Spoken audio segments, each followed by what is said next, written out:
and welcome everybody. Yeah, the stream is tagged as being in English. You know, you gotta check everything before you go live, and then you remember that you forgot the one thing, and then that's the first thing you do when you're on air. Welcome to the DA League EU. Most matches on this channel would be for the NA versions of the league, but this is going to be EU today for the grand final. So of course, this match had to be broadcasted. This match had to happen on air. There was no way around not casting this match.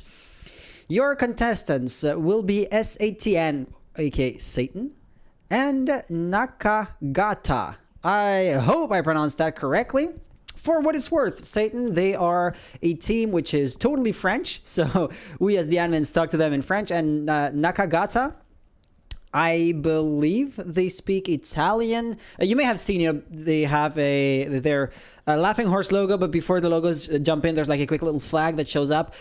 Most of them would be Swiss origins, so they're playing under the EU logo because they have a few different origins in their midst. I, unfortunately, did not see too great a part of the main season, but what I can tell you is that Satan, they are the team that comes from the upper bracket or from the upper final, aka they didn't get a single loss this season so far, or during the playoffs so far. So they will have the one map lead, which is why you can see they already have like the 1 point on the side above my head right here. Nakagata, they already played in a previous season, in a long ago previous season when we were still only running tournaments, so their performances may have changed for the better, but I do remember, or I do recognize one or two of those gamer tags, and I know what I can expect from them, and that is some amazing plays. Satan, like I told you, I don't know them personally that much, but if they made it to the playoffs, if they made it to the grand final through the upper bracket, well, then I gotta say this is getting my hopes up. As you all know, this is going to be a best of 3 plus a bracket reset due to the nature of the double elimination format. And as such, well, the map ban was a best of 5 map ban. There is a potential for playing 4 whole maps today. God damn it, if we go into 4 maps, my voice will be destroyed. But you might be asking, you might be wondering, which maps will we be playing? The maps are going to go as follows. So the very first one is going to be Clubhouse. This was S8n's pick. And so Nakagata, of course, Nakagata, I gotta get around pronouncing that correctly. They have chosen to defend first on that map. Second one will be Consulates, then followed by Cafe, and finally Oregon. I gotta say, it looks like we're going through most of the good maps in a sense. You know, Clubhouse, widely considered among the competitive map pool as being one of the best. Oregon, you know, very, very close second. Cafe Dostoevsky also would be like the third in that group. And then you drop down, right? Not everybody loves Consulates. Not everybody loves Coastline. Not everybody loves Chalet. But Chalet won't be played at all. This is due to the format once again. And in a very broad, general sense, we're the best of 5, so there's no way around playing multiple maps one after the other. So I am more or less ready to go. There's only one player missing. Duel, hey, welcome to the chat. How are you doing? There's only one player missing on the Nakagata side. So you know what? Why don't I introduce myself? Why don't I talk about myself a little bit? And KJ is here. So let's see. I'm caps locked. Ready to go? Hey, Tix J. 5 minutes. Yeah, so all 10 players are in here. I'm just waiting for the go-ahead of the players. And as I was saying, yes, why don't I talk about myself a little bit? So I have been hosting the tournaments for a long time, like 3 or 4 years at this point. But the format has changed drastically through the years. And the last time I saw, for example, Nakagata was when I was running a kind of similar to the Go4 format, a weekly tournament. And this is where I met the... what was their name back then? The Nakagata team. It looks like S8n are ready and Nakagata are ready as well. Well then, good luck and have fun. And let's jump right into the match. So, as I was saying, as I was saying, we are going to be seeing two amazing teams play today. A best of 5 really is going to bring a totally different dynamic to the table, because after all, the stamina of the players will be tested, and not just a little bit. You all know how much longer a competitive match is compared to, let's just say, a regular ranked game. Now take that and multiply it by 4. Thatcher is going to be our first ban. Of course he is. There's no way around a Thatcher ban these days. I always say that. Oh. It looks like one of the players has a moss issues. One of the admins is whispering in my ear. If we need to pause, or if we need to play for a bit more time, do let me know and I can pause timer. This is one of like the greatest things Ubisoft has added in the last year. Hibana is going to be the next one to fly out the window. Once again, very minimal amount of surprises on that front. Interestingly enough, you all know that there are always slight differences between the EU and the NA metas.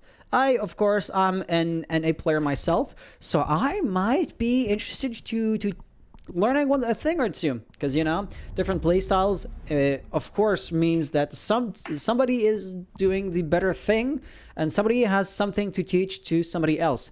And so I'm here with open eyes and a very open attitude.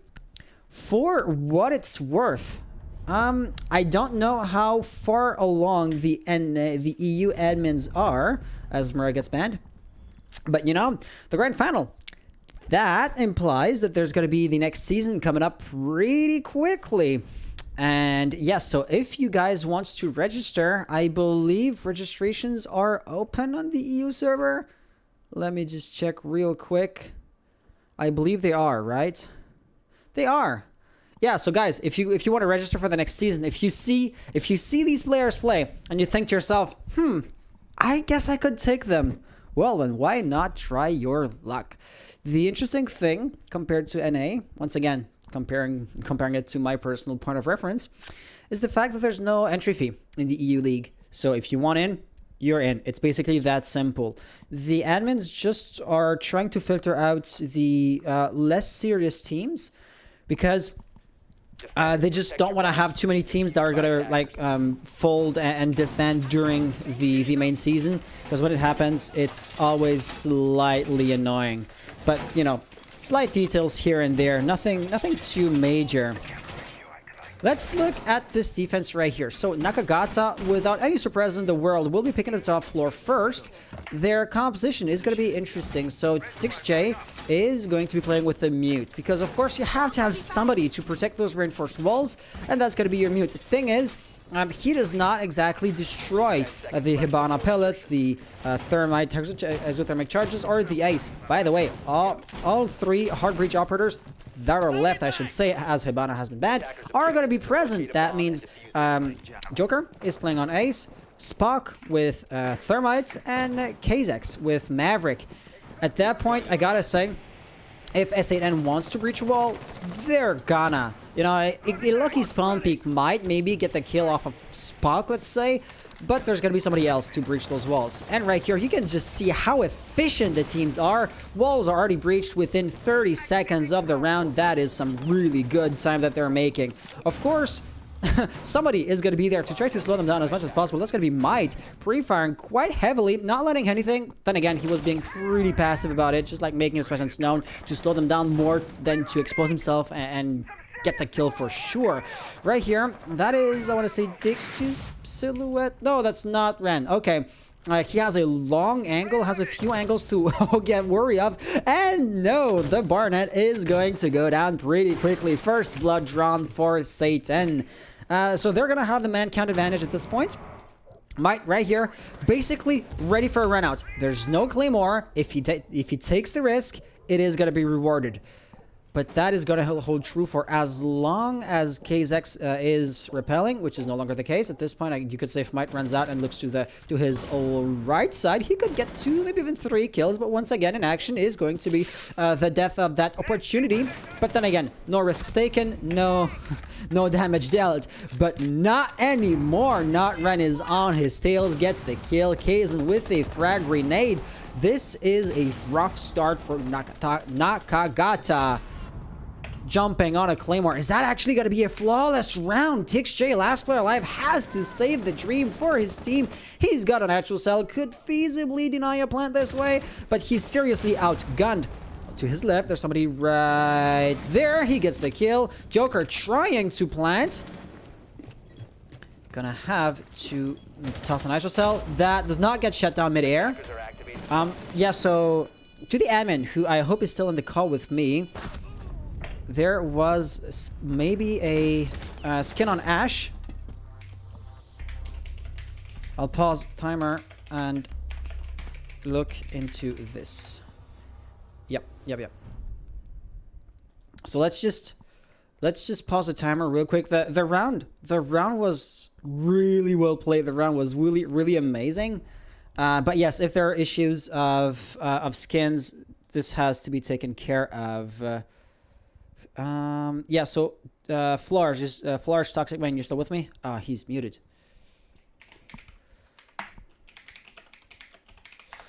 Okay, yeah, so I'm calling the admin. Okay, Toxic. Yeah, of course the stream can't hear you, but it looks like Ash was playing with a skin on. I didn't exactly pay attention to that. With the 3 minutes delay, you should still be seeing the previous round. And could you tell me if Ash has an illegal skin? And should it be the case, since you're the referee, you get to make the shots? No, so the round is over, and S8n won the round. So, and I just started through the stream. Ash had a skin. What are the rules?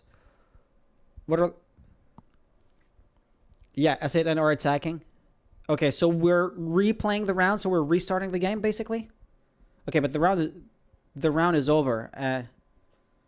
Okay, so I'm rehosting and restarting the match right after the operator ban phase, correct? Okay, so let me just communicate that to the players.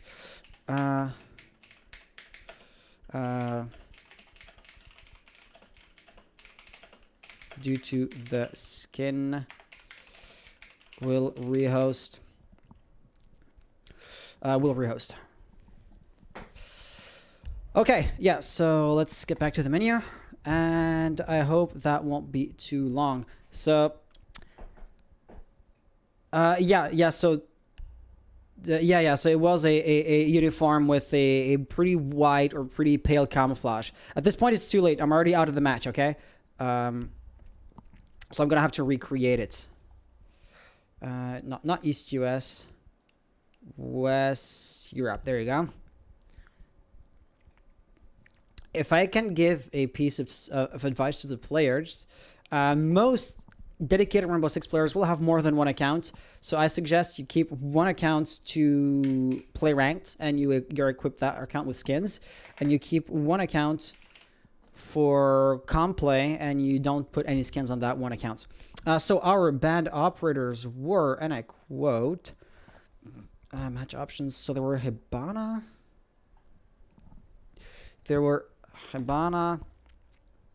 Thatcher, Maracade. There you go. And team names are Satan, S8n, and Nakagata. Okay.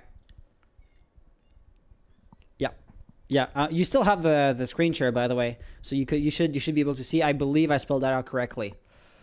But I gotta say, it's a good thing that we're here, that there's like an admin or somebody to pick up on the situation immediately, because when the matches aren't being casted or observed or played on their own in a general sense, this kind of issues can just accumulate when there's like nobody to manage those kind of issues. And when the accumulation just builds up, by the time we hear about it, so to say, shit has already hit the fan, and it then becomes a pretty tricky situation to work out. You know, if we were to hear it 5 minutes later, 2 rounds later, because the fact that S8n won implies Nakagata can go into CCTV again, and that can same operators, same site. Are they forced to play the same operators in the same site? Okay, I'll say this. I'll say this in French real quick, just to speak to the admin. Oui, puis Dash, active ton microphone. Oui, donc là, je leur ai dit qu'on va reprendre. On va reprendre le match. Dans le fond, on rehost au début de la game. On a juste les bandes d'opérateurs qui sont faits. Là, les joueurs me demandent est-ce qu'ils sont obligés de reprendre le même bomb site et les mêmes opérateurs. Ça, je leur réponds quoi? Oui, ça, bien sûr. OK. I will go back in English. Yes, you have to play same ops and same site again. Please. Yeah, so I right here, I gotta say this might have a slight impact because at this point, Nakagata have shown how they defend, S8n have shown how they attack, and like the cat's out of the bag. Both teams can have this intel to work off of that they wouldn't have had if it was the real shot or the first time we played, like they did last time. Let's just ask them ready. And let's see if they are ready to go. Nakagata are good. No Ren. All right. GLHF version 2. Clubhouse, S8n attacking first and start the game. Okay. So, I didn't say nothing. I didn't do nothing. Let's jump back right into this. By the way, Toxic, if you would rather not like deafen yourself, this way you could still hear if I like direct a question into, if I ask you a question, you could just like hear it and respond to me. That'd be amazing. Once again, the stream doesn't hear you anymore. So if you're saying something, it's like a secret in my ear, and that'd be super appreciated. When I need them, they come in super handy. And yeah, that first round was pretty impressive. That first round that unfortunately didn't count. But I wager you could like get a clip or two out of that. Map right here is Clubhouse. That overlay is slightly annoying, but nothing too major. Okay. So, round one. Defenders, again. your bombs from being defused by Let's look at this.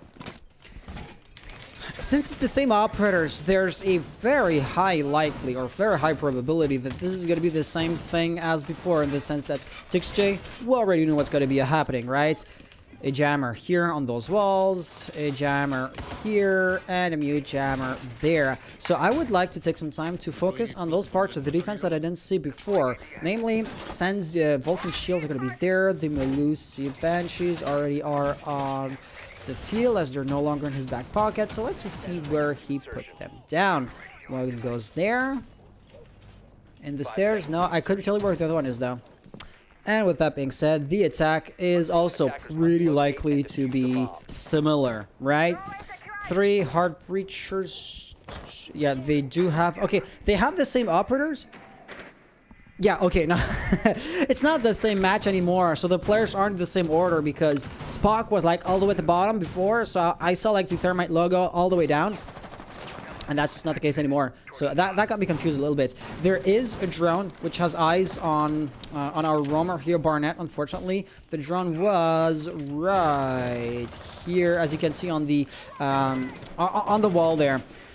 So that's why Ash already knows there's nobody in here. That's why Nutren is like so aggressive, and it seems to be working out pretty well, I gotta say. Of course, Kazin or Kzex did his duty. He puts the mute jammers down. That allows Ace to open up pretty quickly, and we all know how it goes from that point on.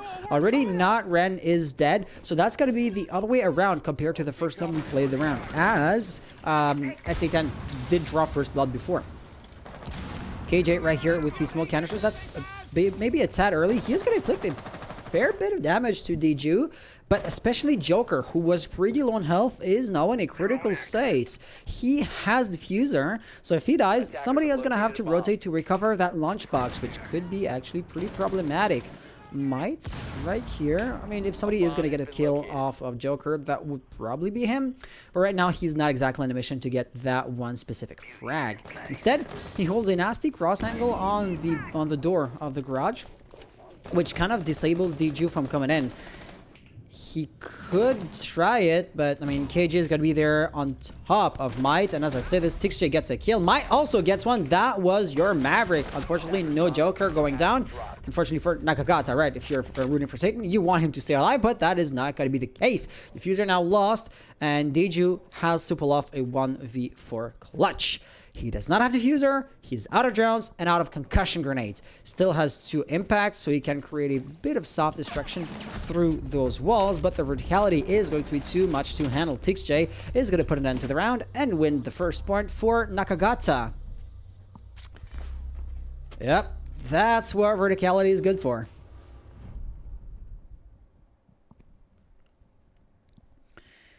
So, Nakagata winning the round is going to push them to go very probably in the bottom floor, but oh no. It looks like they're going to be going in gym and bedroom instead. Interesting. Very interesting, as this would be unexpected or slightly surprising, right? It would usually be considered as being a tertiary bomb site, so S8n are probably expecting to push the bottom site. You can see they have Ace, Maverick, and Thermite, so I don't think it's going to be that big of an issue. Because if there's any reinforced wall they want to breach through, I mean, they are going to punch through those walls. But to be specific, in the basement area, you could, for example, take control of blue, and then there's like a bunch of walls you could open up, right? Either into church or into armory, hatches, their tunnel, you know, a lot of things. Church itself, if you were to come down the main stairs. But it's just not going to be the case. So there aren't that many hard breach opportunities here, right? You can open up the bedroom hallway right there, but what else is there to be breached? That wall here, maybe if it's reinforced. If not, it's very likely going to be here into cash stash, because of course Nakagata are going to be executing an extended hold, which is more or less a default to be expected on that bomb site. One thing that is slightly surprising to me, for better or for worse, is going to be the fact that they seem to be willing to extend into the eastern stairs, so red stairs. Because I would usually see teams reinforcing off this wall and stay into cash room, right? You don't need to have control over CCTV, because CCTV this time is not the bomb site proper. KG here creating this opening that has the potential to be very nasty, because of course you all know what's going to happen if somebody is standing on a jacuzzi balcony. But right now that doesn't seem to be the play. The jammer has been destroyed. Ace is going to breach that, and it looks like Spock is on the other side of the map. There's also a mute jammer, but this is why Kazan is coming to the rescue. Okay, yeah, so the admin is now once again on the stream, so I will have to ping him if I need his help. Okay, that's perfect. Thank you for letting me know. So hard breaching phase is of course going to be a success this time again. S8n really putting a lot of emphasis to hard breach the wall, and that kind of comes to the detriment or to the cost of having a few other possibilities, because they're stacking all of their utility in one area. And that really is a bit of a narrow. Oh, nasty wallbang right there. No Ren is on a roll now. I think it's Might Silhouette, exactly. Might trying to challenge that, but not too much. He feels very free to fall back if needed, because of course he can afford to, but if he falls back too often or too quickly, he's gonna find himself back on site in no time. But right here, he jumped down, and still the flick shot, not Ren, is going to get a third kill. There's gonna be somebody in the stairs right there, and he's ready, but it's not gonna connect. KJ shutting this down. 2v4 situation still, and you can see that the defenders are a bit low on intel. Xen looking at the ceiling. Of course, yes, there is somebody on the roof, but Zofia, though she's a bit closer now, was not exactly challenging the hatch anymore. So if Xen is watching basically a dead angle, that leaves KJ in a 1v4 situation. And him being in the central stairs is weak, because Spock could just go through and plant right here on B-bomb site in the gym area behind the reinforced wall. Why did you reinforce this wall? If he does that, it is likely going to be a challenge for the defense to regain control of that bomb site.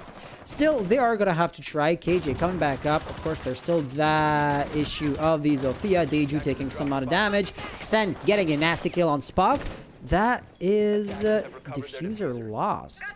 That rotation could be dangerous, but oh no, he forgot about the window. KJ gets that refrag. 2v1 situation, 2v0. S8n taking home round number 2. I have a sinking feeling that this is going to be, not a sinking, I have a nagging, I'm looking for the right English word here. My spider senses are tingling. This match is going to be interesting, I gotta say.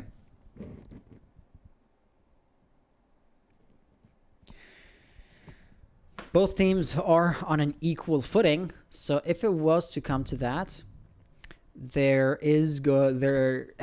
I hope this isn't going to be the deciding factor. But S8n are going to have like the one map advantage because they come from the upper bracket. And if both teams are tied incredibly close, this could be, you know, the one deciding factor. Thing is, there's no unlimited overtime, so there's no way to like go into round number 20. As we may have seen once or twice in like the 6th Invitational. Was it like 2019 or 2020? No, 2020 was last year. 2019. I don't know. But one thing is for sure. Nakagata, after having to deal with the loss there, they could have gone into gym again if they decided to do so. But they're going to have other thoughts instead going down there. Oh, hey, you know what? I see one of the NA admins like typing in chat and in the NA Discord server saying, hey, I know this isn't an NA match, but come and watch it. Let me see if we could get him to come and cast. Oh, he seems to be offline right now. Attackers have dropped the bomb diffuser. Attackers have recovered their Discord server. Join me and cast? Question mark. Yeah, because it's always better to like have a dialogue rather than having a monologue or like the one guy talking into a microphone. This really seems to be a staple of S8n. They're always going to be bringing 3 hard breachers to the table no matter what. Of course, it seems to have a pretty good success rate. I am going to go against the grain and I will consider the very first round, which was played again because of that skin. And by that metric, I know it is not an admissible round, but S8n were still able to overpower Nakagata in a relatively fair manner. Once again, I'm not speaking to the... Or, I'm going to ignore the potential advantage that they had by bringing the skin on the Ashe. And that would imply that S8n, I mean, they were able to overpower the opponents once more than Nagataka did.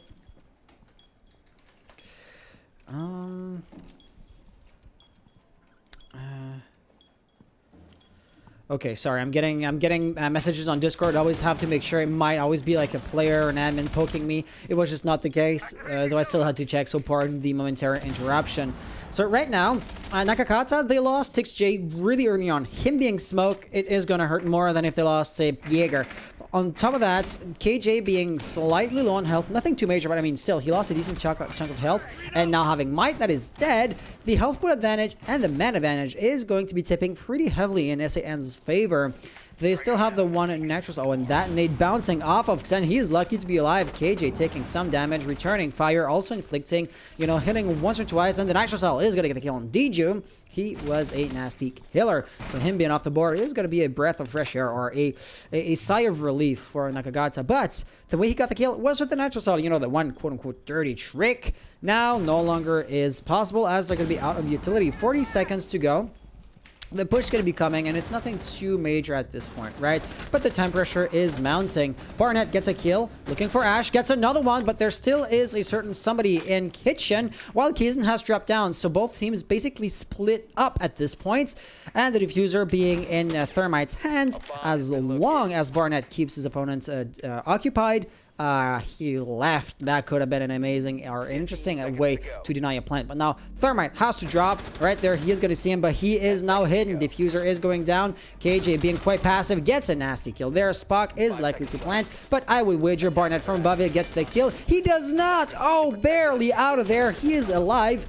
And not anymore. Barnett getting 3 kills in total. Nakagata, they had a bit of a rough start, right? But When it counted, oh, cute. When it counted, they were able to bring this back. Defusing attempt failed. Defenders win.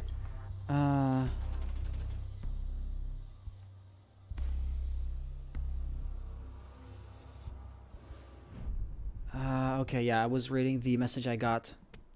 I'm gonna have to look into something there. I'm gonna have to look into that. And why is the camera just dying there? That's weird. At least when we're on like the scene where the cam is. Yeah, Nakagata getting the round. One thing it does show to me is that they are not flinching and they're not stressing out when the timer gets low. When they're under pressure, they don't crumble like some teams do. And that's one of the most unfortunate things to see, because the 20 seconds meta, I know it no longer is as prevalent as it used to be. But, I mean, you could hardly argue against it being a factor right here, considering what we just saw. So, it's going to be back into the first bomb site. Let me just take notes. We have to rehost round number 3 was played in church. And we have seen the orange team win round 4, CCTV again. There's going to be the same composition for Nakagata, so the defense is sticking to its guns. You know, some teams might have 2 or maybe even 3 different strategies on a given bomb site, which is more or less what I was kind of hoping for. But it looks like we're going to be having a very similar play round again, or repeated. Not exactly the same. KJ is going to be playing with Wamai, whereas he was playing with Smoke before, I believe. Or Valkyrie. One thing is for sure, you know, slight updates to the meta, but still the overarching strategy remains the same. To be sure, not Ren coming through strip club. I haven't seen this in a long time, and it's a nice way to like just pinch and push up onto the bar area, which basically shuts down any kind of roaming attempt. Barnett, I don't know if he realizes or knows or anticipated that move, but he has a good positioning to just creep up and shoot not Ren from behind. Looks like for the time being he's holding an angle, probably waiting for a drone, but I don't see anybody like droning out to tell him that basically the opening is free. Right there, there's also KZX opening from opening right there.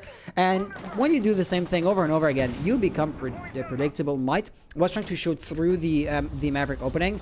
It worked, right? He lost over a third of his health.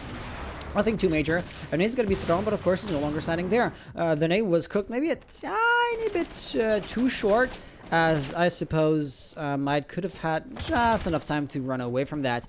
But all of those are hypotheses and speculation. My question is going to be regarding not...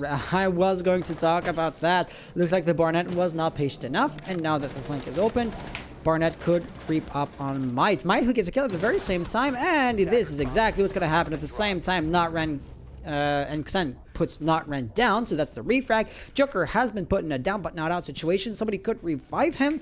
I believe it was KJ. Yeah, who turned around there, and he can shut down anything. The default camera still being up makes it so that as soon as the attacker steps foot in the garage, he's gonna know. For the time being, he can turn all of his attention to the exterior. For example, that wall over there.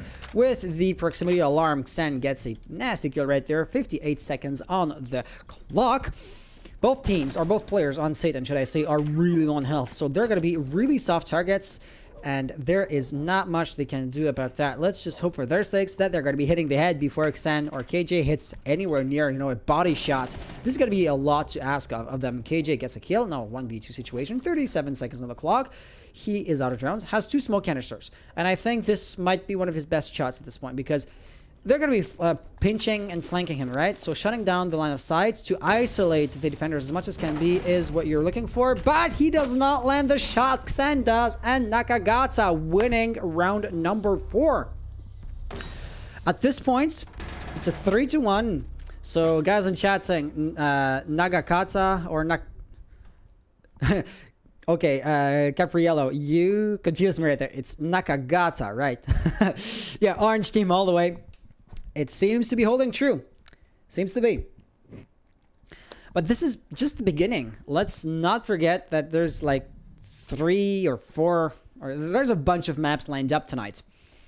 If it was to be this way, we could see a comeback from Satan, maybe due to like different strategies on another map or a resurgence. Sometimes also the stamina is a major factor, and that's something I'm going to be really interested to follow through when we get into like the later stages of the upcoming maps, because like there are at most 4 maps lined up tonight, and if we play all 4 of them, the team that, you know, loses concentration or loses focus or gets tired the first is likely to drop down in performances, and that could drag on because you usually don't start waking up once you're already tired, not without taking a break at least.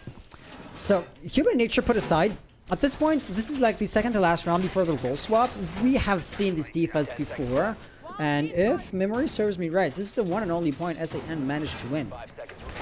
So for better or for worse, Nakagata are going for not the exact same setup, but an eerily similar one.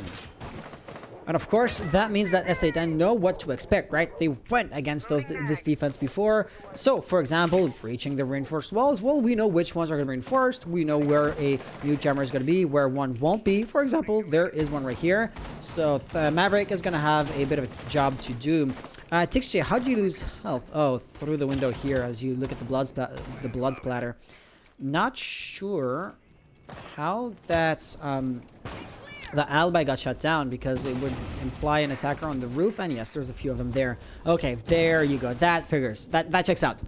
Not ran, of course. They know. S8n knows that they can't just go on the balcony and shoot into gym and bedroom windows, because the big problem truly is going to be the CCTV window. And as long as, you know, Might is unchallenged, he is going to be a big...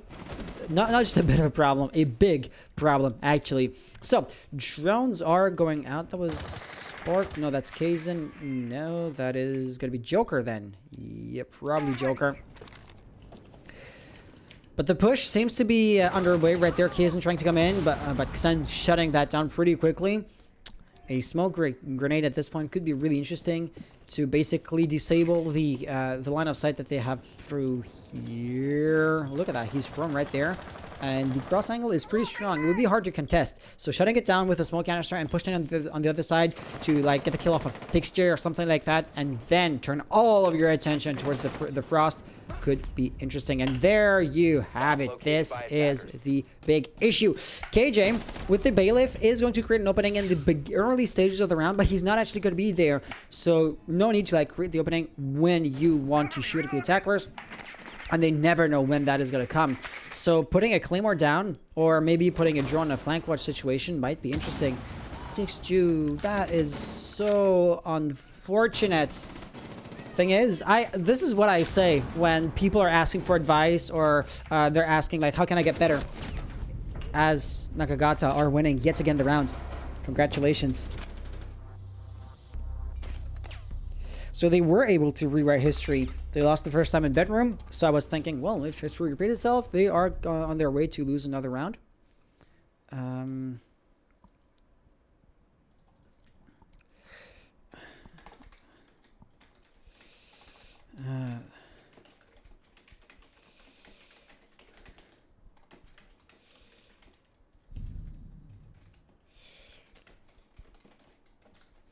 Okay. I have been distracted. I apologize for that.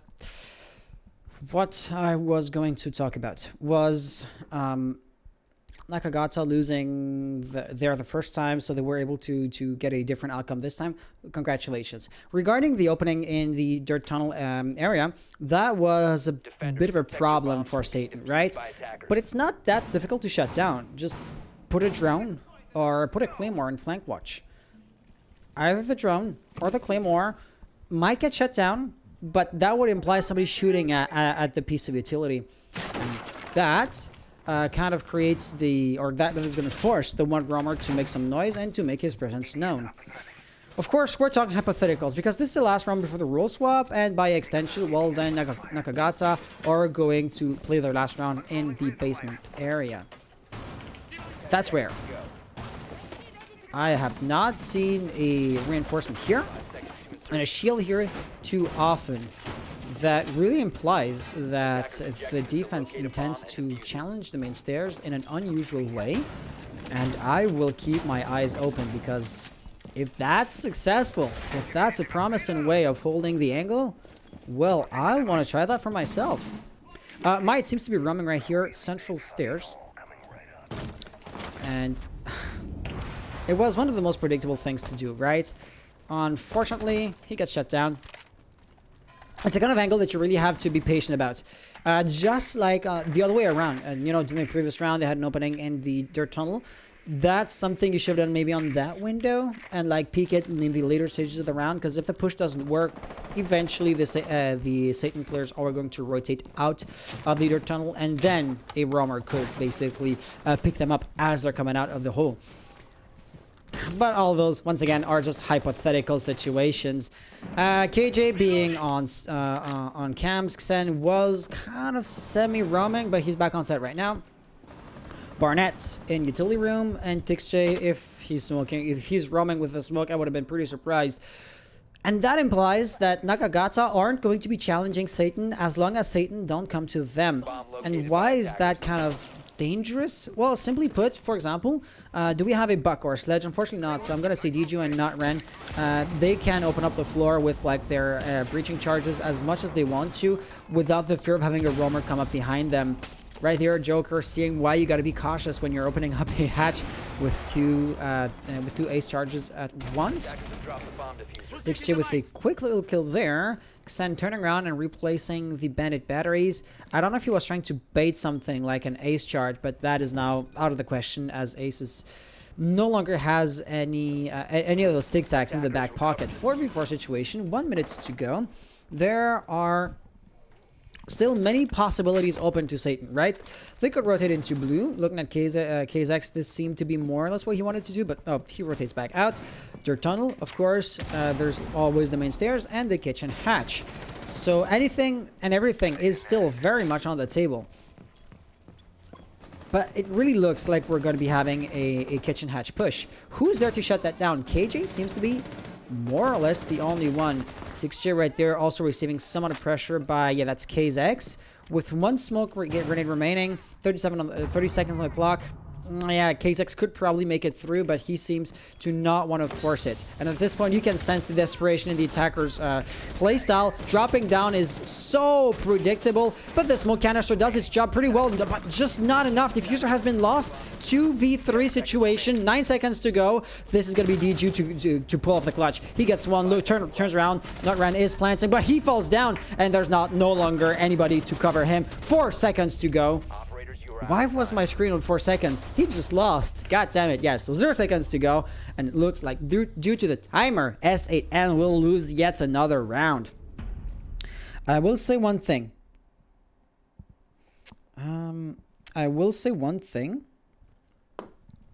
Usually, everybody would agree to say that Clubhouse is a defense-sided map, right?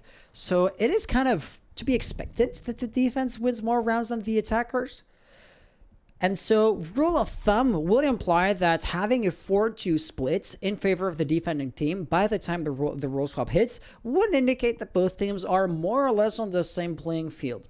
But here, Nakagata won 5 out of those 6 rounds. That's a big gap to have, because at this point, they only need to win 2 attacking rounds to put the first map to rest. And why is that significant? Well, so to say, they won the 4 previous rounds, sorry. And that now gives them a pretty sizable momentum, which could just carry them through those 2 harder rounds.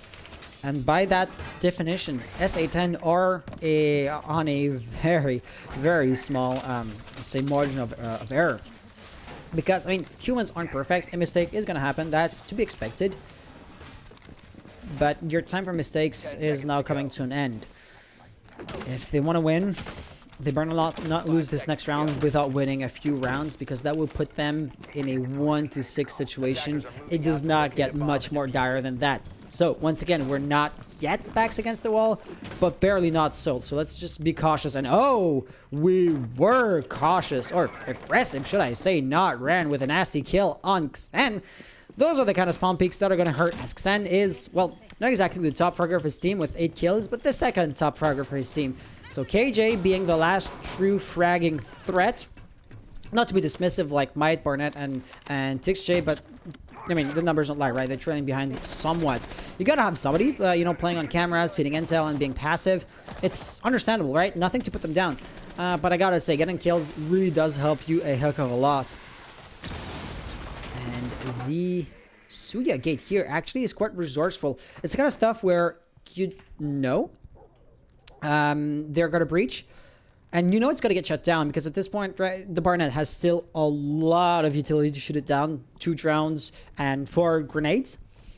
But the firefight for that balcony here could last so long that the gate could get opened up again like 2 or even 3 times.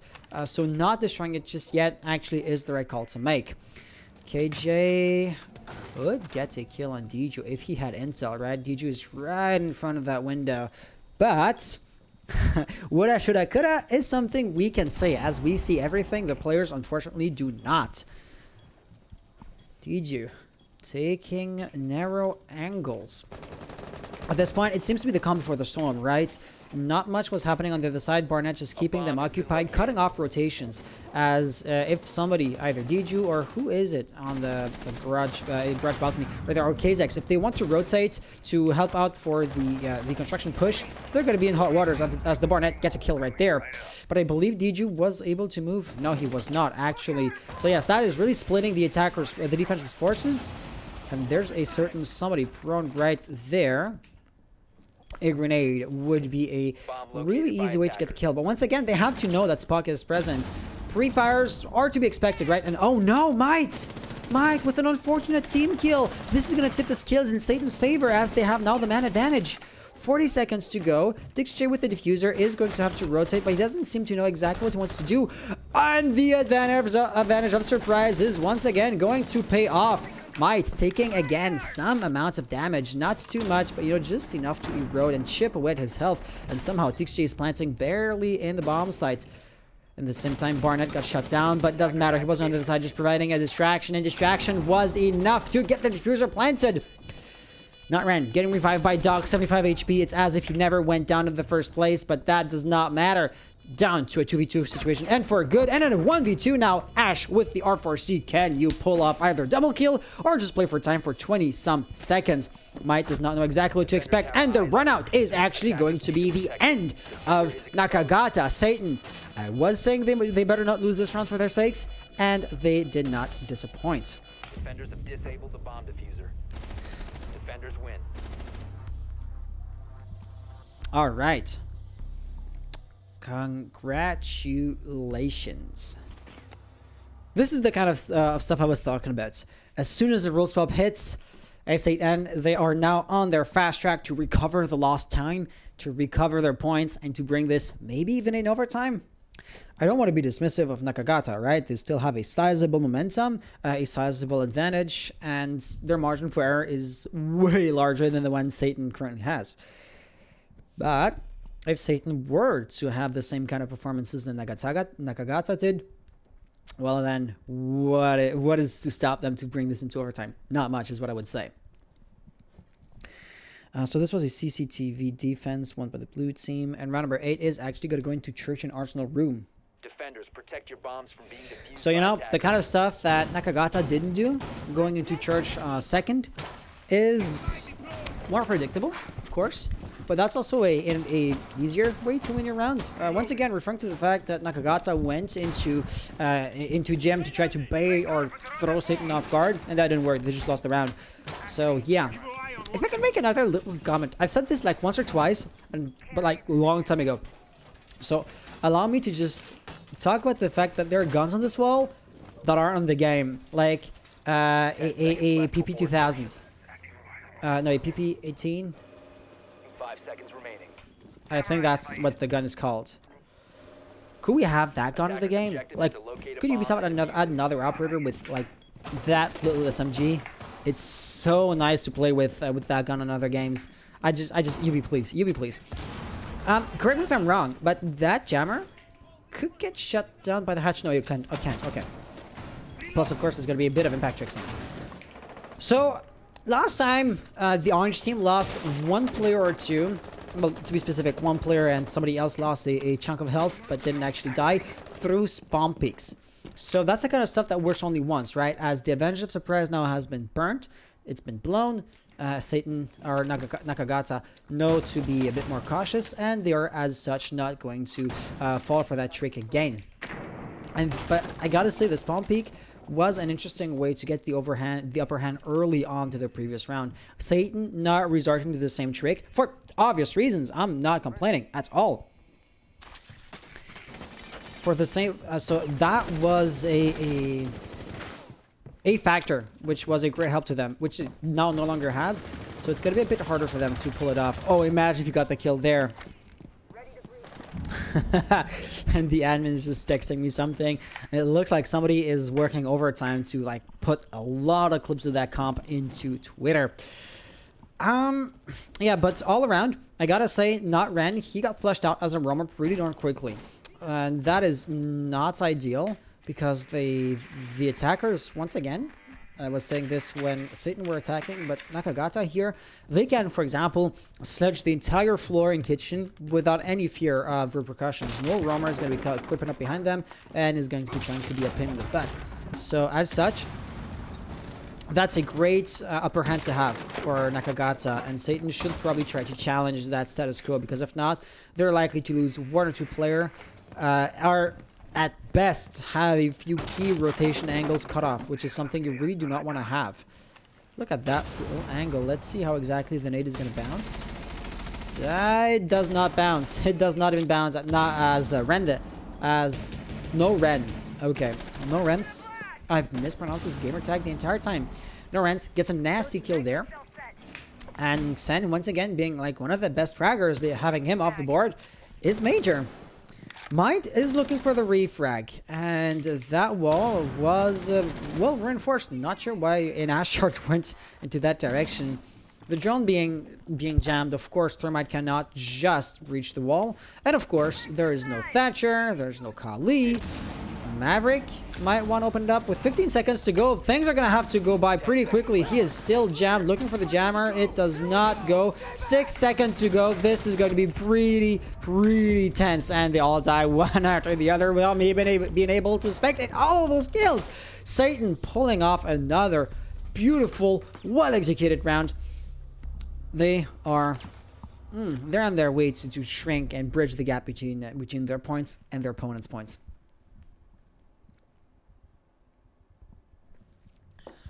At this point, Nakagata, your momentum seems to be mostly gone.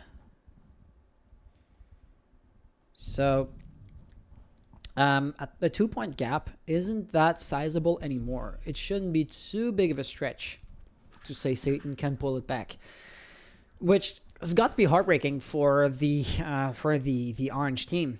They had this sizable, massive advantage, and it's just shrinking, melting under their eyes. At this point, if I were them, I would ask myself, what can I do? Because, truth be told, as good as S8n are playing, Nakagata made an error or two, which kind of did go a long way in costing them the 2 previous rounds. You know, by round number 7, when we're defending a CCTV, the spawn kill is the easiest thing to point at, right? This time around, or I should say, last round, 20 seconds ago. Well, the timer literally went down to almost 0. They lost a few players. Yes, S8n had the upper hands. No discussion, or no. I'm not going to contest those facts. 5 seconds to insertion. But if you at least can execute your push without the underlying time pressure that was behind them, it could have helped them to maybe pull a rabbit out of their hats. But no magic trick was achieved last time around. And right here, you can see what I was talking about when I was saying Nakagata were having an unusual, and by extension, custom strategy to defend cache room. S8n are going for something a bit more typical, and that is going to be, of course, the cache defense without extending into either the staircase, the server room, or maybe even garage. Of course, the flip side of that is that Might at this point can come in unimpeded. There has been tagged. The castle barricade has been tagged, but I mean, Xen being sledge He really does not care about that at all. And oh, I was wrong. They were extended. That was Castle, and he goes down pretty quickly. Yeah, the castle barricades are supposed to be a utility soaker, right? You put out the barricade to basically force the attackers to use up one of the frag grenades or Zofia's impact nade, you know, that kind of stuff. And then Sledge came along and Sledge said, I don't care, I have 25 hits to my hammer. I can manage. So that was basically a lost gamble there. Barnett getting another kill on Joker. And you can see just how pressed they're being at this point. Nobody is like roaming or trying to sneak up behind them. Spock with the cross angle, Kazin doing the same thing, but with a different angle of his own. The drone right there might have seen the frost trap, but I gotta say, it's placed at an interesting angle. If the drone didn't see it, if it didn't notice, I would wager it's pretty likely to get a pick there. However, the problems are compounding, as the numerical advantage that Nakagata are enjoying right now allows them to basically encircle and just overwhelm their opponents. And unlike before, they are absolutely in a situation where they can just take the time to get those kills one at a time, to pick them off one by one. Dixie goes down, can be revived. Spock is low on health. And I gotta ask, where's the push coming from? It looks like they're dropping down hatch, and it works wonders. Might gets a double kill in rapid succession. Diju, last player alive. Once again, Dixie could be revived, and that could still be a flawless round for the attack. Here, Diju, you're really exposed in the middle of the corridor. If they pre-fire at you, you are gone for. Right there, he could deny the plants, and he does. But the problems still are a 4-2-1 situation. Double kill, rapid succession, falling back. He's going to be concussed. Not a second time in a row. Going prone. Once again, thing is, if somebody just pre-fires at him, he's exposed, right? There's no way around that. And relying on your reaction time is going to be a big ask. But right there, there's somebody at the window. Got a pre-fire into that. Diffuser has been put down, and now the attacker should no longer peek too much. The grenade is going to be a big danger. Force the rotation, and Might with 3 kills in total. Nakagata pulling this into a match point situation. Going back to what I was saying, it looks like it's playing out as well as it could be hoped for S8n. They were in a 5-1 situation. And they won 2 rounds in rapid succession. 2 rounds in a row. Bring this 5-3. Because as I said, humans make mistakes. You won't win you won't bring this back by winning 5 rounds in a row. But the 1 round they lose, they sprinkled it around like in the middle. And that was into their tertiary bomb site. The weakest one of the bunch. So by, math, it was to be more or less expected that they were going to lose the point there if they were to lose at all. And now we're back into CCTV where they had a pretty resounding victory, last time we went there. So their odds of bringing this into overtime are still less than 50, I would say. But they were going up pretty drastically, which is always nice to see. So, what are we going to be seeing? A pretty typical defense. I don't think it's the exact same composition as the last time we went there, though. As I don't think they had a Valkyrie. I don't think they did. Activating camera. 10 seconds left. Other than that, still very, very normal. The mute jammers are interesting because, of course, it allows you to protect so many different reinforced walls. But they're all more or less for naught. As, of course, you all know that KJ is going to bring the Maverick to open up and to destroy the jammers as soon as he can. Just walk up to the wall. It's literally that simple for him. So, I might be, pessimistic and kind of negative here. But at that point, knowing they're going to get destroyed with minimal effort by the attackers, why not use them to jam drones in doorways or drone holes? Just thinking outside the box, it might not work.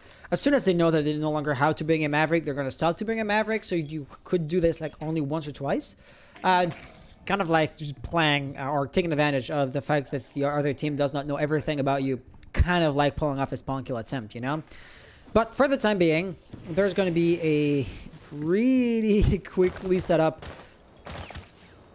Thermite trick. The jammer was taking a bit too long to be detonated, to be destroyed, but there you have it, and that is going to be the ROM game. Not successful, as Mike gets the kill. He takes a lot of damage in return, don't get me wrong, but he's alive, and KZX is not.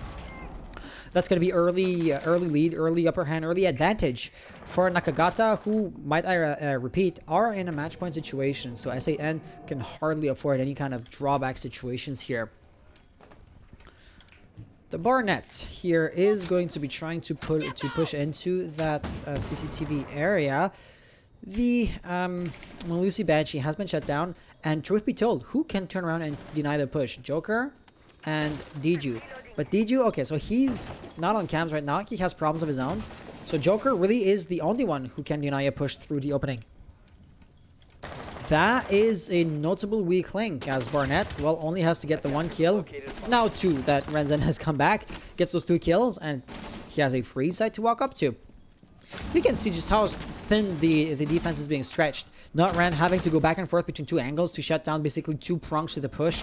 That's going to be putting a big strain on their setup. I gotta say though, right there, if he gets pre-fired, he sees the head but shoots at the foot. That's unfortunate. Thing is, Barnet does not have diffuser. The true push is coming from DixJ, and he is looking to plant into Cash. It looks like DJ right there. There was, like, the floor has been destroyed right next to him. If that was a frag grenade from beneath, he missed. And DJ is not going to miss as he shuts down the plant of DixJ. Does not get killed, gets refragged, but I mean, it's too late to deny the plant. Now KJ trying to plant. Barnet has to cover that. He's a bit too far away. The Nitro Cell and the Joker with the gun. He was there the entire time, just waited for somebody to peek in. And goddammit, did it ever work. Congratulations, as S8n, you are going to stay in the round for one more, or you're going to stay in the map for one more round.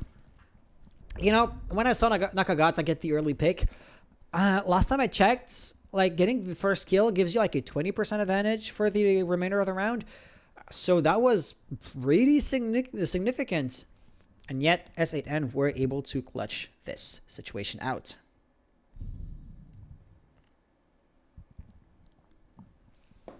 So.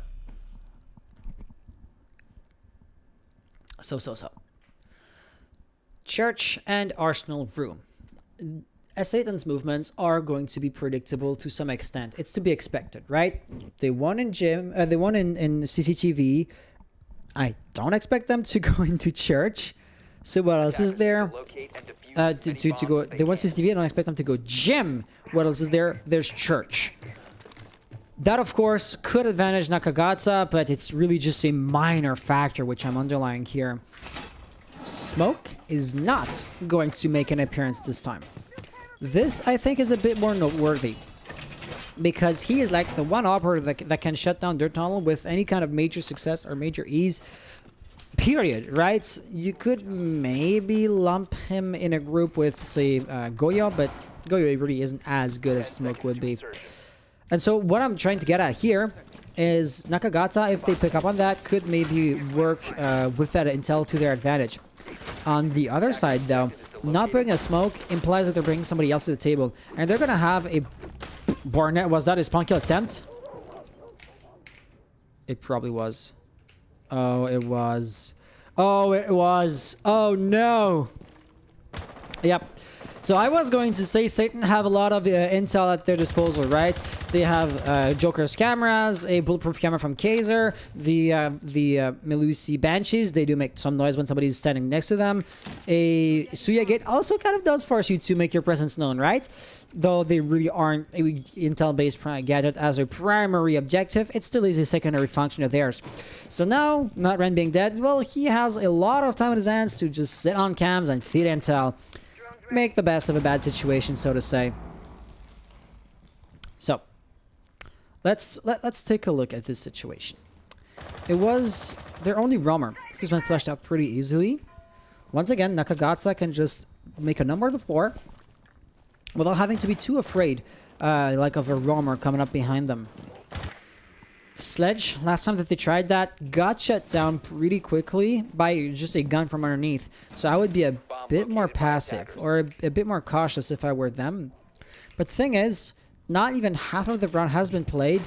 And I mean, hatches aren't blown yet because I said plural as this one is still intact.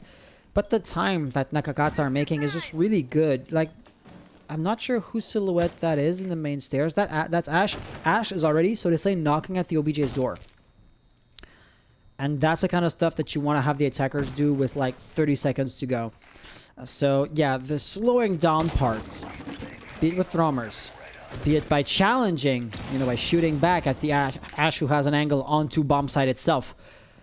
It's just not happening by S8n, and that might be a bit of a problem. If they didn't know she was there, now they're gonna. Makes a lot of noise. Who turns around to challenge that? Thing is, nobody does. Nobody does! Mike could just walk up, turn around, and get a kill on Joker. Nobody would stop him from doing that. But thing is, in the same breath, nobody is gonna be stuck. And he tries something, gets a bit of damage dealt to him. He's gonna change, rotate places with Ace. Of course, the mute jammer there is as problematic as ever. Thing is, there are frag grenades, to be specific, sledge. And he's gonna bounce it off. It is very likely. Oh no! Oh no! It went a bit too far. Better luck next time. And that could. Oh, he got it. Okay, so now all 3 ace charges are gonna blow. Joker is gonna have a massive hole in his back, and if he stays alive, I'm gonna be quite surprised. He gets the kill. Actually, Xen, last player alive, gets the refrag. 1 second to go. He's never gonna get it in time, and S8n pulling yet another round.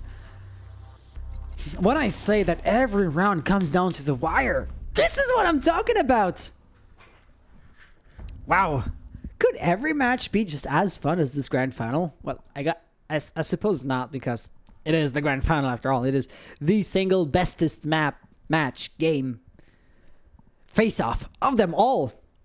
But yeah, if that could be like our standard, you know, excitement level for any random game, I would be a happy camper. This was a church hold. And the blue team won it. So, at this point, I gotta say both teams, in their own way, are backs against the wall. Of course, if Nakagata win, map is over. It's that simple. But S8n, well, they're also backs against the wall because... No, not Nakagata, they're backs against the wall because if S8n were to win the round, we would go into overtime, and from that point on, there would be no easy way to just put a quick end to the game. So we'd have to go through the quote-unquote painstakingly long and drawn-out process of playing 3 more rounds. I'm being sarcastic, you know? But Nakagata might as well try to put an end to the game before overtime, because overtime basically means a 50-50 split. Anything could happen. The other thing I wanted to point out is the bomb site, right? Because if I was to look at the historical data, we went gym exactly once, and Nakagata won there exactly 1 time. So the standings would favor Nakagata, and once again, considering the stakes of this round, there's a lot in the balance. Let's just put it at that. Where is the push going to be coming from? Well, it's pretty unilateral. Every single one of the attackers, some are still in spawn because they were using drones, but they're going to be pushing into the CCTV and cache area, except maybe Ash. Yeah, Ash is basically playing flank watch, so she's also working on the same push. Thing is, I mean, usually the attackers would like split up and go for jacuzzi balcony, but nobody's doing that right now, and that's interesting because Not Ren is like the only one that's here, and he's gonna be facing the full brunt of the attack. Like, he can't with the UMP45, the weakest gun in the game. He really cannot hold off a 1v5 push. So his death is all but guaranteed. Just how long is it gonna take? And how many attackers can he take to the grave with him? Those are the, I would say, like, big questions and big factors at play. Ash is going to shut down the castle barricade. The reinforced wall blows. Castle has to fall back. Peeking a bit aggressively there. Pre-firing as well. Sophia returning fire in the same time. That cross angle could actually yield a kill. And it does not. Both players doing exactly the same thing, but Xen fired a bit too high. Right there's going to be a Zofia, and he gets the kill. He dropped down Hatch in the meantime, because of course he did. So that means now Might can, like, walk up to Construction. Construction is going to have another problem called Frost, as there is a rotation hole in that wall right there. But you did have somebody on the first floor, right? That was castle, and Not Ren now is coming up the other side as he wants to make sure that no attacker creeps up on the main stairs. Mike gets another kill right there on Diju. Sen trying to do something interesting, because if he can keep Kaizen focused on him, well, then Kaizen is no longer challenging construction and now is going to allow them to basically pinch up on him. The timer is basically 50-50, right? They're now on the room next to the bomb site. 50 seconds to go. This is what you usually want to see. And yes, I did mention that cross mat last time I went there. It does work pretty well. Now, the 3 remaining defenders are on bomb side. Joker gets a kill on Might. 3v3 situation. Diffuser in the hands of Styx J. And Xen right there trying to wallbang a few predictable spots, but nobody was there. The cross angles are going to be quite narrow. Joker right here ready as soon as that somebody being J peeks in. He gets a kill. Wants to actually push forward. Is he going to get a double out of that? Oh, down to the pistol. 15 seconds to go. Xen rotates. He gets the pick. Looking for a second one behind the wall. He's not going to get that one. TXJ has to get the plant off, but no, it does not work out that way. Xen in a 1v2 situation creeps up, but does not. He gets the kill. That was a trade.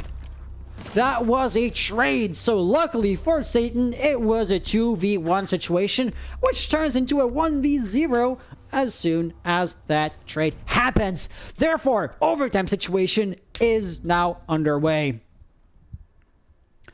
Wow. What is happening here? So I'm going to tell you what's happening. It looks like Satan won 5 rounds on defense, just like Nakagata did. By that metric, both teams had the same success rate. After all, we're in overtime by now. However, Satan merely were able to keep the scores tight, or to bring it back to a tied scores situation. They have not yet won. They're not yet out of the woods. Nakagata will be attacking first, Defenders, protect your bombs. and we're going to be going back into cash room. I've said it once. I'm going to say it a second time regarding the round that just ended. Nakagata's push is pretty promising. But the timer is their true arch enemy.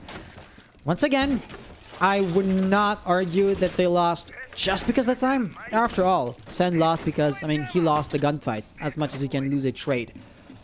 However, if he had more time to work with, he could have maybe like droned out or rotated or thought of something which he didn't exactly have the luxury of doing because of that said time pressure.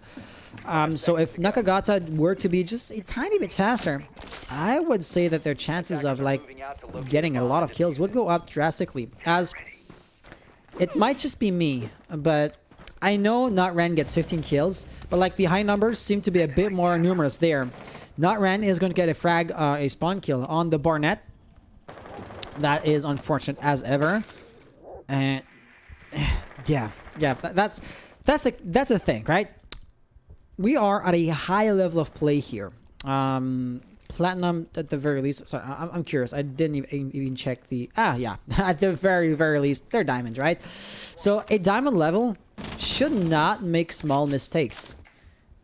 Using a frost mat is the kind of playstyle which hopes that the opponent makes a mistake of not checking if a frost trap is there before he actually like vaults through the window. And a spawn peak also is totally reliant on the advantage of surprise, because if the attackers know, well, they're never going to challenge that. And Not Ren just being as aggressive as he was before, that's actually going to be Xen this time around, who is top fragger or co-top fragger of his team. The refrag comes up right there. KJ putting Ren out of his misery. He was nasty and annoying as heck. For Nakagata, I gotta say, I liked watching these kills. But yeah, Nakagata are now rid of a thorn, a pretty sizable thorn in their sides. But I gotta say, that was a major disturbance to the game plan that Not Ren did make right there. Might looking for Diju, and I couldn't tell you who's going to win the firefight. Both players kind of missing a few kills, a few shots, and right there Ash is going to be triumphant in the end. 3v3 situation, and same thing as I was talking about before is happening again. 1 minute to go, and have yet to begin exerting any kind of real pressure on the objective. That is going to be yeah, a bit of a problem later on if they keep the current pace going. Whereas S8n, they're just happy campers, right? They're just standing there, waiting, not doing too much. And that's the way things should be, according to them. Using a frag grenade to destroy the Suyagate is unfortunate, but I gotta say, Joker has a few angles to watch, to be cautious of, right? Beneath him, somebody could walk up the door, and of course the breach. So if they were to coordinate correctly, KJ could maybe run into the bomb site and just be wild over there, as long as Joker does not cut off that rotation. And he has his hands full. Actually, he dies. That's how you want to isolate and overwhelm an enemy player. 15 seconds to go, and Spock right there gets another kill, down to a 2v2, and TXJ will have to plant. So KJ, we all know he's going to be effectively in a 1v2 in short order. Frag and refrag. Now, we know that he was downstairs. Spock has to run back up. Is he going to get it? He goes to the wrong bomb site. That is going to give TXJ just enough time to put the diffuser down, to turn around, and anything can happen at this point. Spock coming in. Has to watch the angles, but I think he made a bit of noise. Thermite right there is going to reveal his position by shifting around, tiptoeing. He was just a bit too nervous, did not trust his position enough. But I gotta say, keeping the weaker position, but retaining the advantage of surprise might have been ideal. However, there was a bulletproof camera stuck on the wall there. So that is probably why they knew. However, that bulletproof camera was not glowing. Were nobody on S8n or on S8n yet holding that cam? If that was the case, I don't want to like put the players down, but it's not the kind of mistakes you should be doing at a diamond level. So yeah, in chat, I see that people are rooting for Nakagata, for S8n. Anything is possible. Anything really could happen. In the meantime, however, now S8n do have the upper hand. Like I was saying, Nakagata had like a major lead, and they started to shrink and go down and go down and go down.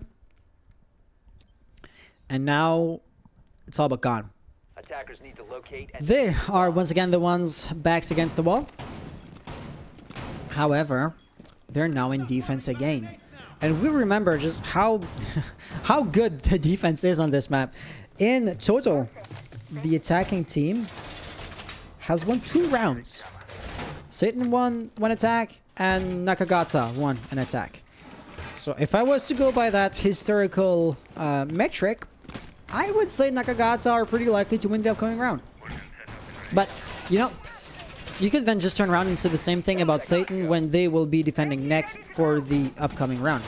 And that is a teeny tiny bit unfortunate, I gotta say. As if it was to come down to it, could we truly argue that S8n would be likely to win simply because they had the luck of being the first ones to defend in overtime?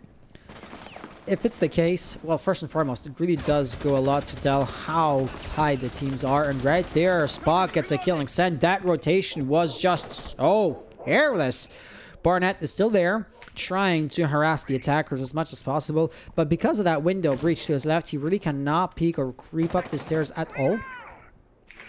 And I don't think he knows that Spock is no longer there, you know, being a threat to him. He could just walk up to Zofia, because Diju, I mean, right there, if he's looking at the at Oil Pit, he is a bit vulnerable. You can see that Nakagata are trying to turn up the pressure and to crank the heat to 11. They're roaming more than they were before. And that is, well, being more or less successful. Xen died due to a careless rotation. It's a mistake, right? But I can't hold it against the team or against the strat as a whole. And they're really slowing down the push of the attackers. Ren goes down. And there's somebody else in bar. Kazan is absolutely ready for that peak, though. So for Might's sake, let's just hope that he is not going to peak that. But Barnett is creeping up, and he could maybe get a kill on Joker. That is if the drone doesn't spot him first. In the meantime, Might still just holding the angle here. And that kind of status quo is really good for the... he gets a kill. It's really good for the defense, as, you know, the timer is ticking down. I gotta say, Might should have done something. And I say this like as a goal player myself. I don't think it's my place to criticize these guys, but we could see that Diju was just rotating. He was working on a pinch. He was coming from behind. He opened up the door here, right? So mine was gone for either way because he was a bit too static, because he was a bit too passive. DXJ is going to get a pick off Joker. That is one of your hard breachers off the board. Spock still could breach a hatch, but if he does that, an impact tricks would be trivially easy. Looks like DXJ is going to work on just that. And there you have it. If you want to put up a hatch, it is now going to have to be done by Maverick. I mean, the ones that aren't yet open, because Moto is very much free to open for business, I should put it that way. Secor saying, I just got here, let's go, whoever wins. That is going to be an amazing match. It's the grand final of the current league, if you didn't pick up on that. There seems to be a Valkyrie camera on the floor, so the defenders are going to have so much intel to work with. Does not matter. KZX is now in. Spock is going to have an easy way into the bomb site, but there's a certain somebody prone right there. He gets one pick, looking for another one, but no, KJ gets that one. And Nakagata winning round 11. We are officially going to go in the latest round that we could be going at all, period. And that is going to be round number 14. Both teams being so tied, it's not even funny anymore. Imagine if we had unlimited overtime. That match would drag on for way too long. So, match point. Everything is going to be resting on the team's shoulders. Whoever wins this map takes, well, the first point home, or whoever wins this round takes the map home. It's just it's just the first map of a best of 3 with bracket reset. I should underline that. And so it sounds like we're on the end line, or we're almost crossing the finish line. It's just the first lap that we're finishing. And here we're going to be seeing S8n defend once again. Their defense goes basement, and that defense is going to be a bit different. S8n, they had a Valkyrie last time, and she's no longer going to be there. If you're talking about like intel-based gadgets, Joker is actually going to be replacing her with the Legion. It's not exactly the same thing, but I suppose it has a bit more potential to get on the attacker's nerves, especially if he's roaming. Because if he's roaming, he can like put the goo mines around him and know when somebody's up on his 6 trying to flank him out. But looking as he's coming back on bomb site, I suppose that's not going to be the case. Remember just how aggressive Notran tends to be. He makes damn sure that there's no drone here. Almost as if he wanted to know if his spawn peak was going to be detected. If he wants to run out, he could actually probably get the kill on Zofia, but that opportunity, or that boat, now has sailed, to put it that way. But yeah, so he is like the great threat to Nakagata. Got 2 spawn peaks last round. And, you know, single-handedly bring this down to a 3v5 situation before, say, Thermite has a chance to do anything about the reinforced walls is a really good track record to have. But alas, he has overstayed his welcome. Wow, yeah, I am messing up the English language there. Having done this too often, the attackers are being extra cautious at this point, and it shows. They're not going to take the baits. They are going to, be it by design or just by general, say, cautiousness, they're going to force him back on bomb site. And now, I've said this once or twice, but uncontested, unimpeded, the attack at this point could just open up the floor or set up an attack plan without any care in the world, because no roamer is going to be presenting a threat to them. That angle, as always... Oh, that was weird. That angle, as always, is really interesting, because he could roll a nade through the rotation, which this time is a bit more to the left than in front of him, but hey, what would you? And Spock gets a kill on KJ again! That's the same thing as always. KJ has a heck of a lot of potential, but then again, somebody just shooting back at him, or tossing an actual cell back at him, gets the kill. Sakuri, we have a 3 minutes delay. I should probably create a bot, or use a bot to create that command. Somehow, the sledge, the thermite charge has not been impact tricked. That is pretty weird, I gotta say. One thing is for sure, the only impact that was in the defender's pockets is the one from Joker, aka Legion, and he was nowhere near the kitchen hatch. But then again, if he's the only one with the impact nades, shouldn't he have been there? You know, I'm just a guy asking questions, you know? So right here, 3v5 situation, and 2v5 situation. Yeah, Might will have to pull this off now. Sen is gonna try, but yeah, he is kind of stuck there. Might also having really not much to do. 20 seconds on the clock. Sen, it's too late at this point to like burn a hole in the wall. And Might, in a 1v5 situation, has to pull off a clutch and ace, but no, it's the other way around. Satan will put an end to the game, do the round with a flawless round nonetheless. That is a pretty good opening to the grand final. They are going to put a dent, or only likely because I can't speak to the players' state of minds, but if I had to guess, I would say they're putting a dent in Nakagata's momentum and morale going into the second map, which is going to be, if I remember correctly, Consulate? Let me just make sure really quickly as we also enter or punch in their map victory. Yeah, it is going to be Consulate. Let's just ask the players, do you want a 5 minutes? Yep, with a U. I can't spell English for shit. Minutes break or next map now. Let's see what they want, but I would wager they want to have a little 5 minutes break. Pause, please. No worries. Take your time. Yeah, so that was amazing. So for those of you who just came in or who are maybe in need of being put into context here, this is the DA League, EU, I gotta say. As most of the matches on this channel usually are from the NA variant. And both teams are basically the finalists. These are the two best teams of the entire season. The playoffs being played in a double elimination format. There is a winner's bracket and there's a loser's bracket. Satan, they stem from the winner's bracket, so they had the 1 point up because it's technically not a best of 5, but rather a best of 3 plus bracket reset. So for briefly purposes, might as well just call it a best of 5 and give a free win to Satan. It basically it means the same thing, right? So to win a best of 3, you only have to win 2 maps. Satan won the first, and Nakagata now backs against the wall in a pretty drastic fashion.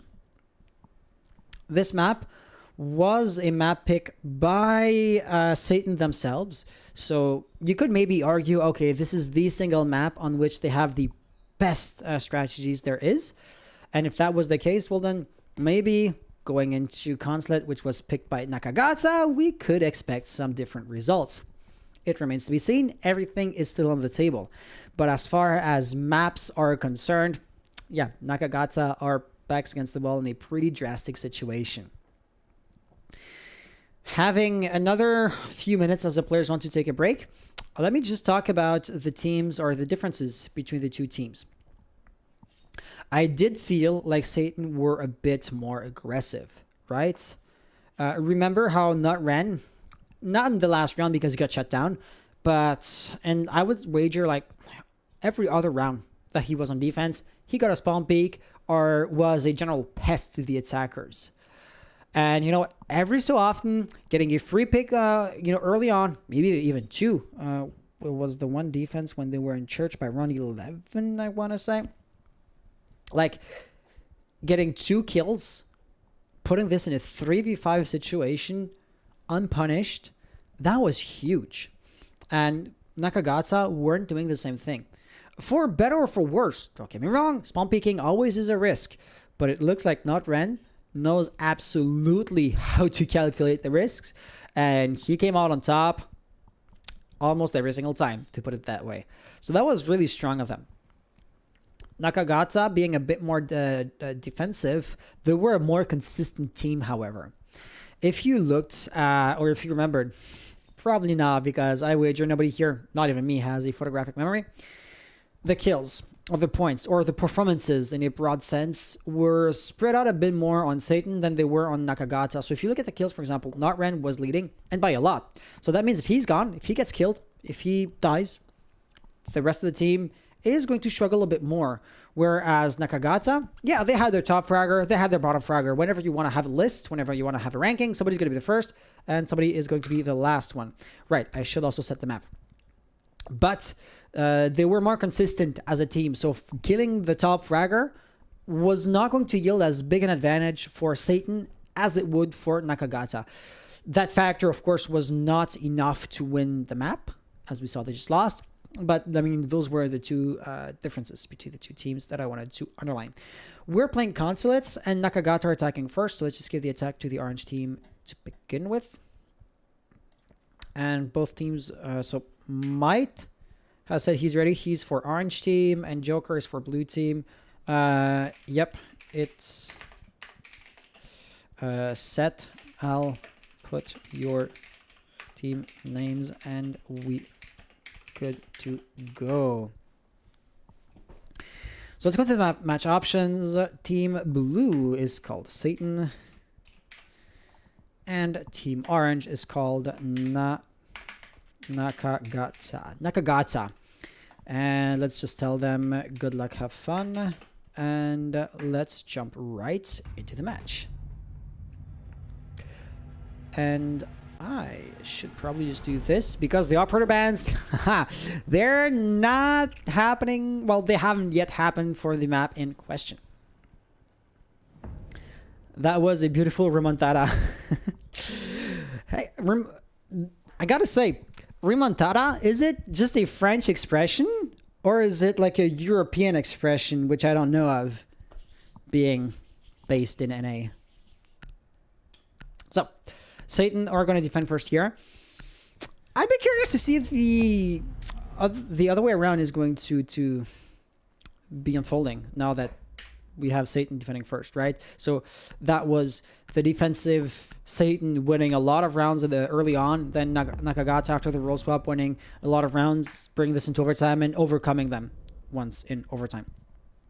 That Nomad ban is quite interesting and unique because Nomad was not banned on Clubhouse, and now Nomad was not played a single time on Clubhouse. So are they banning somebody who was not going to be picked in the first place? Ergo, were they doing like a misban there? Or is it due to the map? Because I could argue roamers are a pain in the butt no matter the map. But yes, I suppose there are a bit more opportunities here in consulates. Goyo actually going out. That's also pretty interesting. Simply put, there's a bit more verticality, or there are a few more verticality possibilities or openings. And therefore, it might be a bit more interesting for the attackers to be hanging around over, say, garage, which might entice then the roamers to come up. And if there's a nomad, well, then those roamers are going to be pesky. But without a nomad, S8n stands a bigger chance of having a successful roam game. And once again, Notren being quite successful with the roam game, be it to spawn peek or to just be a pest afterwards. Our first defense, however, is not going to go in the basement. That is going to be console and meeting office instead. Console, office, and meeting room. Well, the other way around. Y'all know that, right? Top floor. As always, it's going to be a mute instead of a bandit or even a Cade. Cade, which, by the way, has not been banned. That's somewhat rare. And it's going to be really interesting to see how that would play out in the garage area specifically because of the hatches, right? Cade is so strong because he's the only one who can protect a hatch, except if there's like a way to put a mute jammer on a table or on a shelf to basically have the vertical play, have the jammer be high enough. But that is just so rare. If you want to split hairs, you can also technically just put a bandit battery down on a reinforced hatch, but then it's just gonna get shot by the first attacker who walks through. So yeah, don't do that. Notren again seemingly setting up his bomb peak, and yeah, he's going to follow through with the actions. There are a few silhouettes spawning over there, but yeah, so he heard them shoot. He knows they're there. But KJ and Xen are moving to our left here. And so he is not going to be successful. A+ for effort, I gotta say. It was not his fault that nobody peeked. And right there, the Barnett is going to peek. And yet again, S8n double kill. That's not just going to be the one off. He is going to put, just like I said, a serious dent in the attackers' numbers and in their resources and in a general sense in what they can do. He could actually get another 2 picks right there if he's aggressive enough. Xen takes some damage. Xen takes some damage again. That drone gets shut down pretty quickly. That drone once again goes down out of utility. He's just an intel soaker. You know, how many drones did he shoot down total? They want to you know, gather intel on him, to know what he's up to, and they just can't do anything about that. If he runs out, there are 2 silhouettes over there. He saw him, makes a bit of noise, gets the kill, triple kill at this point. Will he get the ace? The 2 players that are remaining are your hard reachers. And he went down. Was not gonna send OBJ for too long. And right there, got down the tree. Right there, there's gonna be TixJ, and no! That was KJ. KJ gets the kill. No ace for no Ren. But I gotta say, opening up with an ace would have been doing wonders to their morale. Nakagata now still have a big problem. Not Ren, the single biggest fragger, the single biggest threat on the enemy team. It might be down. They're still in a 2v4 situation. And we do have a few players, or a single player roaming. That's going to be KZX. Well, roaming. He's proxy holding more than anything else. So, in a sense, he's still going to be a danger. Because TixJ, if he walks right up, of course, there's going to be somebody above his shoulder. And then somebody is now dead. That could be a double kill, but he peeked a bit too aggressively. KJ, he knows exactly what's up, right? Exactly where Spock is. That flash grenade gets caught, and TixJ can therefore not get any kind of interesting angles through, or any advantage by this flash grenade. They don't know that the one that was holding the angle for the winning was the KZX. Out of drones, TixJ has to just trust his guts. But right here, unfortunately, that was not the right call to make. So, that unfortunate rotation will be forced, and by extension, Spock can really shut down everything. They're in. He gets the pick. That was diffuser loss. KJ has to follow through with that. And, of course, predictable results are going to ensue. I like it. Hi, Secor. Thank you. Thank you so much. Yeah, I tried to have a conversation with chat because, you know, this isn't pro league. Like, there's 2 or 3 people talking in chat. So might as well try to keep a conversation going. I know it's not easy because there's like a 3 minutes delay on the stream. But yeah, I tried to keep the conversation going. It was kind of like if Top Fragger died, their whole round fell apart. Yeah, kind of, right? Not Ren. If he was to die without having gotten those 3 kills, it might have been a different story, right? Attackers need to locate and defuse. So, looking at this second round, S8n, of course they won, of course they have to go elsewhere, of course they're gonna go in garage. Where else would they go? Into, like, a piano room or press room? Yeah, that happens from time to time when a team wants to bait and surprise and throw their opponents off guard. But, yeah, today was not the day this was going to happen. Though Nakagata did that on the previous map, which was Clubhouse.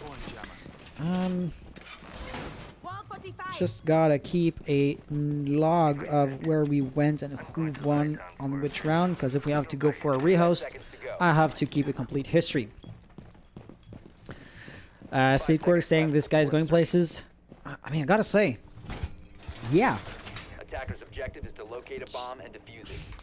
I'm missing words here. Nakagata, I know you lost the first map, but you might want to try your luck at the Challenger League Open qualifiers.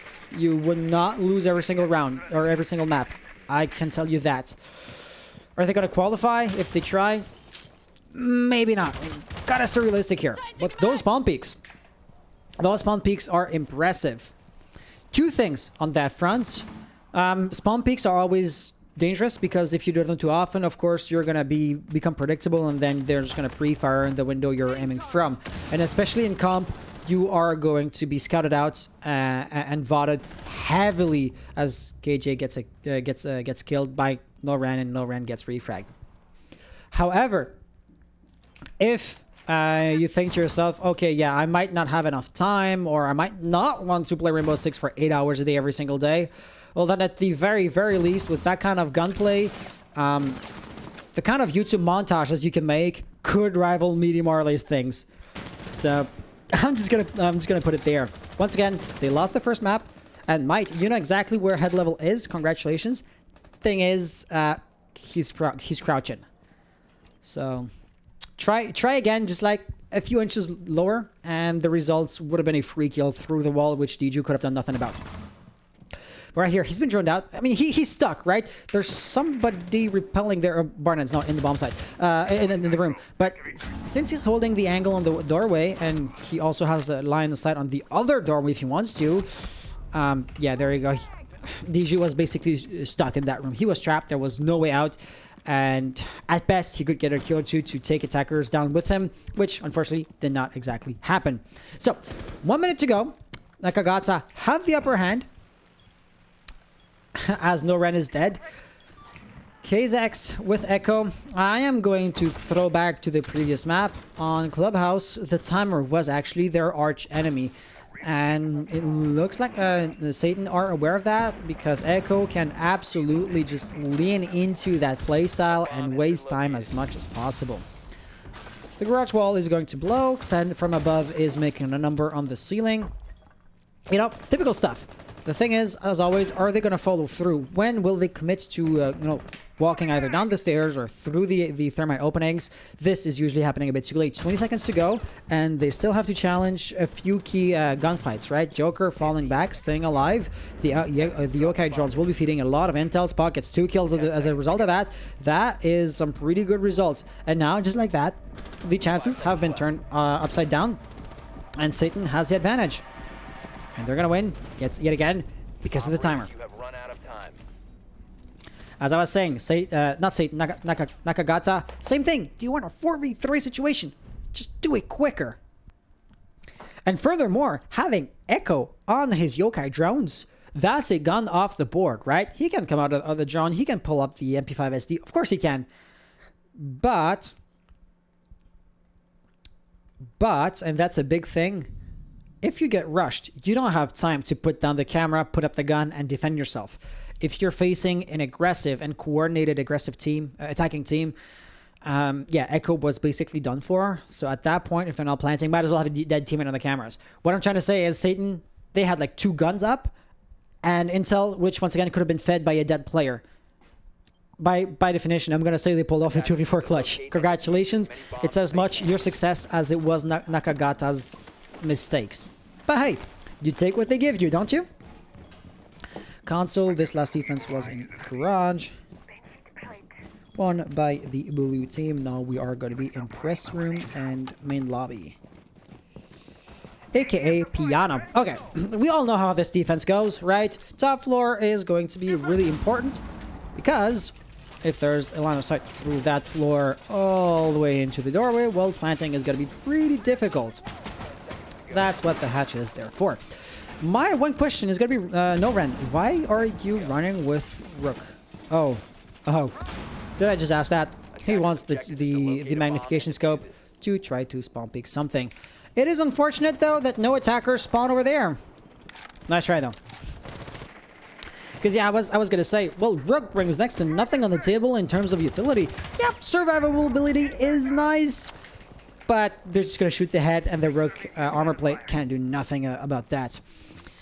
And then it dawned on me, right? He wants to spawn peek. The man is looking for kills. Right there.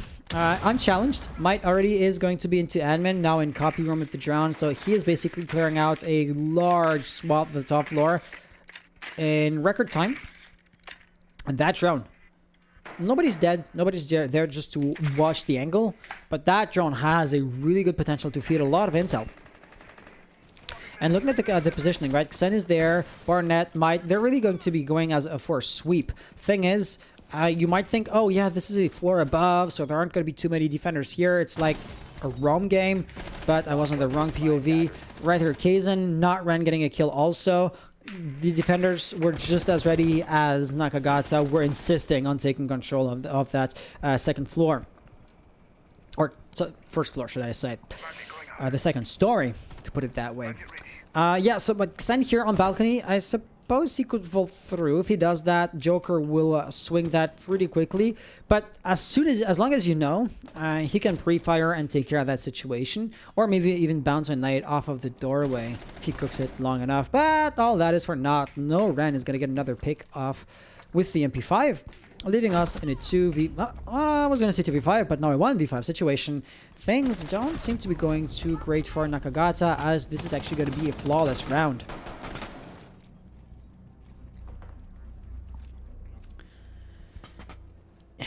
That's unfortunate.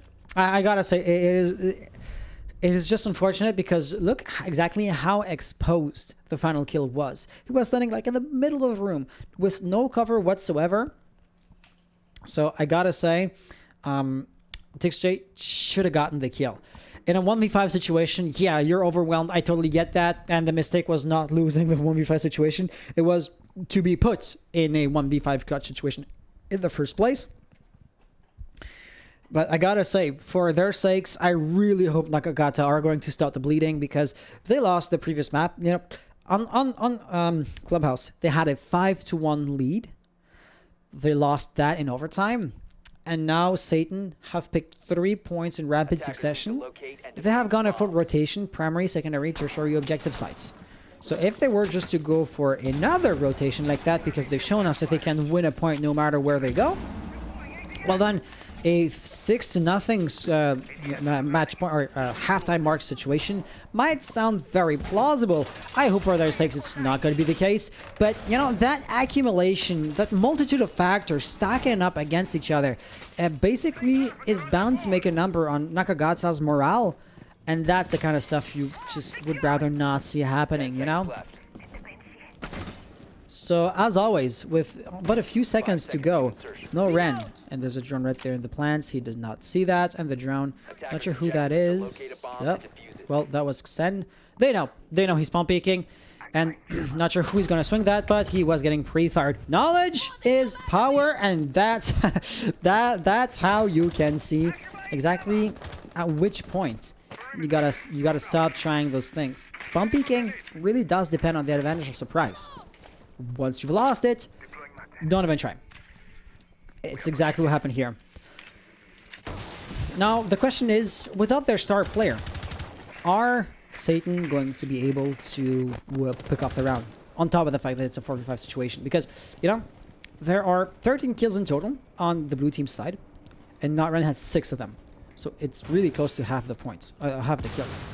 Having seen the feat, Sledge Xen could maybe roll a nade, or from beneath, Barnett could just get a few a pick like that. I hear the nade being...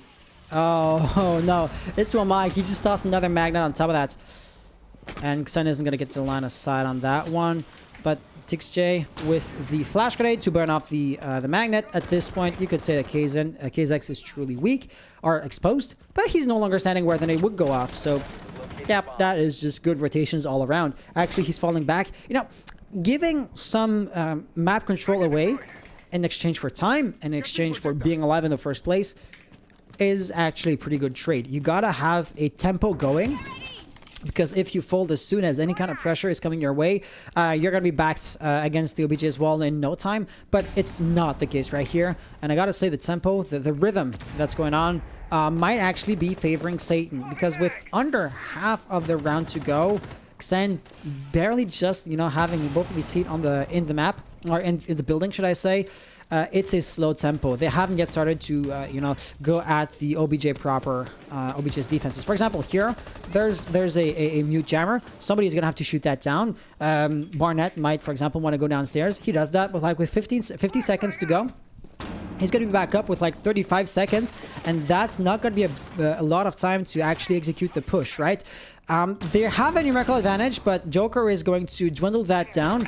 Spook also tries to rotate. He could shoot at the Hibana's pellets, but he does not want to reveal his position. they are likely to know as soon as he gets swung. Spock, yeah, he's looking the wrong way. KJ making a bit of noise. Now they know. But him being out of the bomb site would allow Might actually to run in. Joker gets another frag right there. They're looking for blood. Spock goes down, but Joker, the one that actually made his presence known, is going to stay out of that, and he stays alive. That cross angle is pretty potent, but he does not get the pick. Diffuser is being planted. Can Diju do something about that? Try as he may, he cannot. And Nakagata will win round number 4. That is going to be their first point. The bleeding has been stopped, and now they are going to try to get a momentum out of that.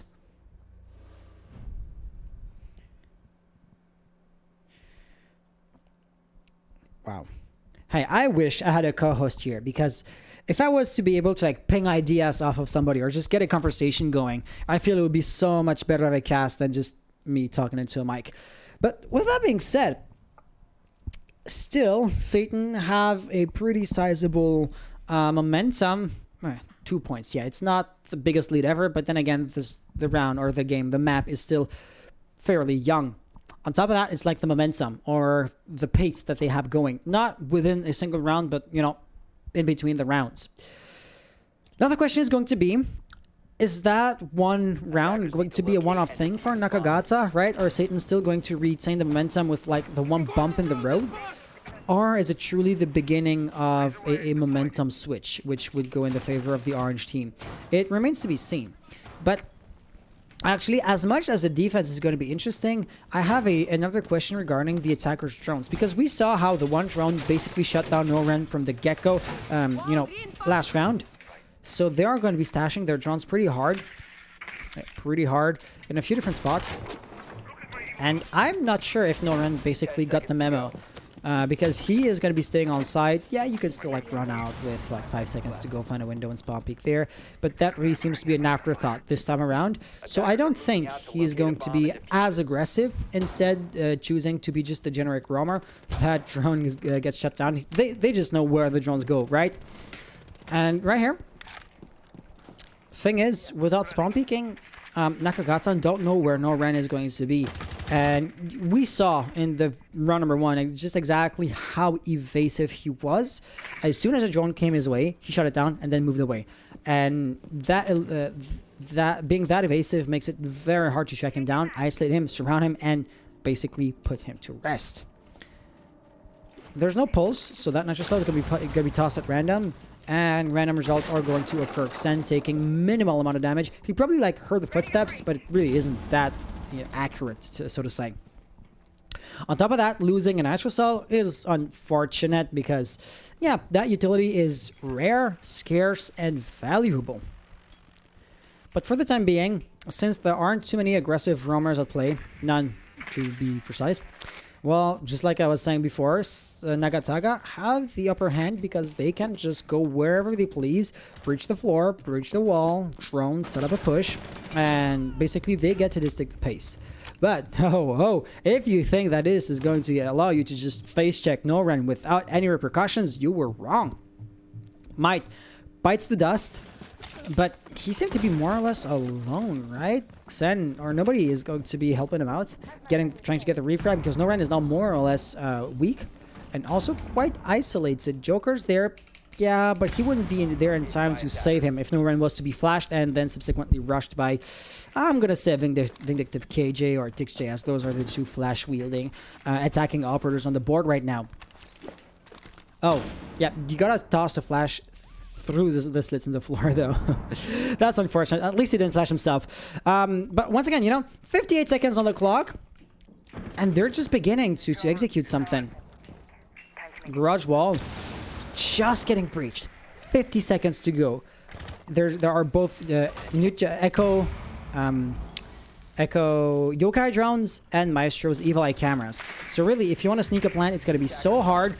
Basically, that is going to be a deathmatch situation. 36 seconds to go. 4v4, 4v3 situation. It is not going to be easy at all. Xen gets the kill on Noren. That was the single biggest threat. And now Xen has to go down. running down the stairs. But once again, there's going to be a lot of intel fed. Say, for example, the yokai drone. Barnett wants to plant. That is going to get shut down pretty quickly. Is Xen going to pick up on the yokai drone? He is going to shoot it down. The plant this time is likely to go down. Default cam is still up. Now we can see DG trying to go for a flank. He gets the pick, but Diffuser has gone down. Gets refragged 2v. Oh, now 1v2 situation. Joker, last player alive.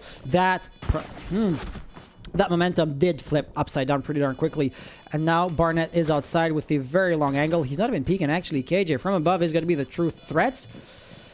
And the attackers, nope, they don't have to peek. They just have to play for time. S8n are backs against the wall now. Barnett is going to expose himself, and he gets the kill.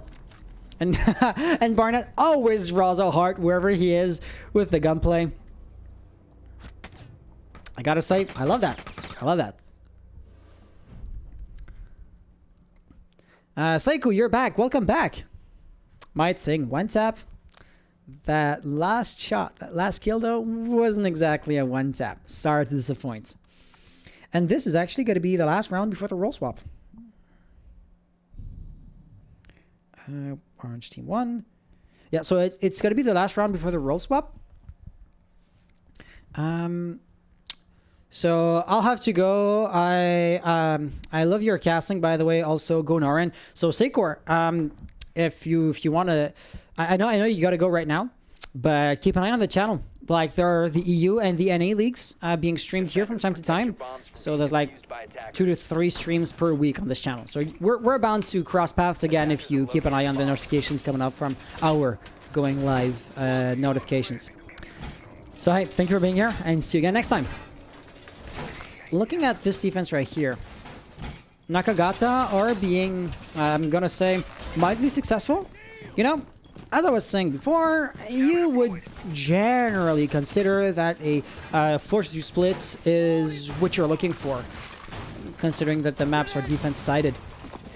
And now, Nakagata, they're gonna have a chance to actually cause a 3-3 split. And, I mean, there's no way around that. It would just be ideal for them.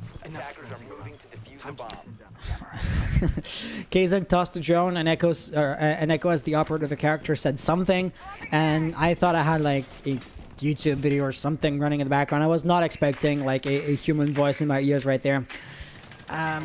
Especially not with that tone of voice. Like they're always shouting, I don't know, yokai out or something, and that was just like a discussion level of voice. It threw me off more than it should have. Loren is going to be drastically changing his playstyle. No roaming, no spawn killing with the smoke. You know, the kind of operator that you want to keep alive till the end of the round? Does that mean he's going to be passive? Well, of course not. It's Noren, but he's way less aggressive than he was before, to say the least. Yeah, not that passive, as he's going to make his presence known with a shotgun blast. And Xen is going to be investigating that mysterious hole that just did appear there on the wall. Or on the floor, actually. Dropping down. Could be interesting. No one knows about that. But, like, there are a few different possible paths, right? 3 hatches are near that point. The other one being... let me just... This one, and the other one being right here. And that is going to keep Noran on his on the back foot, because he doesn't know exactly where the pressure is going to be coming from. And actually, the pressure won't come at all, as Xen does not want to drop down. Actually, playing verticality is a bit more important. And I gotta say, I concur with that assessment. Few jammers, as always, are going to be a bit of a problem, but Sledge cares very little about that. And now that angle, not sure whose silhouette this is. Noran Spock is falling back. Joker! That was Joker, and he gets shut down. Could get revived if nobody is there on the top floor to finish him off, and that actually seems to be pretty likely. On the flip side, Spock had a natural cell already use it up, so that could have been also an interesting kill, because they know basically exactly where Xen is. And right there, oh, there goes the kill. Joker off the board, man advantage for S8n. That goes down as Spock actually gets a pick of his own. But he didn't insist too much on the roaming game. He had an opportunity. He did open up the map, but isn't going to press his advantage any further. Of course, that would have been a risk to take. But with 30 seconds on the clock and no real push having been attempted, you know, they opened up the wall. But they're just droning. 25 seconds to go. So anything to disrupt their push could be massive, which is why Spock should maybe really attempt a roaming game. And yes, we hear the Evil Eye cameras. Now it's likely going to be one of the yokai drones. Yeah, he gets shut down. 8 seconds on the clock, and Spock here with the roam game gets a nasty double kill. That's a quad in total. Will he even get the ace, or is it going to be due to the timer? It will be the timer. Yeah, when you have 2 seconds to go shooting down the camera, it's always important, don't get me wrong. But with 2 seconds to go, you have bigger fish to fry. Nonetheless, congratulations to Spock for the quad kill. That should not be understated. And so, with another garage defense actually being successful, we're going to go into the roll swap with the 4-2 split that was basically hoped for. Now we see S8n attacking and Nakagata defending. May I remind you, this was Nakagata's pick, and if I was to go off of that kind of logic, it might be because Nakagata do hope or do guess that they have better strats than S8n on this map. But of course, strategies are mainly a defensive thing. So this would now be Nakagata's time to shine. Instead of bringing a mute, they're going to be bringing a Kaid. He can be a bit more annoying when it comes down to like tracking down the electro claws and shooting them down. But it should still be, still shouldn't be that hard of a thing to figure out. One thing is for sure. The Mira is going to be a bit of an addition, and you can really see the kind of fortress she's building for herself. Xen is going to have a good line of sight on both bomb sites, and flushing them out might prove to be a bit of a challenge. Other than that, still like no ROM dedicated operators such as a Vigil or maybe even a Caveira, which I wouldn't expect to see here, but there you have it. And the idea behind bringing the Cade, of course, is going to protect the reinforced hatch here, I would suppose. But he still has a second electric line in his back pocket, so I might yet be proven wrong. Not sure who Diju was shooting at and who shot back. It was the Barnetts. So they're both going to be trading roughly the same amount of health, and definitely like no clear winners in terms of that specific gunfight. And right there, nope, he's not going to be seeing anything, but the drone is going to get shot down. So intel still is going to basically be fed. S8n knows there is a roaming threat looming somewhere on the top floor, but they don't exactly know who that is or where that somebody might be. Of course, the drone got shut down, but you always know that the roamer will move when the attackers know anything remotely accurate about his position. And you can just see how many drones are being stashed everywhere and just how much intel they can gather. Shooting a natural cell through that opening could be interesting, but it would also be a bit of a challenge, as you don't want it to get stuck to the wall, because if not, it would be destroyed by the electricity. But for the time being, KZX is looking for the electric claw, it looks like. And so Joker would probably just find it eventually. Jay can't do too much about that. Alright, the attackers can shoot down a natural cell, but you can't shoot at a grenade. Somebody on the top floor, that was Diju. But yeah, they didn't stick a natural cell to the ceiling there. Ace charges are going to blow. Diju from above making sure they blow. And now, oh, might. He could jump down, but that would of course be a suicide mission. We're just looking, but not finding much. I gotta say, if I was talking about Nakagata being late, yeah, with 47 seconds to go, S8n also aren't gonna have a second shot, right? When they want to funnel in, if it doesn't work, they won't be in a position to rotate or to try again. But they are setting themselves up to not need a second chance, as he gets not one, but actually 2 kills in rapid succession. Nicely done. KZX with the diffuser, not stepping foot on bomb site just yet. Tixche taking a lot of damage, actually going down. Xen with a refrag there, and Might from above gets one. Now could turn the sledge and actually buck openings against the attackers, because he could shut down the entry into, and he's gonna do just... He misses! No! He misses! And he is eventually not even gonna get the kill, and no, K6 is planting! And the refrag happens, Xen saving the day! And now Joker's gonna have to try and plant. Spock gets the kill. No, not even. That was... That was close. That was close, but once again, the timer ended up being the true enemy. The true threat.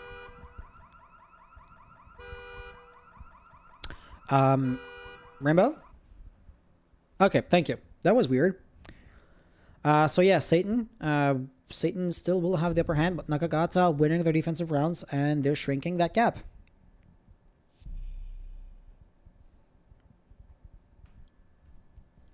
And after having won, Nakagata do seem to be the kind of team to go unexpected places to bait their opponents out a little bit.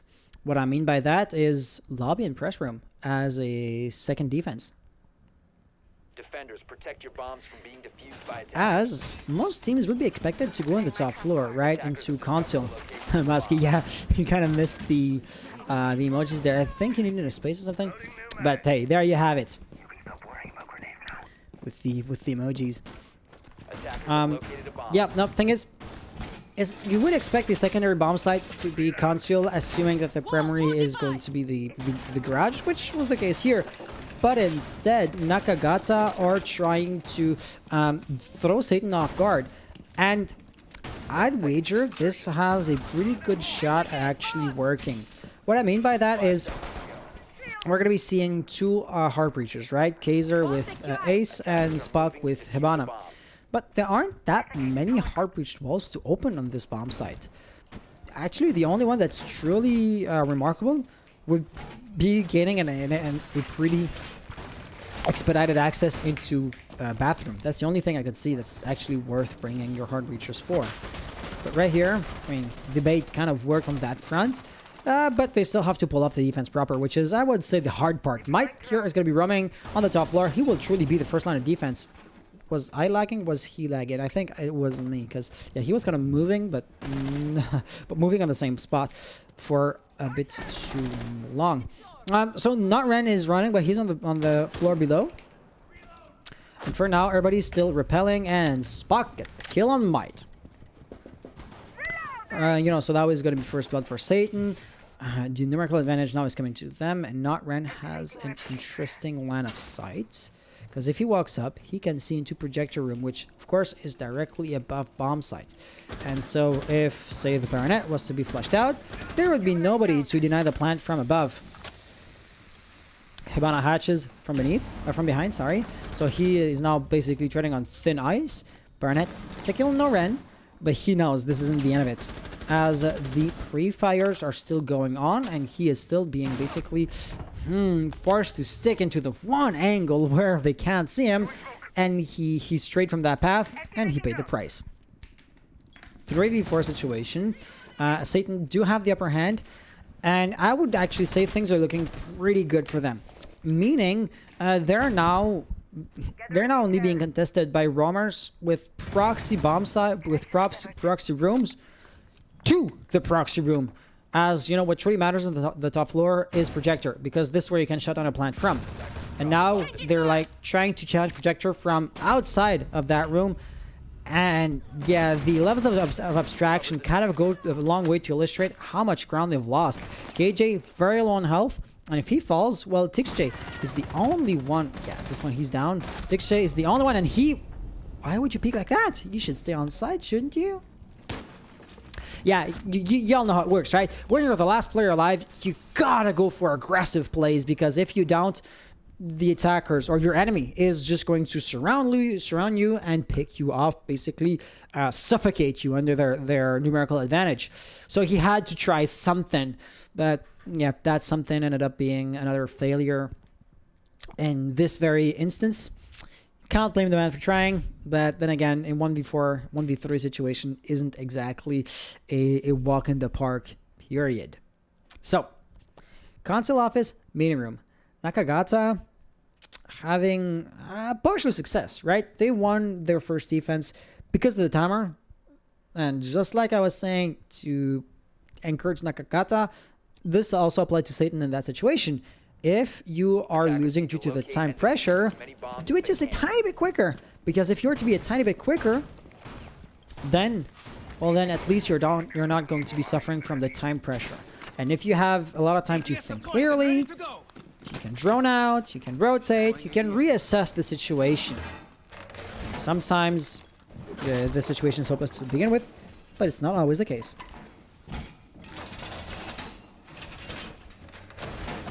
So, after having lost in press room, console office is going to be the next one. And there you have it, the rotation hole. I'm quite surprised to not have this wall reinforced. Other than that, I mean, typical stuff, right? Suya gates there and there.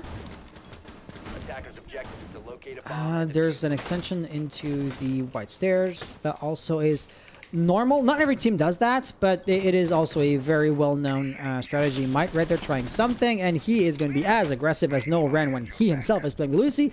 The results are going to be a bit more partial, as he does not get the kill proper. Still, KZX is going to be playing the round with a limited amount of health, which is also going to be, let's just put it at a good thing.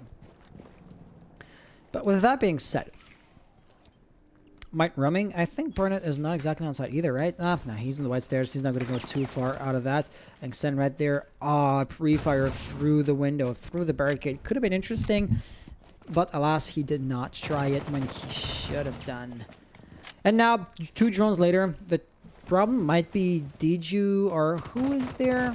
Okay, no. So nobody is actually into Visas, because even if it was Ash, just like breaching the floor beneath Sen's feet could deal massive damage. And also fleshing out. But fleshing out is something he did on his own. And now S8n have basically uncontested control over the whole area of, you know, admin, printer room, that kind of stuff. And it's going to be a good angle to launch their attack from. Right here, Noran knows there's nobody right there to his left. And now he's going to be free to just drone, gather intel, and figure out what the defense is going. I gotta say, Nakagata are doing things pretty well. They have less map control to some extent, granted, but it's nothing too major. And specifically, at that rate, S8n are going to be pressed for time because we've seen them play and we know this is one of their Achilles' heels. Flash grenade goes out. Is it going to be followed by a frag? It is going to be followed by a frag, hopefully getting the kill on the mute jammer. It does not, and it looks like it was a Maestro Evil Eye. Probably got shut down because it's no longer in the Evil Eye. But yeah, if you those Excaris pellets have been destroyed. Sen is going to take massive damage. That is the repel right there. Could it be a double kill or a refrag? No, Ran getting out of this alive, but barely so. And now the diffuser is going to have to be planted. The jammer, of course, being gone, another wave of pellets is going to go out. But they're going to have to, at the very least, they're going to have to crawl through that. They can't even just be crouched, I think. So, yes, going through that angle is going to be very risky. KJ has an interesting line of sight. What exactly can you see? Oh, it's that line of sight. Very potent, I gotta say. They're not gonna spot the bullet holes before it is too late. Might looking for one of those drones. There's no drone there, but Burnett actually gets the kill. Looking for another, but it's a refrag situation instead. Spock, bringing the diffuser, has to get on site pretty quickly. 8 seconds to go. Noran running back up to provide covering fire. KJ, he's gonna plant, and the natural cell is likely to be the end of it, and it does! Nakagata winning round number 9. Whew. Well done, well done. So, round 10. Round 10. And that's going to be a 4-5.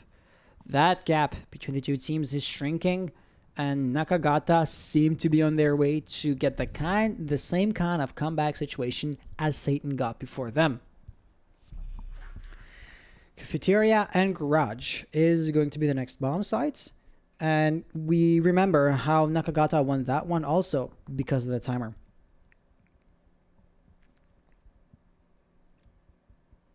So should history repeat itself? well, this is more or less what we could expect. But I don't think they have the exact same composition as on the very first attempts. And by they, I actually mean Satan, because they're bringing 3 hard breachers to the table again, which of course is a typical move of theirs, remember, throwing us back to how they were playing on Clubhouse. But here, I mean, yes, you absolutely do want to breach the garage wall, but you only need Joker to like shut down the Electric Claw, and then I'm gonna say Ace to open up the wall. Spock, Hibana on the on the hatches, yeah, might maybe be interesting, but then bringing let's say like a Ying or something like that, or a Dokubi, or any kind of like creative utility might maybe be a bit better. You know, Spock being one of the top progressors of his team, like give him Jackal's gun with the C7 in his hand, that would probably be a very impressive and formidable threat. But hey, Satan do what Satan does what Satan's gonna do, and if it works, who am I to judge? Just like the Baronet or the Barnet getting a kill, and not exactly a refrag situation as DG might refrags DG immediately after. So yes, Nakagata are going to keep their upper hand. And with that being said, let's see exactly how things are going to go. Because the only players that remain are your hard breachers. They were not there to flush out the roamers. They were not there to be creative. They're there to get the wall opened. Oh no. Oh no. Oh no. Yeah, so Joker could still open it up with his breaching torch, presumably. But looking at their movements, I don't think he's going to try that. So plan B is going to be basically checking and challenging the yellow stairs and just shooting at the electric claw with your gun. You have to make sure there's no like roamer there. There isn't. And I mean, Spock had line of sight on the electric claw. Why didn't you just shoot at it? He didn't see it. I get that. He didn't spot it in like the split second he was looking at the wall. But just insist a tiny bit more and you could probably get it done, right? There you have. He just has to find it, and there it is, and there it's gone. KZX lost some amount of health. That was KJ behind the white van, but that second electric claw actually is going to be put on the wrong wall, if I can put it that way, because now I'm not sure which one of the hard breaches is going to be. KZX, it is. They are just going to be opening up the garage wall, as should be expected. And I could also see that the attack is going to have to split, right? They can't just pull off a unilateral push. So Spock's still in yellow stairs, walking up. Looks like KZX is going to put the pressure as he was going to walk down the yellow stairs. And Joker probably just playing from the outside, trying to get those cheeky angles. Let's just remind ourselves, he does not have a frag grenade left. And oh, Sen, as a roamer, could deal massive damage to the attacker. Spock gets a kill might. They're running down spiral stairs. Is there somebody turning around? Yeah, that's going to be TixJ. Makes his presence known. Sen is behind them also. And KZX goes down. That's the first pick. And the refrag, or the second one, goes there. Joker, last bit alive. He's in bomb site, but doesn't even have diffuser, so it doesn't matter too much. Does not shoot down the nitro cell. Nakagata, round number 10. And they are now up to 5-5. Their drawback is now gone. And they're out for blood. Let's just leave it at that. So before them, Nakagata were able to win 2 rounds on attack. Satan, they have won 1 attacking round. If they win a second, they are going to be, at the very worst, guaranteeing an overtime situation. And at the very best, winning the map. Once again, in the context of the best of 3 plus bracket reset, in the context of the grand final, this is map point for Satan. Nakagata, however, having the defense, seem to be on their way to, or on the fast track, to win a few rounds and to possibly win the map.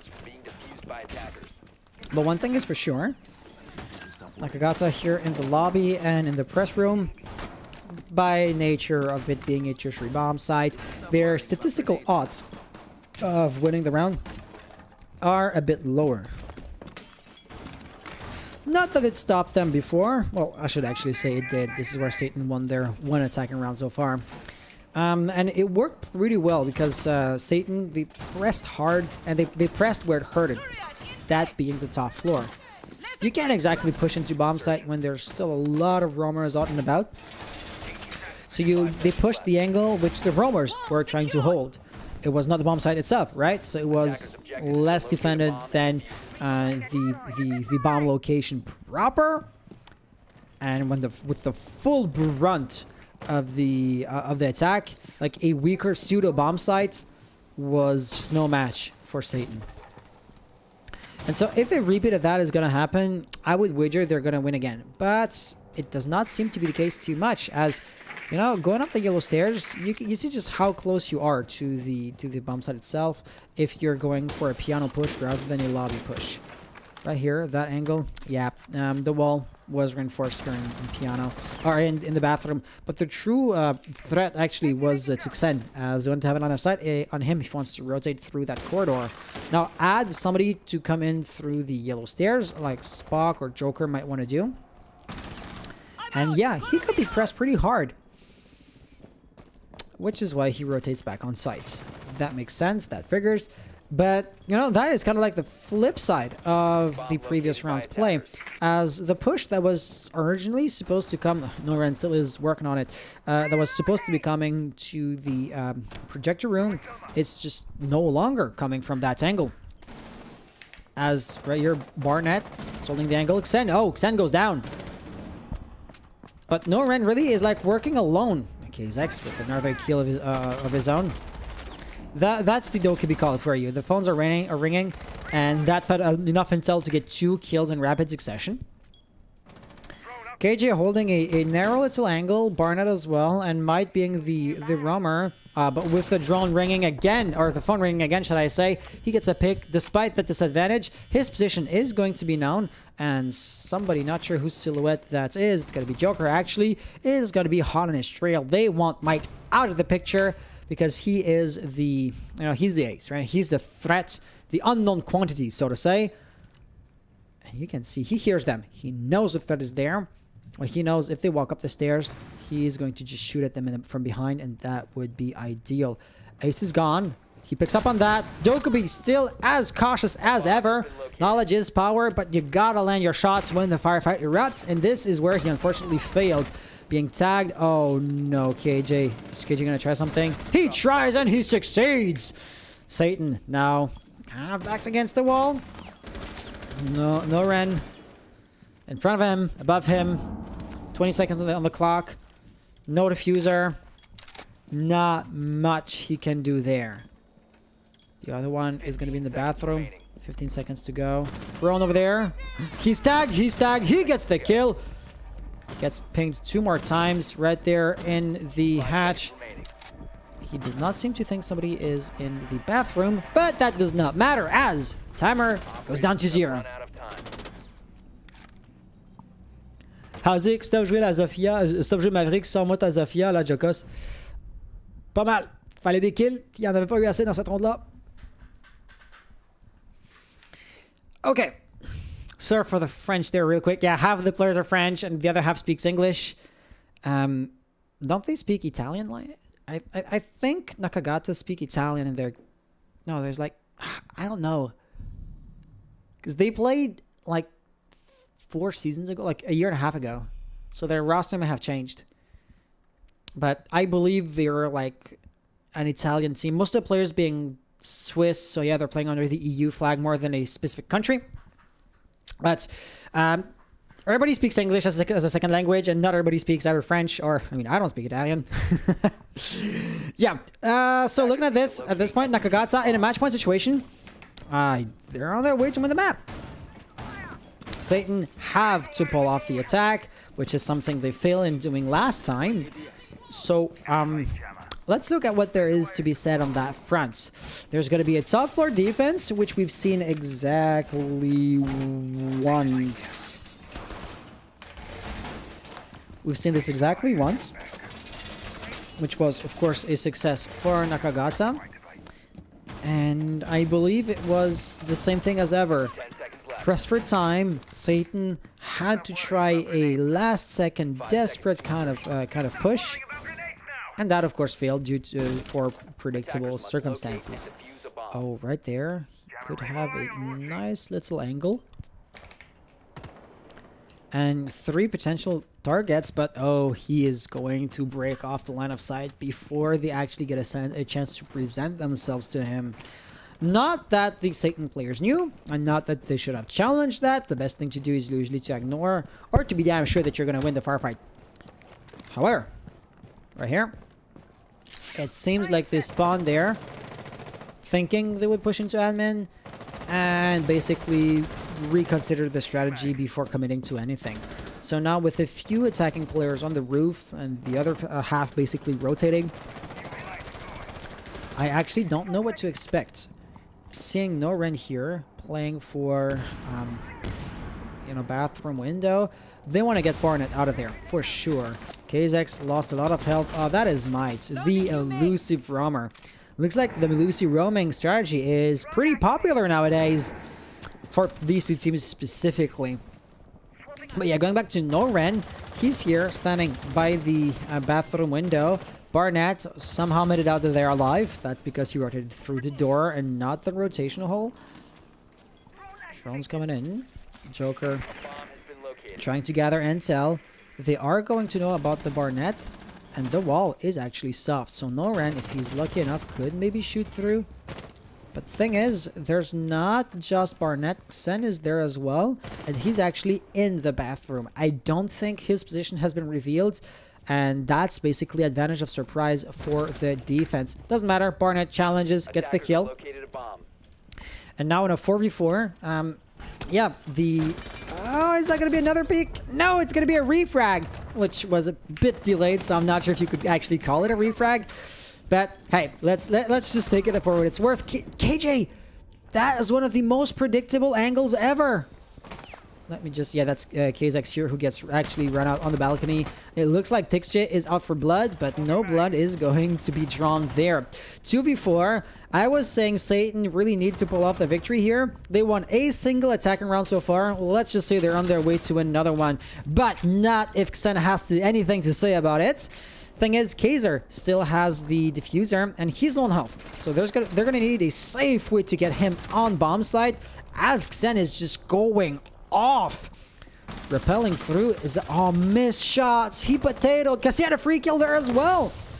So KZX will have to try to plant. Joker has to cover. The Evil Eye will be a bit of a problem. Actually, that was a wall bang. No, 7 seconds on the clock. Joker, of course, cannot plant. It's going to be a deathmatch situation. Pre-fires do work. Tixje is not going to present himself. He gets the diffuser down. The natural cell is ill-placed. Replacing it might not work, but the shotgun does.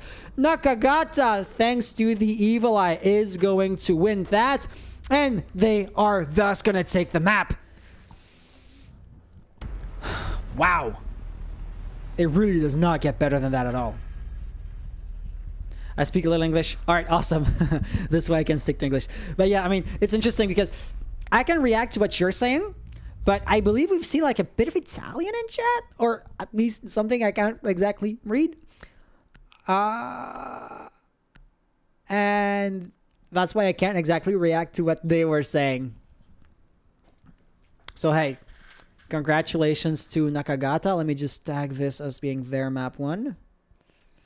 There we go. If we come back into the matchmaking. 5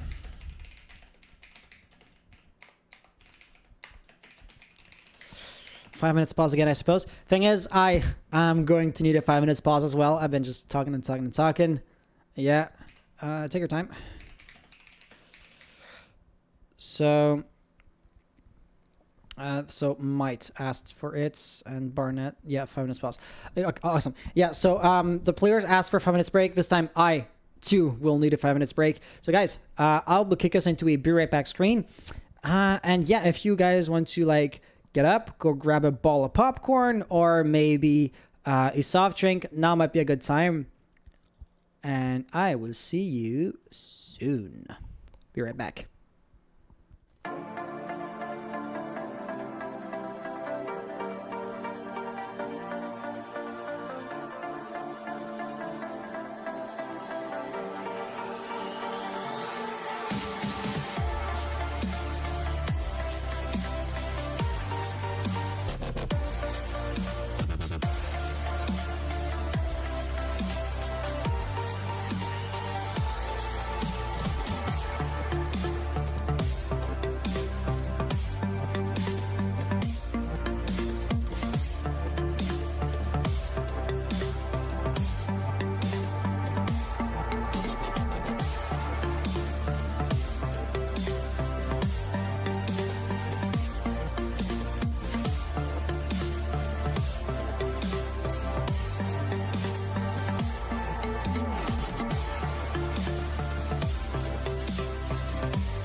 And I'm back.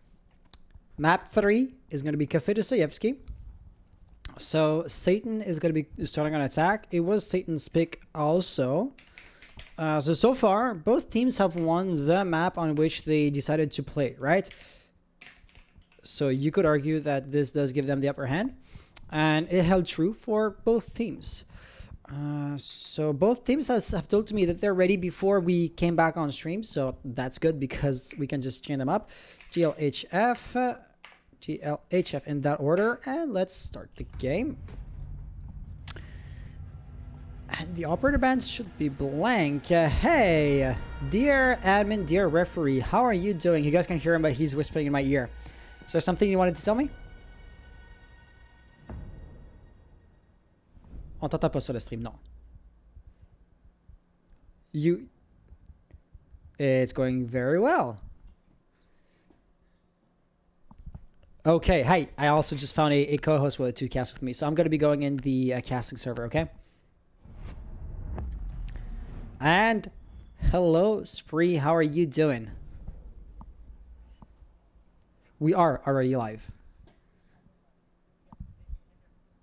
So you're wait, no, you now you're on stream. Whatever you're saying goes to Twitch. Gotcha. So for the context, okay, as the operator band's underway. Sorry everybody. A little That's bit okay. abrupt there. I wasn't sure if we were on broadcast. Apologies to everyone in chat. That's okay. I mean, I did like put up a message. I went right in here and yeah, that was out of the blue. So. I gotta say, I was at the beginning of the match. I was more or less out of context myself because I was not following the EU season at all. Right. So, for context, this is a best of 3, but with bracket reset, it's more like a best of 5, where the team that stems from the upper bracket or the winner's bracket has a free win, which would be Satan. So. Actually, you know what? Instead of sharing you this screen, I'm going to share you this other screen with the OBS output. This way, you can see directly what the stream sees, be it map wins or operator bans. Give me half a sec to work the mouse, and there you go. You should now see. Wonderful. Yep. Okay. Yep. Perfect. Awesome. And so, Cade being last one. Hands, Yeah. Yes. Please tell me about these two teams. I know nothing going in here. I'm fresh in. Total blind ignorance, don't know anything about the people we're seeing here. So please tell me about what we've been seeing so far in the match. Of course. Satan, they play under the French flag.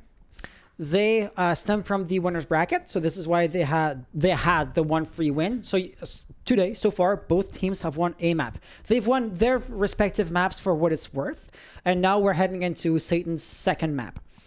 You know, I did catch the tail end of the last map on Consulate, and I have to say, I was seeing some absolutely incredible plays. I can't remember who. It was the Aruni in the final round. Can you please tell me the name of that player? That was Nakagata who were defending, and I think it was Jay, or it was Xen. It was Xen. Yes, Sen.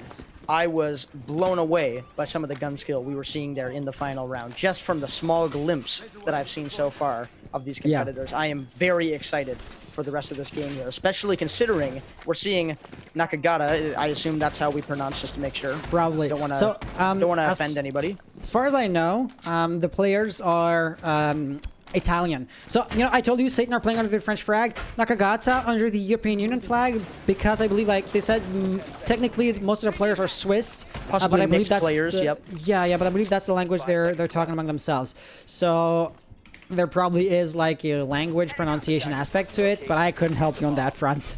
I think what I'm going to do, just for simplicity's sake, I'm just going to call them NG. Just so that we don't mess anything up. So yeah, I saw NG going in there, and what I was talking about is just coming from that back end, when you're looking at players who, they already are at a disadvantage. Not whether or not that's their fault in the short term, they are a map down from the get-go. So, I mean, a lesser team than then might pale in, they might fold the towel, maybe not give it their all. But just seeing how hard that they've been fighting, already 2 maps in and not even close to giving up, I've got a feeling this is going to be a very exciting game with players with that kind of drive. Oh, absolutely. One thing that you might want to be aware of is Satan. They are a bit more aggressive. As I said this, though, Jixju is going just to face check might, and he goes down.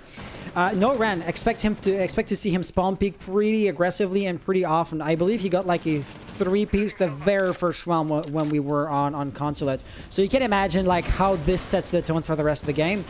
But I mean, they're not on defense just yet. Just in a general sense, expect Satan to be a bit more aggressive than the orange team. Yeah, we already saw a little bit of taste of that, seeing the Malusi getting taken out so early. I have to say, though, it is definitely on Might's fault there that he happened to position himself in a place where he could be cut off easily.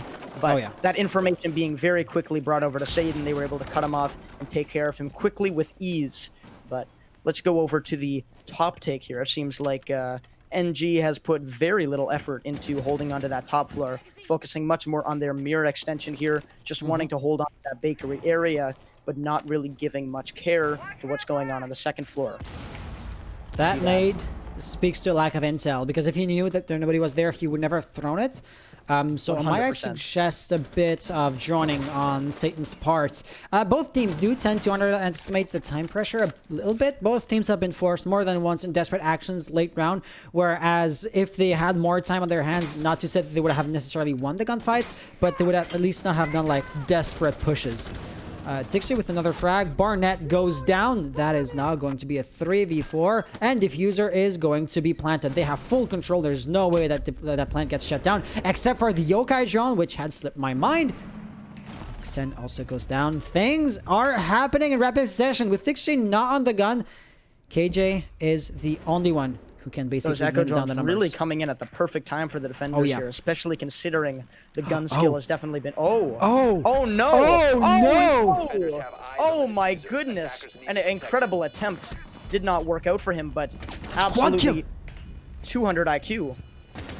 Now all left up to Frost here is just gonna have to try to pull this clutch together in the 1v2. But let's not overlook the absolute mega brain that we just saw coming out from the echo.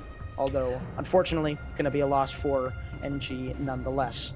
The players have been asking if Twitch was wearing a headgear. We are going to need to rewind there and take a look. Yes, so of course. The timer in the meantime. Yeah, the stream has putting us on the casting screen, please. Yes, of course. Take a look. We're going to investigate what's been brought forth by the players quickly, and then we should be able to get back to the game very shortly. I'm going to swap cameras for your screen share on Discord. Now, Hans, this is going to be a bit of a circus act here, but if we can try to get my face cam up on the stream. Yes, well, just send me the OBS Ninja link. Yeah. Let's get it done. Usually we have a bit more time to set this up, but you know what? We're ahead of the curve. I don't think we ever got a good... Did you get the first pick there? It might be possible. Did we ever get a good like third-person image of Diju? Not sure. It's a Japanese name. Okay.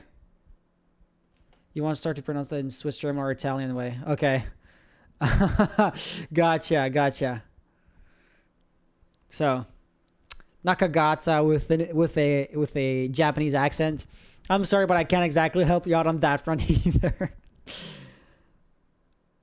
Yeah, so with the 3 minutes delay, I'm looking at the round again. And we'll see if all... So if there was a skin... It's going to be a little difficult to get this information, but at the very least, if we can't get the information now, we can rewind later after the match. We can do things such as watch replay, and we can get the information later. And if... conduct requires us to take action, then we will do that at a later date. So the thing is, the EU rules would stipulate that if an illegal skin was used, the round would be replayed. So we'd basically rehost with just the operator bands and play it over again. So, you know what? I am actually going to ask...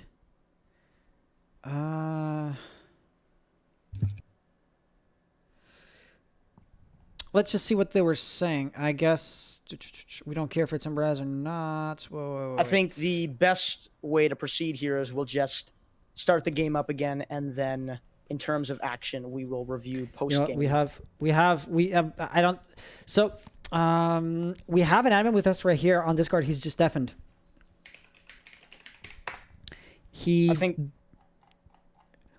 So I've just asked him to deafen himself.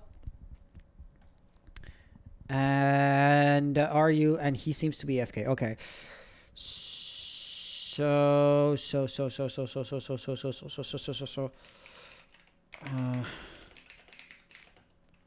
Referee's not there right now, but I suppose. Wait. So I didn't get to see with stream delay. Was Twitch wearing headgear? I think, Hans, what we should probably do is continue the game here and return to this later. Because, we if we do have to deduct points, we can't quite do that live here. We can't do a good investigation, so we'll continue through. On a different note, I've sent you the OBS Ninja link so everybody can see my beautiful face in chat in just a little bit. So yeah, let's just resume that, I suppose, and get back into the match. It's unfortunate, but hey, it happens. It's the second time. Circumstances are what they are. We'll just have to move on for the time being. If there is the circumstances where we need to make changes to the outcome of the game, they will have to happen either between games or post-match entirely when we're able to get the correct information to confirm or deny what has been supposed to go on within the match. Yeah, it's unfortunate because as far as the EU League is concerned, I'm no referee. And so therefore I can't really make a final judgment call on that front. So, you know, this is actually why you want to have a referee or somebody to spectate the game at all times, to prevent those kind of situations or tensions to escalate. But unfortunately, I'm just powerless to do that. And you can see in game chat that, you know, they're grinding their teeth right now. Yeah, it definitely is frustrating, not just for the players who are accusing, but also the alleged players if their accusations are not true. We can't confirm that right now, but for both parties, it's definitely frustrating when you can't get a concluding outcome. Either way, though, let's just continue on as such within the match here, as we're going to be moving up to bar for NG. They seem to have just decided it's not going to be the correct move to return to kitchen, and they're going to be wanting to switch things up, perhaps give a different... Wait, Frost has a skin now. Frost now has a skin. But I can give a little bit of insight here. That is actually a legal skin. It's from the pro set that were recently gotcha. drops. Yep, gotcha. Still allowed, so we are good. I know the round's underway, but look at this Frost mat placement. Beneath the rotational, which has been personally made like above floor level, is a signature move of theirs. Yes, because what I usually say in those situations is, do you really want to have a strategy which depends on the fact that your opponent is going to make a mistake? Because at a high level of play, they just don't make mistakes. Well, this one Frost mat does work. No, I have to say, recently with the changes to Frost, the utility that Frost Kit brings is so good that a lot of top-tier players are not bringing her for the gadget, but really what's in her kit. So it's a very interesting situation where, very nice shot from Ken, but it's a very interesting situation when we have players being creative. Oh, and another one. We'll have to return to the Frost conversation later. They did not know. Just a little bit too crazy, going Super Saiyan right now, looking for a third. Oh, it's not going to be him. It's KJ, actually. Exactly. The ace openings being turned against him. Joker now in a 1v5 situation. I have if to somebody say can pull it off. A complete turn of events there. Oh, yes. Absolutely a mismanagement of resources and information. Those few mute jammers and the lack of intel on the mute absolutely crumpled the attack here. There was very little to nothing they could do in the situation they placed themselves in after having dropped the hatch. But Iona not going to be going down without a fight. Frost, though, ready to put him in the coffin 6 feet underground, getting their first round on the board. Oh, yes. Back to what I was talking about the Frost, just so I can get my thought out, really. What I'm saying is, when you have an operator like Frost, whose ability, by the way, not changed ever since she's been buff. It's still the same gadget. It's been, for a very long time, not respected or used in the professional or competitive community, simply for the fact that it's appearingly very obvious, very unuseful. when you're going against teams that are so good at finding all this information about the site. But what we've noticed is when people bringing Frost just for the shotgun, just for the shield, just for the 1.5 times sight, when you're bringing it for the kit, they have to get a little bit creative with the way they're using their Frost mats, almost as an extra piece of utility rather than the primary reason for bringing her. And because of that, we've seen actually the Frost mats have been quite useful for a lot of teams. Professional teams in NAL playing Frost quite consistently on maps like Oregon for the kids hold.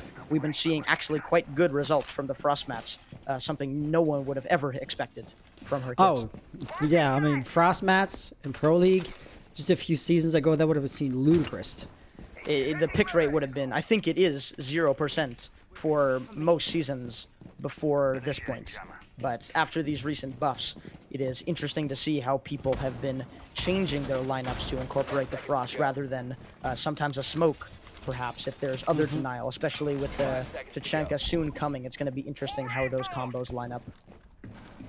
So, the very first time, actually, that a dedicated roam operator will make an appearance is now. Whenever they were roaming, usually, and maybe you could explain to me why, Melusi would be the go-to roam operator. I get that you want to have, like, the kit and the utility and that kind of stuff, and Vigil, by definition, is a very selfish operator, but they're only now going to be bringing him to the table. You know, what I think that really comes down to, Hans, is it's all about confidence. When you're talking about bringing someone like a Vigil or a Mozzie, although less so for Mozzie, but basically mostly for Vigil, what we're noticing is that bringing people... Oh, my goodness.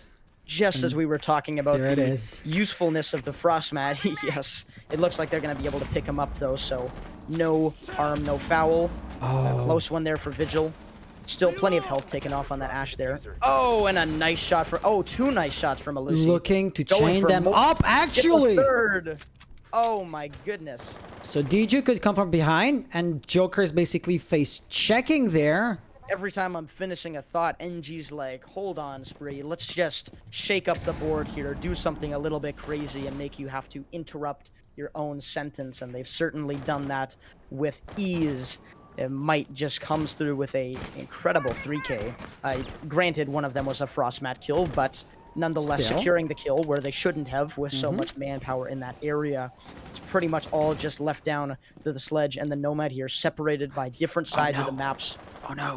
He's not even done. He's ready for a fourth hands. Oh, yeah, he wants the ace at this point. Oh, and that is going to be a quad. It is. Now, he knows exactly where the last one is, and he is out for blood. Joker just being so cautious right now. Just searching for that pick. Something being destroyed. That's above, right? And there's going to be a run out. But they know. They know he's not getting distracted. That's a good thing. Perhaps not the smartest run out, and but it's the ace! By might! For the ace. He's here for it. He knew what he wanted, and he got it with apparent ease, barely taking any health off the board, but a very clean shot to finish off what was a fantastic round for the now top frag of NG. But you know, without breaking a sweat is referring to rounds like this. Like, he got the ace without breaking a sweat. See, this is what I'm talking about with teams that have got real endurance. Because another team, perhaps in their position, maybe one less to see the bigger picture, would have been in that 2-map down situation, and they would have been looking at that scoreboard with fear. Being so far down on the leaderboard, especially with that initial loss, is going to be very difficult to climb back from. But teams like this, teams like NG, who are going to be able to look at the long-term effects, like, come on, guys, it's only this many rounds. We've only got to do this. And they push through the difficult parts, and now we're on map number 3, and they're looking stronger than ever. They're coming harder and faster than they were in any of those other games, whereas in other teams are slowing down in the later games, they're picking up the speed. And that's just how some teams work. That's stamina for you. When you look at the typical, say, ranked game, it lasts for 45 minutes tops if you go into overtime. You're not going to get tired. Your reflexes aren't going to slow down if your morale isn't completely shattered. But right here, I mean, they really have to keep on going. It's a marathon more than a sprint, to be sure. 5 seconds. But yeah, talking about a little bit of what I was getting into the previous round before Mike decided to go all bolo on me. When we're talking about roamers that are a little bit more expendable, such as a Vigil or a Mozzie, what you have to realize is that when a team's a little bit unconfident in the ability of their roamers, bringing someone like a Melusi means that even if there is an early death or you have a non-impactful roamer, that utility on site is still going to be really effective in the mid to late round. But when you have a lot of confidence that your roamer's going to be able to contribute frags alone, and they're going to be able to do a lot of work simply out of their gun skill and their ability to move and waste time and shoot drones, you're feeling a little bit more comfortable putting your roamers on someone like a Vigil who really doesn't bring a lot to the table in the prep phase or in any sort of preparation. Absolutely. So it really depends on how much you're willing to risk with a roamer dying early and how much impact they're going to have on the round. And now, as you say this, Satan. Oh! Perfect Might bait. is on a steamroll right now. Exactly. Is it? Oh, blood. Oh gosh, he could get 2 more. He could get 3 more. He could get 3 with the nitro cell, with the well placed. Oh, he's taking some damage there. Oh, the potato fest. That's got to be disappointing. I don't want to come off too biased here, but definitely these shots have been making me root for a little bit of the Melusi here, just gunning his way through the team. But we've got to remain impartial here. I am going to say. I'm going to say this. You're going to be rooting for Melusi no matter which team is attacking or defending. Hoping that the X extends past the reinforced wall. It technically was the case a tiny little bit, but unsuccessful there. He's going to have to abandon his positions. But, and it might just be me, I see a natural cell opportunity here. The exchange. 100%. That is a pretty common setup that we're seeing from teams now with the Piano Door Nitro preparation. Just the question is whether or not they're going to have the utility without the Mira and the information to be able to make a good Nitro cost. Mozzie's not going to need that information, though, because he's going to be able to get the pick out of blood, sweat, and tears, or more correctly, sitting in a corner and having the enemy walk past him. Well, that's misrun for you. And now that Xen gets another kill, Satan seems to be backs against the wall in a sense, right? Right there, Xen goes down, though. Joker, KJ looking for the refrag, and he gets that spot. Last player alive in a 1v3 situation. He knows where KJ is. A refrag might seem pretty likely. Right there, he does not even get it, though. Nakagata with round number 4. Am I sensing a little bit of fear from the way Satan's playing? A little bit of hesitation, perhaps? It just seems like the way that they're playing, their approach, their droning, they're very cautious. They don't really know if they're going to be able to win these fights, perhaps. After the previous game and after the gunfights we've seen this round, even the ace, it seems like, unlike NG, from what we were saying about their perseverance, we're seeing somewhat of the opposite, at least from what I've seen so far, in the way that Satan's been playing. See, even bringing the Blackbeard, this is what I'm seeing in signs of caution, worry. I'm not sure I'm going to win this gunfight, so let's play this differently. Let's bring different ops. Let's approach this in a way we wouldn't normally so that maybe we have a better chance of winning. That's the kind of in-confidence that allows people like Might to make such spectacular plays. They feed off of fear. They feed off of that uncertainty. Just like your printer, whenever you need to document printer quickly, that's when they mess up. But right, that joke put aside, you're totally right. And this is, a part of what I was talking about when I was saying this is a marathon, not a sprint. If your morale goes down and if that affects your performances, I mean, once the doors open, I mean, it's too late. You won't close the Pandora's box anymore. In a sense, Nakagata have been a true threat from the get-go. Let me tell you the story of the first map, the one which Satan actually won. Nakagata were up 5-1. The comeback situation was epic for Satan, don't get me wrong, but they were still put on their heels from the get-go. So I totally get what you mean. And yeah, morale is a fragile and fickle thing. Yeah, it seems here like when we're approaching the building with Satan, I'm not sure if they're sticking to their original plans or not. Because what we've been seeing is, it doesn't feel like, although whether or not they have prepared strats that are comfortable with their pushes, we don't know that. Or at least I don't know that, because I haven't seen them play that. But what it looks like, from what we've been seeing, is they're very fearful of a spawn peek, of a run out, like this prepped window here. They don't really know what the enemy is going to do. Stuff like that that's making them play so weird right now. So you were talking about Might with the Melusi, but let me tell you one thing. You are going to love the Melusi no matter which team is defending, because S8n with no Ren on Melusi, he is going to be an amazing player too. Yeah, definitely had a slow start this game for him, but it feels like he's the kind of person who's really got to get a momentum up. When you see him, you know, he's going hard, he's continuing on. He just needs a few moments to catch his breath, and then he's going to be back on what he's been doing for the previous games. Which is unfortunate, because last map on console, he did not need to warm up at all. His momentum was there from the get-go. He got 3 kills in the first round, and all 3 of these kills were outside of the building. So if that's not aggressive, I don't know what is. And right there, oh, we saw the nose or the ear or something like that. Speaking of kills, NG is just picking off freebies here, left and right. No damage done back. I'm not even sure the perspective of Might. Just able to sneak away, getting these picks without little to no impact from the attacking team. They're just swiping this stuff away.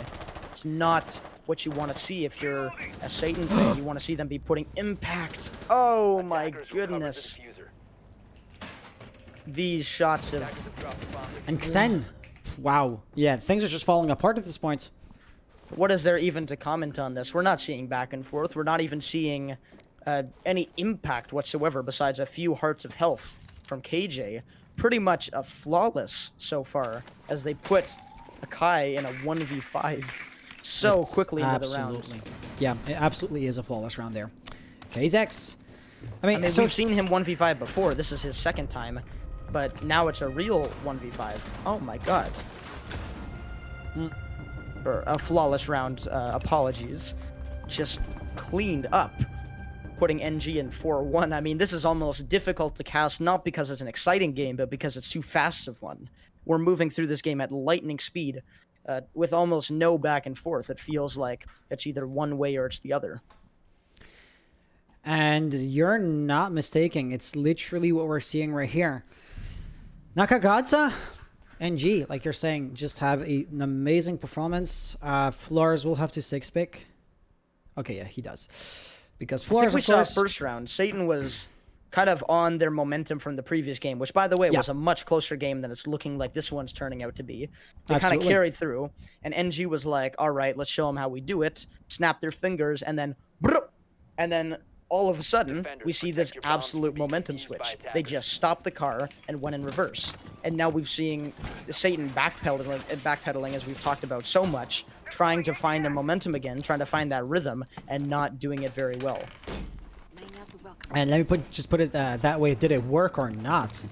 NG on a roll. But my question to you is going to be, do you think that the momentum is going to get to their heads? Do you expect them to like take things easier or make a few more mistakes? You know, kind of talking about the Vigil, right? They were confident enough to not bring that much utility and bring that roam operator instead. But that confidence could quickly turn into a liability if they're not cautious about it. Well, that just speaks to them as a team, Hans, because if they're a team of maybe a higher quality, they're never going to be giving up that effort. Oh my god. He could get the 5-piece this way. But he gets put down. Close. A few bullets going on to DJ, but not too much of an impact there. Plenty of health going backwards. Doesn't seem like the frag's going to be going either way. I could chalk that up to a failed spawn peek at least. But he missed his shots there. He missed his shots. There's no way around that. Yep, sometimes it happens. He's been on a hot seat, you know. You got to give him a little bit of breathing room, all right? Yeah, Everyone can miss a few shots. He needs the breather, that's for sure. Nobody was extending into bakery, say a Jaeger behind the bakery bar. We're not seeing the Mira either, which is interesting. Correct. Because that was crucial to their victory the previous round. Or the Echo Drone in the very first round. That was, yes, I remember that very clearly. But right here, actually, this is like an Exodus. They're all pulling back. With just a well-placed smoke grenade, they could probably pull a plant up. Not just that, but he has a cross angle. Yeah, we do have the cross angle set up. It is definitely not mal-planned, but we have seen... Oh, nice shot. That's from above, Jaeger actually. Vertical. Yep. Very smart setup there, but we're seeing some actually very nicely placed cross angles that are going to make it very difficult for entry for the attackers here. This is not a mismanagement. And a TK, oh no. What is going on, S8n? No Ren going down this time, not probably due to the verticality, or even Xen. I did not see that cross angle being set up. Oh yes, I mean at this point, S8n is just playing in their hands. This is a mud show. What Absolutely. am I? And another one. Is there even a point? We're done here. Yep, we're done. How unfortunate though. I mean, it looked very good from maybe a fool's eye at the start of the round. Oh, the kitchen's clear. They've opened the wall up. Oh my goodness, look at all this ground. But that's not the reality at all. What the reality is we have 3 cross angles, long angles. We've got smokes. We've got all this utility in preparation to stop you from planting. That's not going to happen. So their only chance there was to not feed into the thing that they were giving them. Like, they gave them all that ground on purpose. What they could have done was a top clear. They could have done the roam clear. They could have gone a freezer plant. There was many opportunities to go a different path than the one presented to them by the defenders. But despite that, they bought into the bait. They went for the push, and it bited them in the ass. Yeah, well, you talk about the fool's eye, guessing or seeing this as being a free site. I did make a very similar comment, but I was not being sarcastic about it. I truly saw it as being open.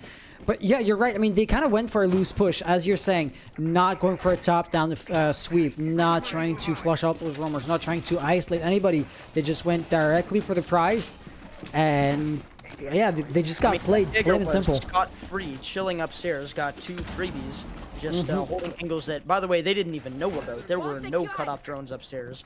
There was no intel on that vertical hold. They got a free pick off of that. It seems like there was very little actual understanding from S8n on what was happening there.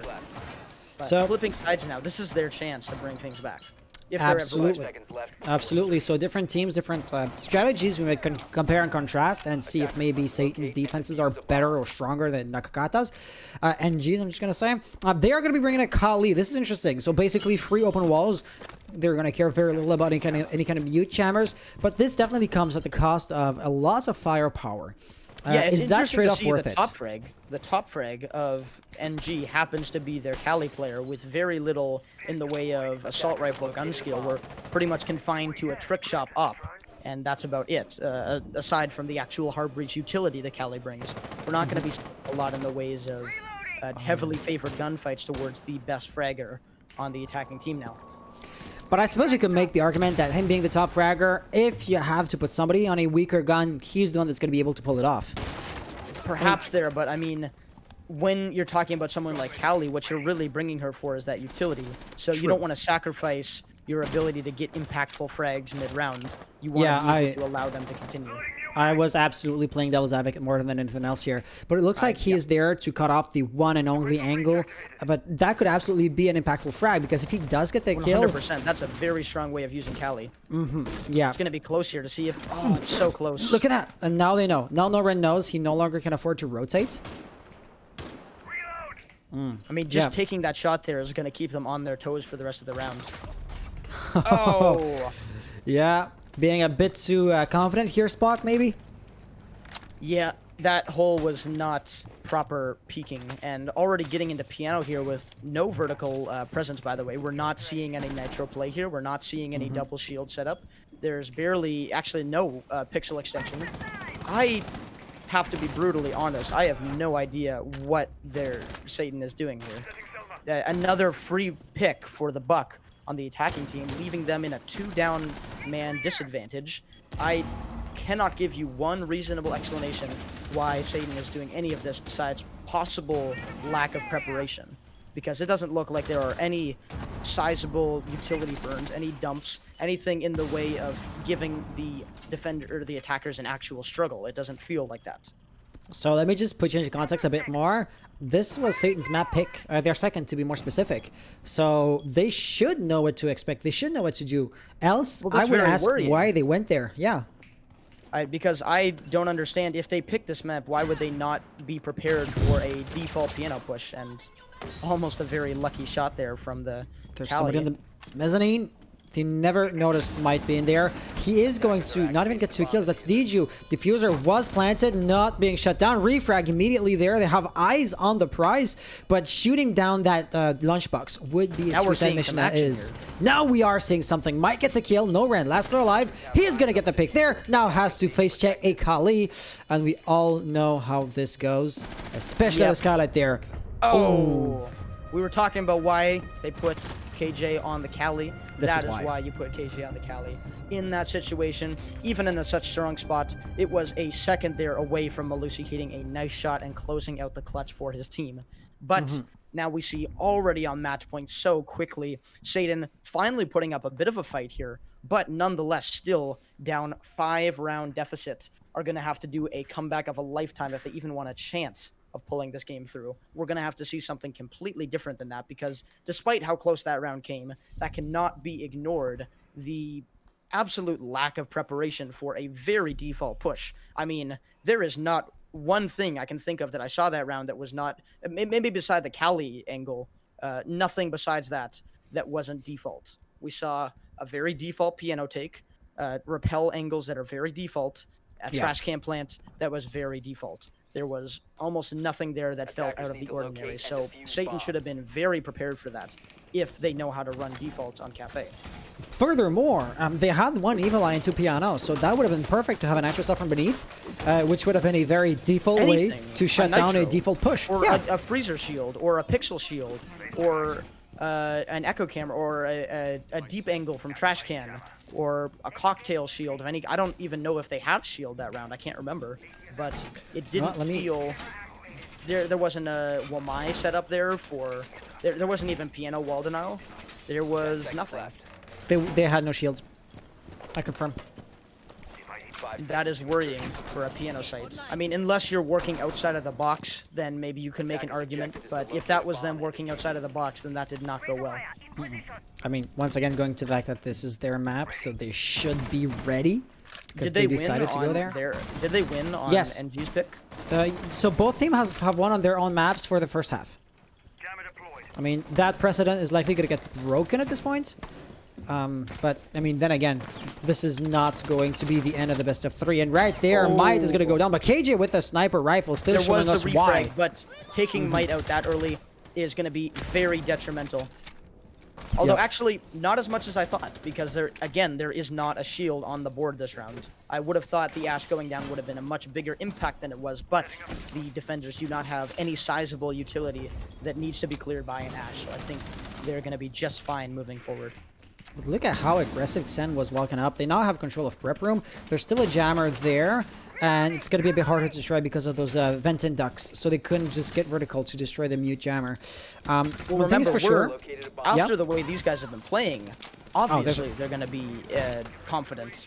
They've been winning gunfights left and right, so why wouldn't they tweak a few things? But Mute is not having any of that. Thing is, at this point, Kali can hold long angles, and she's likely going to have the upper hand. But if she gets peeked right now, who's that? Joker? The Mute spot holding in. It wasn't him I was thinking about there. Not a very intelligent move, though. Oh, yes, we still have the corner player of the Aruni. Yeah, exactly. Able to tuck away here. They need this intel on the Aruni if they want to win this round. And Diju, if he was just to swing at the right angle at the right time, he could probably get something. No missed drones happening. They know about him at this point. And Kali! No, that was actually Zofia. She gets the kill nonetheless. That drone detrimental to the defenders winning this round. It's pretty much all going to be up to Joker and Kai left to regain this ground, to take picks, and to actually get the post plant. Because as we're seeing, Kali able to get the plant down or come close to it and burn the nitro.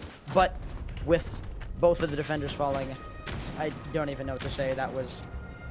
What was that? That was a bloodbath. That was not a bloodbath. That was a massacre. It was. That it was. Absolutely ripped through that map. I feel like we just got started. NG already taking a victory that didn't even feel deserved. It was like taking candy from a baby. I didn't see any notable fight back at any point except for that second last round. It felt like there was a completely whitewash, especially there seeing KJ insult to injury, picking up frag after frag on the Kali roll. S8n can't let him do that. So we are going to be going into the very last map. asking the players if they want to have a 5 minutes break. Yep, they're asking for a pause. So we have a 5 minutes to fill here. Now, in the meantime, why don't we get the OBS Ninja link I sent you up? It's already up. I can be... Oh, perfect. So we've got... Oh, I'm sending you the wrong screen share. You know what? You know. You do have a... one of them had a mute bug. Somebody is going to have to restart the game. A few players are going to be restarting the game. all right. That's what the break's for? That is exactly what the break is there for. I mean, they could have actually asked for a pause timer, and I would have given it to them. Perfect. You know what? If you want to have... mind fixing my name, too? Oh, right, and mine too. Thank you very much. Yes, let's get these flipped around here. I'm definitely not dual rogue. And I'm definitely not vulgar. There you go. And that's not the right one. You are there. Now, for the first time this game, I can finally see how beautiful the NG profile picture is in its full HD format. Oh, yes. More beautiful. I'm very happy that that's their logo. Just really represents what they are as a team. Wow. But dude, for real?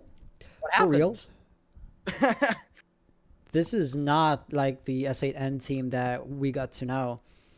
They won the first map with an amazing comeback. Then they were able to just win the second map. It was quite close as well. They did manage to escape an overtime situation. And now they just completely collapsed. I want to emphasize, again, Cafe was their pick. We're now going to be going into Oregon, where they'll be attacking first again. My prediction, between games, a team-ending argument, like complete meltdown, with deep shots being thrown left and right, deep philosophical discussion that completely broke the team chemistry. That's what it had to be. You're saying they're going to lose that bad that there's going to be an argument erupting between the players? I'm saying that's what happened for them to have gone from where they were to where they are right now. Because how could they have possibly gone from so strong? I mean, still, they were losing a map. But from having that comeback, and the chemistry seemed so much stronger before, and this is a different team. Like, what happened, guys? Like, come on. You know, being in between two games now, they're going to have some time to take a breather. Like, if they have some differences... Maybe that's what they need. Maybe they need to take a second, chill out a bit, talk to one another, and be like, all right, it's still 2-2. I know we took a couple losses, but we had that map advantage. It's even. So now is our chance to pull it back like nothing happened. This is just a best of one now. So let's just play our best and forget about whatever happened. Not saying that that's what happened, but if it did, then this is their chance to bounce back like the Big Sean song. For what it's worth, both teams are allowed a rehost or a pause timer. So if they want to have a tactical timeout, they can. By the way, if you want to have a better screen share and audio, you might want to connect to my Parsec if you're still using this. You know, this is actually pretty good. You know, we've had a few issues before, but this is quite solid quality, so I am not worried at all. Let's just keep it as it is. Okay. So actually, the decider is Chalet. Yeah, but I mean, since there's the bracket resets, Chalet isn't going to be played. You know, it's a best of 3 plus a best of 1 if Nakataga. So S8n, they come from the winner's bracket, so they have to lose twice to be thrown out. Like S8n are now like quote unquote in the losers bracket within the grand final, if you know what that means. Right. Whereas NG, they were backs against the wall from the get-go, and now so we are going to be looking at Oregon. Yeah, exactly. So they won their best of 2. Now they have to win the best of 1. Right. So going into Oregon, this is going to be a interesting perspective from what we've just seen. But the way that Satan plays, maybe this was their plan. I'm throwing it out there. Maybe this was their plan. They wanted to bring it to Oregon. Well, if you are able to close up the entire match and the season and be crowned grand champion, I would not play footsies and wait around or delay Maybe they're just the not victory. good. Maybe they are. It are. was their choice. Maybe they chose to lose so horrifically just so that they could win just as definitively in the next match. And so every single player is back into the lobby. So this I'm going to is ask my conspiracy theory. I'm putting my tinfoil hat on. Get a little bit of backstory going. Maybe. No, I am in actuality I'm not sure how these teams are going to play, because what we've seen from S8n is that I didn't see a lot of strategic knowledge from them. I didn't see a lot of complicated setup. Oregon is a very setup reliant map. If they're not going to even be running defaults, it's going to be very difficult for them to hold on to a lot of map control, a lot of ground. For them to do most default Oregon things, it's going to be very difficult for them to maintain that control. They are starting an attack, though, so we'll have to wait a while to see if that theory is true.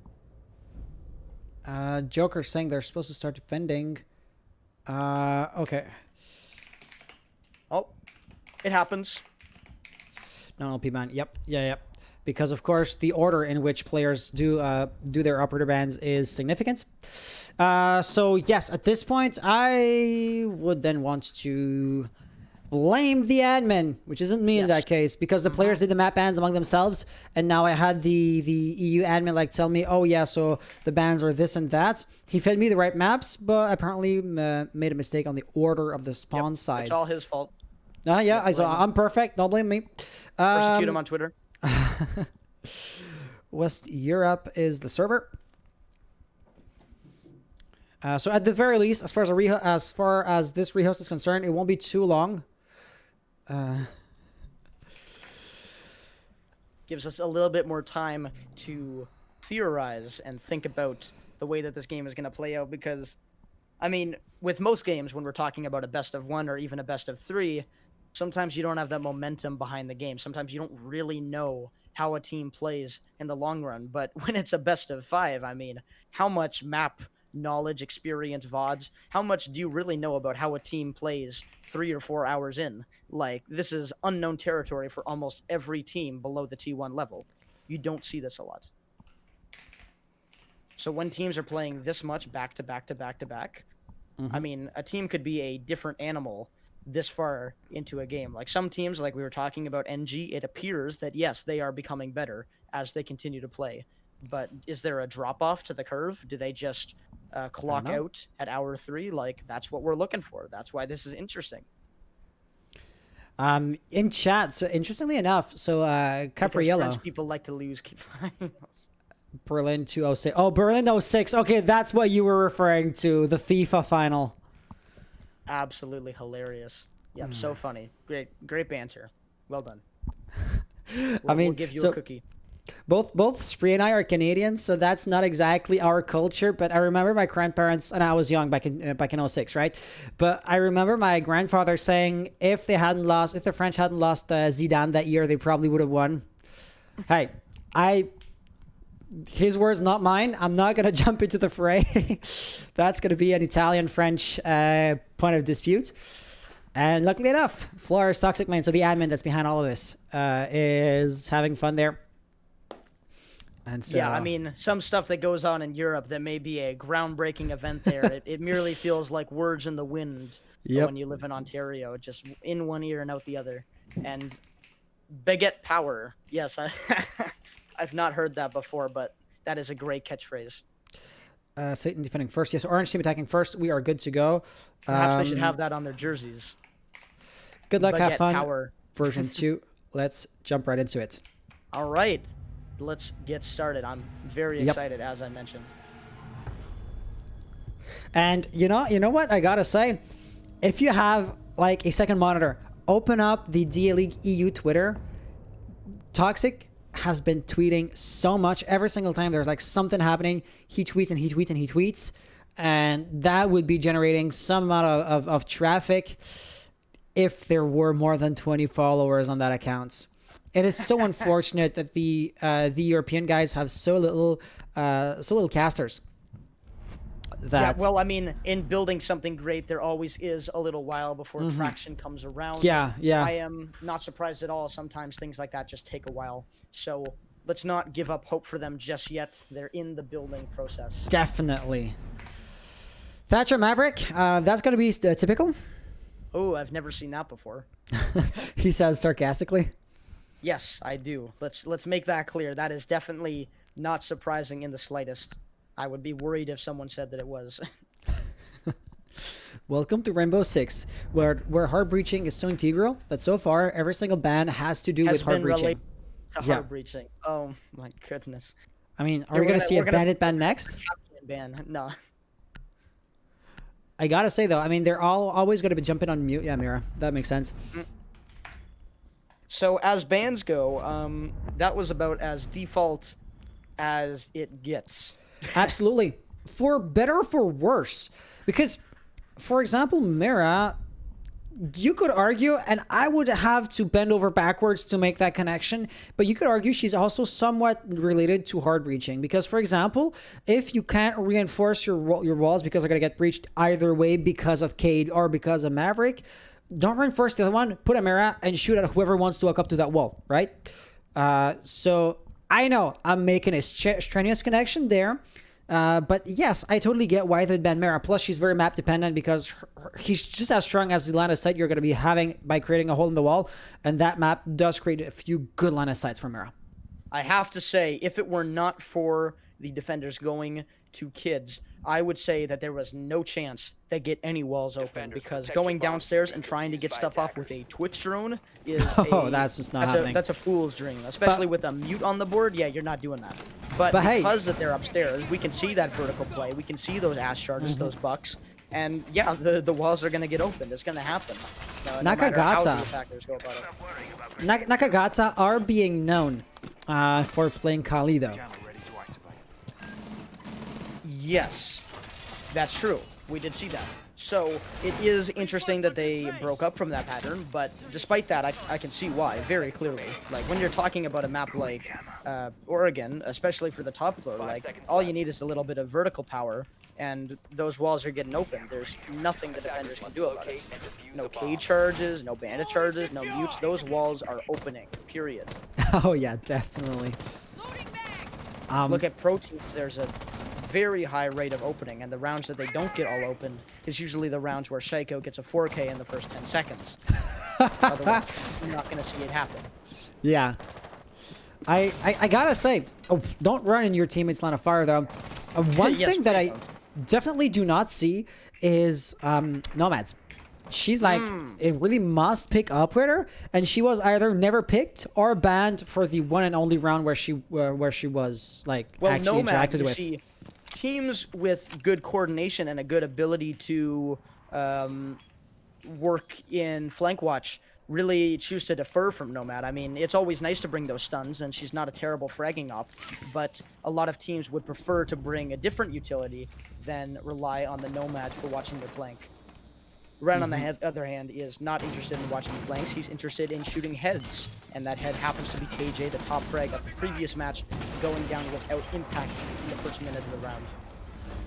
Diju being quite aggressive. No Ren also peeking. Not more than he should, but still trying his luck, right? Barnett also is very low on health. Not exactly sure how. Yeah, I mean, he's just hanging there by a thread. I don't know exactly how that happened, but one thing is for sure, he can no longer afford to be the first line of entry for the attackers. Yeah, he's just gonna vibe off in a corner, maybe use his drones a little bit. Seems like Ace is giving it a shot, but it didn't go well for him either, as he has been lit up to a sliver of life as well. Although I would say still a large farther along than Barnett is, who is much more dead than he is. So right here, no Ren. I mean, that's just, I mean, he's being worn down slowly, but definitely surely. At this point, Xen couldn't exactly face check him because there's going to be the other silhouette all the way back there. That's going to be Diju who would swing that. So yeah, 50-some seconds on the clock. Numerical advantage for the defense. Things are looking pretty doable for them, and that's going to be even further increased at this point. 6J could get something if Noren was to be, say, complacent. Might also is going to have to open up the map if he wants to get anything done. And there you have it. Still, planting the diffuser is nowhere near achievable at this point. However, many kills are happening. Yeah, a bit of a slaughter here. It's pretty much just the Aruni here on site trying to hold things down. He is going to be able to get a very impactful frag there, but two guns at him at once is going to make it hard for him to gain traction. And now just left up to the Jaeger on white stairs. His position known. This is not a position I would want to be in if I were him. Being stuck on the stairs, walking through barbed wire, and now closer to dead than before. Actually, he is dead, about as dead as a doornail. Round going to NG when I thought very clearly that S8n was going to be getting their first round in a while. Mm-hmm. Remember, we're carrying over the win streak here for NG from the previous games. Right now, they are 8 rounds straight. Absolutely. 8 rounds in a row. If I was just to lean even more into that, they won the last 4 rounds back to back to back of the console map, right? So that means with like one only slight hiccup, that's 4 plus 7 plus now 2 plus now 1 round. 4, 7, that's 11. 12. They have won 12 rounds in a row with like the one exception. For an actual in a row, they're going on 8. But yes, they very close to 12. I mean, at this point, you could argue that the one round they lost on Cafe was a bump in the road more than anything else, right? Like a hiccup. I mean, that's true. An anomaly. But we're talking about official like records. Yeah, right. It is 8. But yes, in a practical sense, it was not really like round. Yeah. It wasn't game ending. It was just a mistake. So let me rephrase that. They have a momentum that is more or less 12 rounds large. Yes, exactly. With a small hiccup, and in actuality, when we're looking at records, it's looking more like 8. But still, even that number is preposterous. It is so impressive. Only in a best of 5 would that not be game ending. If you were 8 rounds deep on a best of 3 or a best of 1, I mean, in a best of 1, you'd be already sipping tea and coffee 15 minutes after the game if you were going on 8 rounds. The game's done. Like, it's over. Absolutely. You guys are off celebrating. Look at Nakagata though, and G, they are not bringing a Kali on this map, and it seems to be by design, but I like to see basically the adaptability, right? There are so many teams, and like the ELOs I play with, where they're gonna have their mains, and they're just always gonna play their mains for better or for worse, right?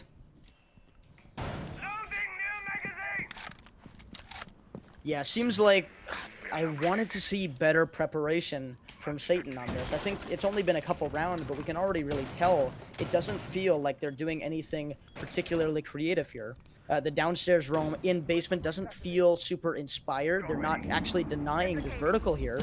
Buck's just getting stuff open. They've already gotten the wall, and we're seeing pretty much no ground whatsoever. And in fact, all this the for information nothing. Coming out gonna make Ren's life a whole lot less fun right now, as he has to run for his poor life. The roam was by design though, because I mean, Jaeger can't blow a hole on a wall, except he has a shotgun. Of course, he doesn't. So that was somebody helping him out. As planned as it is a bad plan, because he really doesn't need to move around like that in the basement. Yeah, I mean, the only thing I'm arguing here is that it wasn't improvised. They weren't caught off guard. It was by design, but yes, that design might need to be revised a little bit. I don't want to dog on S8n's plans a little bit too much. After all, I'm only a humble caster here. I'm only observing what I'm seeing as we watch this match. Perhaps this is all by design. We can never really tell. But all I can tell you from what I've been seeing is this is not working. And they've got to try something else. Get back to the drawing board. Yeah, you're totally right. I mean, if I was the one playing against these teams, I'd get my ass handed to me. Yeah, 100%. That was subtly an insult towards you by accident, but yes, we have to keep things in perspective. We are just trying to frame things as they are. Yeah, you might stand a fighting chance because you're so much better a player than me, but that peak, it probably was due to lack of intel. I mean, if he knew she was there, I mean, KZX would never have peeked that angle. And right there, it looks like Ash is out for blood, and that is going to be drawn. Yes, 39 seconds to go. It isn't exactly early. But they've taken that control nonetheless. Yeah, definitely. That Natural could get a bunch of kills. It was just tossed too far out as those players here were bunched up. And at this point, it's Mute who could get multiple kills, but that doesn't happen either. Boom, done, over. Wrapped. Not even, I can't comment on it all. They're going in, they're trading, they're doing what they need to do.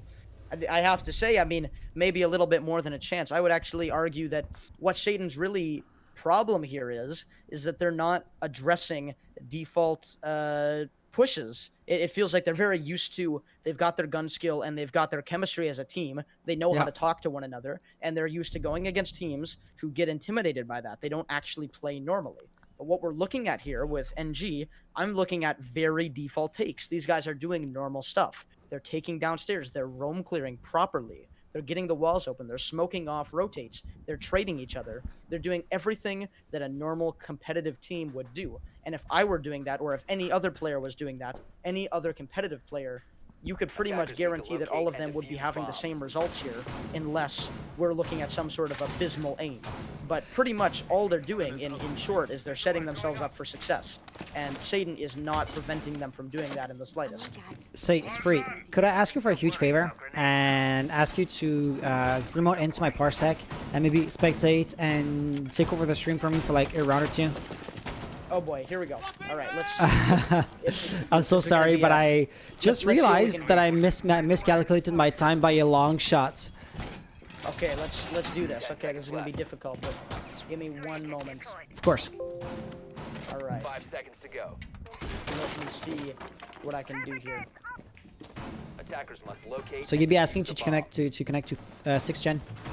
I will attempt to connect to your computer and then take control virtually. Yes, of course. So you're looking for 6th gen, okay? As you're going to be seeing 2 computers online. First thing I've got to do is log in, though. You'll manage that, I think. Will I? Because it's not working. Well, then, you got to know your passwords, man. All right, you know what? We're on the fly. We've got this, okay? Let me do some quick troubleshooting. I believe in you. Give me 45 seconds. I'll have this figured out in a jiffy. Yep. So, in the meantime, yeah. of course, this was a basement hold. S8n didn't exactly lose. They could have gone upstairs again, but that was not looking like a winning recipe. That Nitro Cell is not going to get shut down. Xen losing a lot of damage. He was just far out enough to stay alive. But yeah, that's the kind of damage you do not want to take in the first place. KJ going down there, taking intel behind the pillar. There's going to be Joker, and he's holding 2 angles at once. One seems to be, well, he's ready to challenge anybody that wants to come in through the bunker area. But Diju is there, so it doesn't seem like it's going to be too big of a problem. The real push is coming from the backstage stairs. Right there, Zophia's silhouette. That seems to be Buck's silhouette. Now, like a bunch of people going in one after the other. All right, so awesome. Pop off your screen share here. I'm gonna connect. Yep, I gotta accept that real quick. You are in, and let me just give you mouse and keyboard control, and you should be able to move. Yep, that's you doing that. All right, let's turn down the volume real quick because I can't hear anything. All right, and here we go. Perfect. All right, so we are I'll in be back. control. I'm sorry. No worries. I've got the control for now, and I'm gonna be solo casting just for a while I completely James Bond this. Actually, I take mid-round control. Kind of impressive, not gonna lie, but just getting back to the events of the game, this blue push is hot and heavy right now. We see a couple shots coming out from the defenders. Gonna be able to take down the Zofia in the down but not out state, and gonna be able to retreat without much in the way of effect from the attackers. They're gonna have to scramble to get themselves back on their feet now, but it's gonna be very difficult for them to get back from something like that with such a health deficit. First shot coming out from Ren, absolutely slamming the Zofia, already low on health, and looking for another shot on Buck. Oh, and he's gonna get it. Very nicely done from Ren. He's looking for a third, and he's gonna get it. This man is absolutely unstoppable right now. But just as I say that, he's going to be losing his life to that of Ayana. Pushing down, trying to get the pick. He's not going to have much luck, though. His opponent is going to be removing his life. We're done here. Malusi cleaning up for the defenders as they have an incredible show of gunmanship that round, especially on the shoulders of Ren, as he's able to easily clean up that of the attackers, getting a incredible 3K, cleaning house. I'm back. Much more to be said. Welcome back. Yeah, so I did mess up massively, but it looks like somebody was there to save my ass. So we don't have to explain the situation entirely. All we need to know is that Hans is back, and I don't have to do this anymore, even though I did such an incredible job. Awesome. So yeah, I mean, you might want to stay in Parsec because we're gonna have a lower latency and sound. You know, it's all right, actually. If you want to shut off the Parsec, I'll head back to Discord. I mean, I'm not trying to... It's always running in the background. It's like one of those apps that starts... Oh, should I? Okay, I've got to exit out then, right? Yeah, but I mean, you might want to stay, is what I was saying. No, this is better. All right. Okay. Perfect. We're back to it. I beg to differ, but it's your choice. A little bit of a gymnastics move right there. Yeah, thank you so much. That was quite impressive, I'm not going to lie. Pulled that off mid-game like I said. Yeah. Yeah, you're so damn right. So it looks like S8n managed to win the round.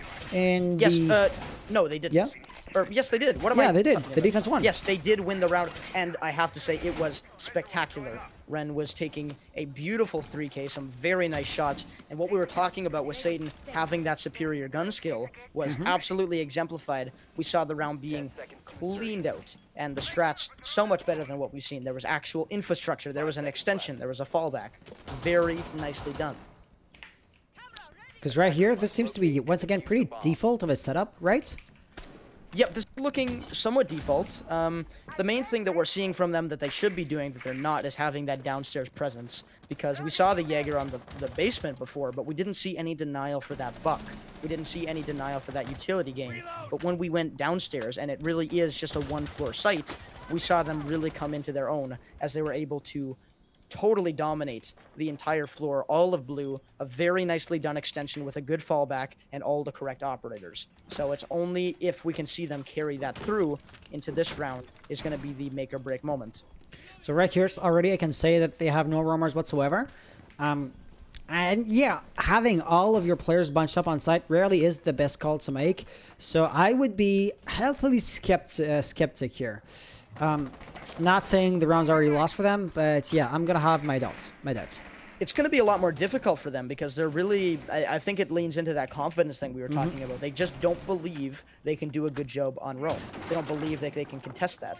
But just like that, all it takes is Buck to go downstairs and shoot a few shells, and all of a sudden, boom, it's over, and they've got the wall. You know, that's the simplest example there is. No roamers to challenge Buck makes the wall open up so quickly. If we just had one player down in G-Hall, just take a few shots. Maybe don't even, like, take a fight, but, like, dump a magazine. They have to drone you out now. They have to clear you. That pushes back the wall opening by 20 to 30 seconds. And that's all you've got to do, even if you don't want to get aggro. Yeah, so absolutely. Missed opportunities here. That's all I'm going to say. 20 to 30 seconds in the late stages of the round is a game changer. But yeah, we see all this vertical control from the Ash, from the Buck, just completely opening up most of site here, and they're taking care of these very important positions such as Bolo, close games, foosball. None of this is playable because of that vertical control, and Ren already on a sliver of health from that gunfight he took with the Zofia. It's going to make it difficult later in the round when he has to deny that plant with that nitro cell. He's already out on nitro cell, actually. Oh no, that's yeah, well, I mean, no duty for him. But so, thing is, we are actually reaching the later stages of the round. 40 seconds. The push now is gonna have to happen. Barnett, who was chilling on window the entire round, is gonna have to come in. Now that's gonna be 1-2 kills in rapid succession. Diffuser in the meantime has been lost, and Zofia gets the pick. Oh no, KJ goes down. He was the one to get the diffuser. Oh no, the flank coming in here on the Zofia. He's going to have to worry about behind, but he's not going to be aware of that push. Now it's all left up to Might on the window with very little time on his hands and a lot of angles to cover. Oh, yeah. We all know Joker is going to peek that. Yeah. And the nitro cell, they get shut down. Yeah, it's round's over. And they didn't get enough time to try to go for something along the lines of a tactical timeout, right? So they couldn't even use the lost round to better prepare for the next one. So it was just a loss on all accounts.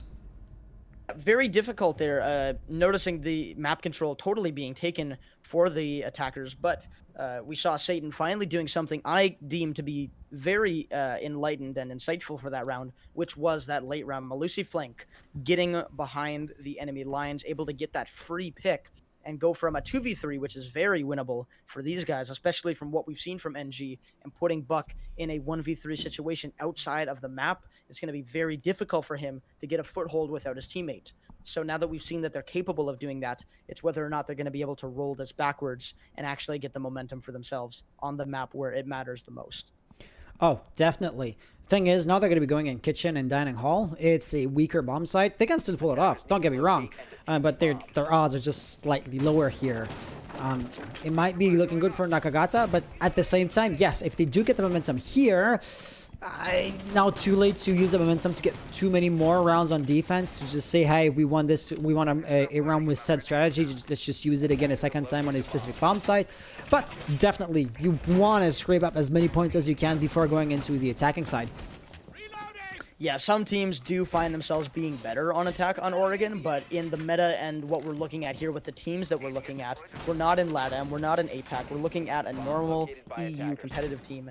These guys are definitely going to be vying for all the defensive rounds they can get. They basically need that 4-2 split. A 3-3 would be a failure, so they're going to need to bring in a few more rounds. I mean, so to say, they're already backs against the wall because NG already have those 2 attacking rounds. They did lock in a few at the start there, and all of these rounds, besides the last one to the most part, but the rounds that they've been winning have been close in terms of utility. Those walls have been open both rounds. It has not been a clean out. There's never been a super definitive round for Satan. They've just been getting some very nice shots. So what's going to happen when they don't win those fights? But, I mean, from what we've seen from the smoke, they're winning them, and they're winning them consistently. They're getting these shots. Oh, no. So Kazex did not get a kill off of that, which is unfortunate because the run-out was quite ballsy, and you could argue that it was surprising to see Xen be there, and or was it KJ? No, it was Xen. So it was surprising to see Xen there. You know, one of the situations where you say, "What the heck is that guy doing there?" But then again, if he's there, if he kills you, that's a lack of joining on your part. We're going to have to put that on a hold because NG is just cleaning house right now. They are mopping up the floor. We've just seen entry pick after entry pick. All they're really doing here is they're getting freebies. That smoke was out in the open. These guys are taking fights that they're not prepared for, and they're paying the price for it because now what we're looking at is a very real possibility of a 3-2, maybe even a 4-2. For the attackers, which is not what you want to see if you're a Satan fan. One turn line, there's a Valkyrie camera, top right corner when Spock is peeking. Plus, of course, there are these evil eyes. So he really does not have to peek and expose himself. And yet, he's taking the risks. But there, he could get the pick, and that was Diffuser now down. Joker falling at the same time. Triple for Might. Yeah, you're not going to get too many kills with the Evil Eye at this point because sitting on cams when you're the last player alive. Yeah, Meister cam down, it's really going to just all be on his gun skill, but it's not going to be the match for someone like Might here who gets a long shot all the way from the back here. Look at how he threads the needle here. Beautiful. Very nice shot. And now we're looking at a 3-2, and all I can say for that is, oh no. Absolutely. You're goddamn right. Round 6. So we're going to be going back into the supply room. It's one of the bomb sites where Satan didn't have to basically lose a single round. The historical data would actually back them up in their bid for a 3-3 splits. But yeah, even 3-3 is suboptimal at best. I have to say, you know Satan's desperate when they're like, hey guys, can I bring the Capcan? And they're like, yeah, man, you can bring the Capcan. And he's not 6-picking off of that. That is a real lock, and I have to say that shows nothing but desperation and sheer need for a round when you're bringing someone like Capcan on a site, again, where their downstairs looked really good. This was their best defender site, obviously, and by a long shot. So when no, he's just AFK. Oh, no. Oh, no. Oh, no. Because I was going to say, you know, the pushback I gave to Frost. With the oof sound, just go oof. I do not have a soundboard with the oof sound. We should get a soundboard for the stream where we can just play the oof noise. I do have a stream deck, so I suppose there's a way to set it up as a soundboard, but I yet have to set it up. We'll put a poll on Twitter, see how many people want that. But in the reality of the situation, this is a no-go for... Oh, did he move? No, it was... No. Yes, he moved. He's here. Yeah, he just did. Okay. Yeah, but so... Ren has arrived and is playing Capcan. What I was going to say is, you know, the pushback I gave with regards to Frost, when, for example, I said a good team is just not going to make mistakes, so don't bring an operator that relies on their mistakes. You were able to salvage like her reputation by talking about the utility and the kit that she brings to the table, right? The 1.5, the deployable shield, that kind of stuff. But now, there's no such redeeming quality for Capcan. He has the Nitro Cell, that's it. I mean, these Capcan traps are only really going to work if these guys are not on their ball right now. And Capcan's still setting up most of his traps right now. He hasn't even he's put in a little more than half down. And they're not in impactful plays. Because remember, he came back from being AFK just a bit before the action phase. He didn't have time to get them far off site where they're going to be useful. He put them on site, But despite that, he's taking that gun and he's like, you know what? My kit's not good, but my aim skill is. Let me just even the board real quick as he gets a very important frag onto KJ. And I gotta say, losing Kazex with the gun that he had, P10 is an impactful gun to have, right? It hits hard. Doesn't have a big mag, but that's how they balanced it, which means per bullet, this thing packs a punch. So I would argue that still the overall trade is still negative for S8n, but they gotta take what they can take. He could actually toss an nitro assault there, and it likely is gonna get a kill. Nah, it gets shut down. Shot coming out. That's NJ and NG and their gun skill right there on display, like nothing you've ever seen. Ash going in for this kill here. Kapkan on low health. If she chose to push that, that would have been the end of him right there. But they have decided to be merciful today. Kapkan escapes to live another day, and we're going to see a 4v4 on site now with winding down time and a little bit of utility usage.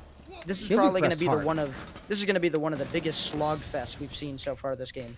Oh yes, now the face checks are going to be happening. Both prongs to the attack are set up. DG with another kill. Notran still holding the narrow angle. If they peek, he's likely to get a pick because, I mean, he's absolutely ready for this.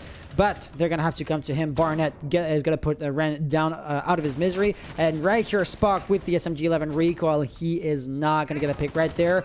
Actually gets some damage dealt to him. Rushing in with the... there you go. Somehow no a sight on that gun, but does it matter? Not really. Nakagata, NG with the 4-2 split make it as the so attackers. Easy.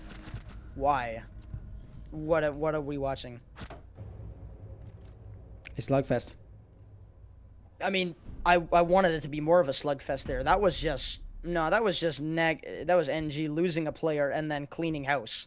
Like I want a slugfest where we're really seeing bullets back and forth. What we're seeing here is this is like an animal slaughter. They like go out, all right, time for dinner, and then done. Like it feels like they're not breaking a sweat here. They need to be put in check. That's what's got to happen.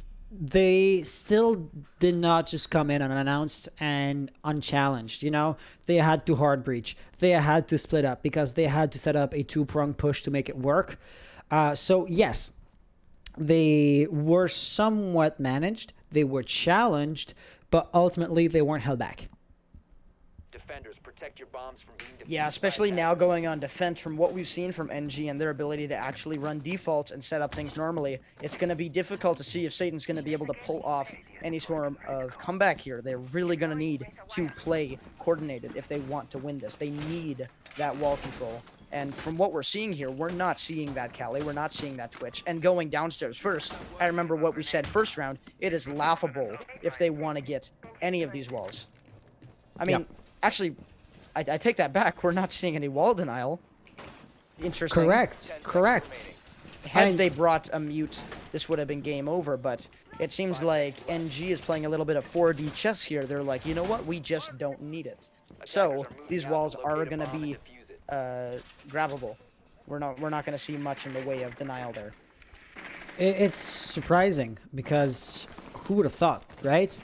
S8n definitely did not expect that because they have nothing like to shoot down the hard wall protections, such as, for example, a Kali. That would be like the simplest example of them all.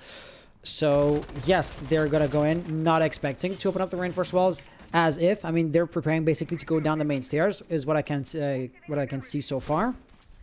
But really, there's a gold mine of opportunity which they don't even realize is there. They're just gonna walk down the main stairs. Are they just gonna do that? It would be the simplest thing ever, but if the angle isn't being held, that will also be the best thing ever. Yeah, I have to say, Ren actually doing pretty good work here tailing this drone. He's taking quite a lot of map control. They are doing the full roam clear like we talked about. Feels like they may have heard us in the casting booth, and they're like, you know what? Spree is right. We do need to deal with all of these roamers, and getting this intel now, Mike's going to have to fall back rather than getting an ace like he did on Cafe. We're going to see them shut down. He wants the ace, doesn't he? You know, he got a taste for it the first time, and he was like, that's good. I want to do that again. Like, another one, and another one. Yeah, but so far... aces like DJ Khaled eats burgers. So he's looking just to breach the hatch real quick. But Yeah, once with Cade again, with Cade not on the board, it's not gonna happen. Those hatches are getting open. and there's So no way not to much impact they fix can do them. about I mean, attack. this isn't Clubhouse. Definitely not. They're really just gonna have to sit there and take it. But Might is not done playing the cheese strats right now. He is just chilling in the corner there, possibly getting a freebie. But unfortunately, that Iona clone is going to ruin the plan for him. He's gonna have to move and retreat back. Furthermore, I mean, okay, no, I was just blind. I thought this doorway was actually barricaded, so I was thinking like, oh, he's really just been hung out there to dry, but that was just not the case. So yeah, KJ, if he wants to vault there, oh, as soon as Ash stands up, she's done for. Yeah, this is a interesting situation here. It feels like they're threading the needle between one another, but they don't know each other are there. And We're just waiting for one of them to make a move. Any sound to come out is going to be the end of them. But Ash is able to sneak away in the one direction that would give her some safety. And we see, although her surviving, the rest of her team is not. God damn it. What a nice shot. What is happening right now? I mean, Satan seems to be struggling, and that's unlike them at this point. Spock, last player alive, can still shut down the Suya gate. He sees very the tip of the head, but he's going to miss. Can't rotate. He's going to have to force that gunfight. And we know it's just not going to fly. So yeah, that round is won by Nakagata. By NG. Naga. Yeah. Yeah, I thought it had something to do with their own native language, but no, it's like Japanese, and I can't speak Japanese at all. Yeah, I don't know anyone who's fluent in Japanese. And in fact, I know very little about the language. I know a little bit about Mandarin, and I know basic communication in Mandarin, but I don't know the proper name for Japanese, because that's not the name. I don't think it's Japanese. I think there's a real name for their language that we just don't know because we're ignorant idiots. All right, there we are. Hey, my area of expertise lies elsewhere, namely Rainbow Six, which is what we're doing right now. Let's do a little bit of teaching moment for everybody in chat. It seems like the name of Japanese, their language is Nihongo. Okay, hey, I suppose you are in like Google Translate or something. You might want to like just put or punch a Nakataga in just to see what comes out. You know what? Let's take a look. Let's inform everybody in chat what's going on. Let's educate ourselves. Nakagata. Oh no. It translates to an insult, right? From Japanese, it translates to medium size. A very clever name. I'm super impressed. Good job, guys. And what are they referring to by talking about a medium size? I assume they're talking about the penis. I don't see any other. I was going to thread around and merely imply it, but then you stated it's black and white. Let's be blunt, yeah. Yeah. They've trolled us. Good job, guys. Congrats, you done it. But okay. It sounded so cool to us English foreigners, and then you just had to be like, yeah, no. But then, why the donkey? Because I mean, horses aren't exactly known to be medium-sized. I think maybe we should leave the rest up to interpretation of the viewer. How you want to perceive their name with their profile picture is up to you. Okay. I don't think we need to put our subjective opinions on what that means into the stream. It could mean a lot of things, you know. So that smoke canister has been popped. I'm not sure if it's meant to like shut down the line of sight while, I don't know, say someone walks up to the walk-in closet. Might have been the case, but one thing is for sure, it's now dissipating, and Diju is ready to go in. There's gonna be an NADS device. No, it blew with the Vulcan shield, apparently. We gotta remember, though, this Jaeger holding a very active angle on Master Door with his bullet Absolutely. hole. If they don't have that intel, this is about to be a free pick, but it seems like they do. Right here, KJ, remember how little damage the Ace charges deal? He's playing right up close and personal, ready to make an impact. Standing on a breach of the floor, that's a bit of a risk to take, though. And Joker walking down, and oh yeah, it looks like they're trying that. Might does not get a kill there. That means he's offside. As there you have it, Noren gets a pick. Still, though, man advantage for NG, or at least it was until Spock had something to say about it. But still, an even man count on defense here with pretty valuable positions. This Jaeger still holding a very strong spot going to be difficult to assail with little to no utility left, although we do see there is a few flashbangs left in the arsenal of Hibana.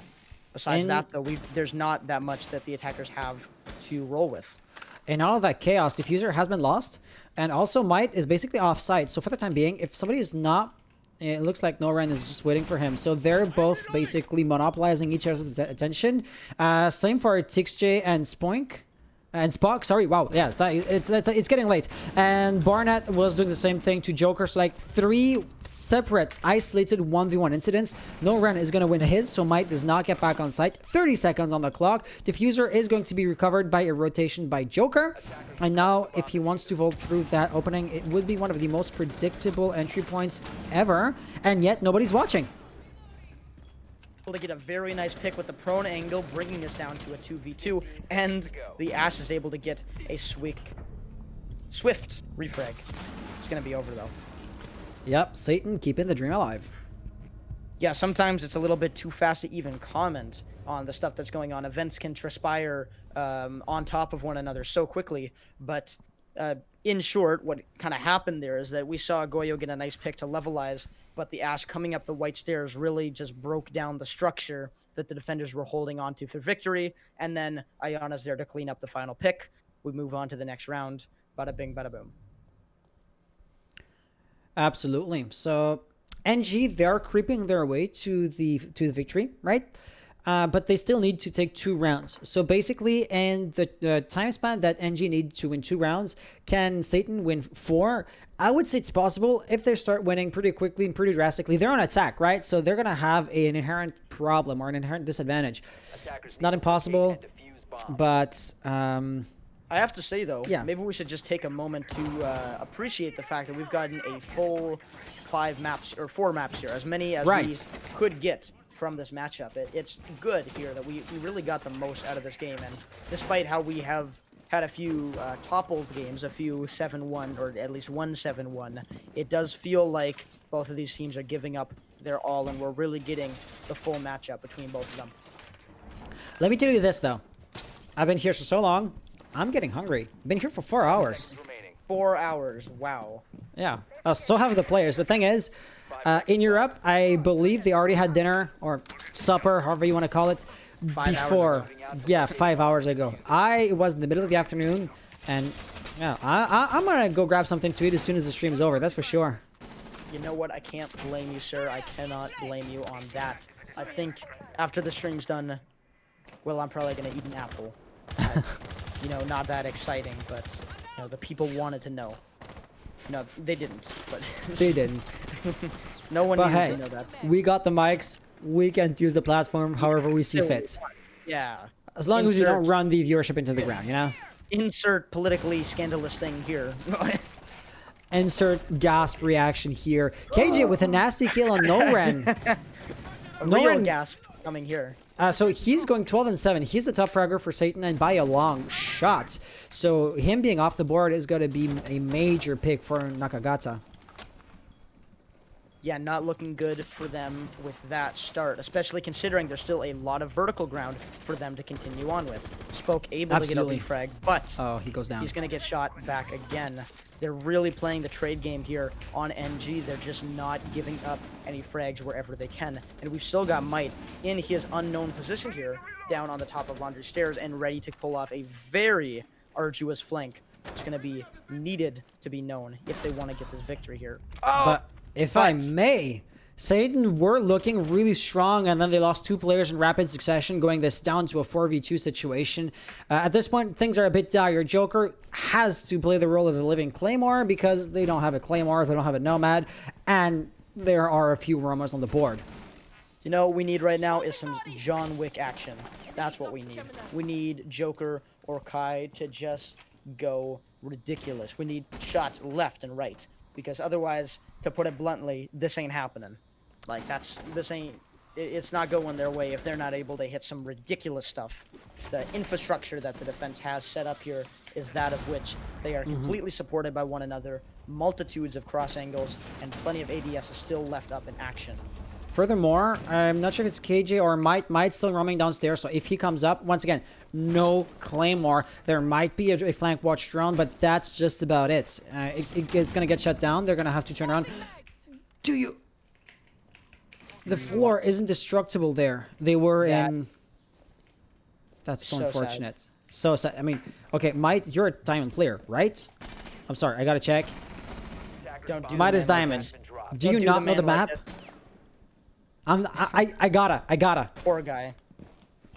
Either he had a lapse of judgment, maybe it's real late for them there. It's like it is. Got us. Yeah. I mean, it's almost 2 a.m. Joker's trying to go for the clutch, but I gotta say it's just not happening. He's gonna be stuck here in trophy, flank incoming, but no kills either way. It's just gonna be 6-3 here, and now we're on match point before we even know it. And yeah, what was that, Might? What was that with that nitro? In fact, how did he even know that that's where he was? I mean, intel? Well, what intel did they have? They did have nothing. According to chat, it is almost 2 a.m. for them there. So yes, definitely real late. But I am interested to wonder how Might was able to know that position exactly. Right. So they didn't have any kind of Valkyrie cameras, of course. Nobody had the bulletproof camera. No one was proximity even alerts. close. Right. No, Barnett, I believe, was in attic. And, you know, Ace opened up the wall. So he was by proximity, maybe hearing footsteps, which is something. And I mean, I guess the nitro cell was pretty damn close. It might have been just a stroke of luck, or maybe they had something which we didn't see. You know, quick line of sight by a quick peek, that kind of stuff. Once again, Barnett was just standing right behind a wall which had a hole in it. Then again, the nitro cell over the yeah, it's getting late, and you know their judgment is kind of lapsing there. The only explanation, they're all cheating. Just gotta be that. They've all been cheaters the whole time. They never didn't cheat. They came out of the womb cheating. They're running Moss, so I would hope not. No, it's just a lapse of judgment sometimes. When it's Just to state it black and white, you were being sarcastic. We're not really expecting them to be cheating. Obviously being. They are. Don't cry wolf, definitely guys. Not cheating. Yeah. So Might here trying to go for a small peek. Nobody spawned there, so if that's they are unfortunate. cheating, we will be seeing that. There's no lapse here. And interestingly enough, at this point there is the match replay. So if, for example, somebody does like the one thing that would point to them being a cheater when we're not on their POV, now we can use the replay. Exactly. We've got plenty of resources to deduce, so at this point, things are pretty safe here in terms of detecting and finding cheaters, which is always a good thing. But back to the game here, because again, we are on the knife's edge between victory and not for NG, as they just need to close out one more round. So it's pretty much all left here on the defenders. They've just got to waste a few minutes to get this victory. So no Ren, as you can see, he is going down the tower stairs. Gets the first kill on Might. To his left, Barnett is going to be there. Barnett wants to check that.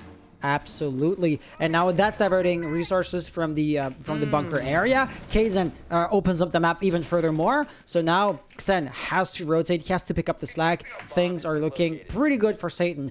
Nakagata, we know their clutch factor potential, so let's not count them out just yet. But definitely, if the round was to be over, yes, this is where S8n shines. This is like what they're supposed to be doing the entire time. Well, we're talking about NG here. Their positioning is quite strong. Their Absolutely. defensive position is not bad at all, and leveling it out just like that throws S8n back into the pressure zone, because they've got to get picks and they've got to get it fast. There are no walls open, they don't have this barbed wire out, and they are not playing together. So if they want this victory, now's the time for that John Wick I was talking about. But no, Barnett does not want to give them the opportunity to do anything of the sort, hitting him with a very nice pre-fire and putting us in the 3v2. Joker's so afraid to try anything. He's really exposed here. Anybody swinging at him, we get the kill, but creeping down so slowly. He's able to get the pick, but he's refragged. KJ, yeah. We could have seen that coming from a mile away, and now it's just left up to the ace. He is done. That is it. Victory for, I'm going to try my best, Nakagata. Exactly. Nakagata. You got it, man. The victory. And that will be it. After a very lengthy series of 4 maps, a few shorter than others, we see NG pulling through with the victory. They are your Season EU 3. DA League Season 3 champions. Indeed, they are. My question is, should we try to get an interview going with them? You know, I would love to talk to Mike there. I would love to get inside his head about what was happening in those final few rounds. You know what, then? So, I'm going to have to invite you to the EU server because, of course, in we're fact, casting... I think the better way, we'll head on over there and let's see if we can get in contact and get ourselves set up with an interview. Give me half a second there. So I got to invite you on the EU server. I'm going to go over there. Nakagata.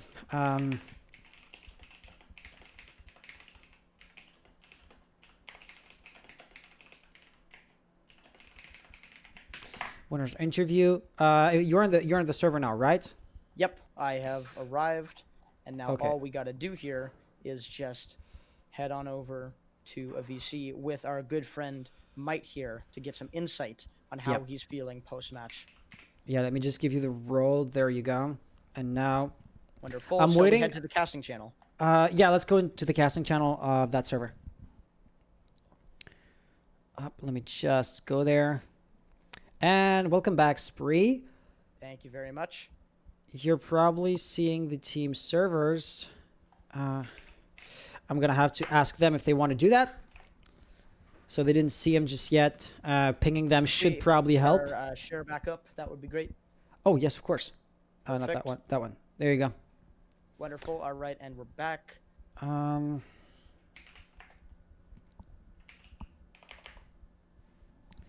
So they're so for chat, because things would be quite calm if not. So Mites is asking just one player. So yes, they're responding. Yeah, we might bring the entire team in, but let's not do that. You know, that would be a little bit hectic here, and we're trying to keep things a little bit organized so we can ask specific questions to the people that we are looking for. So let's just see if we can have a chat here with the star player of the final match here. Mike. Looks like he'd be coming in.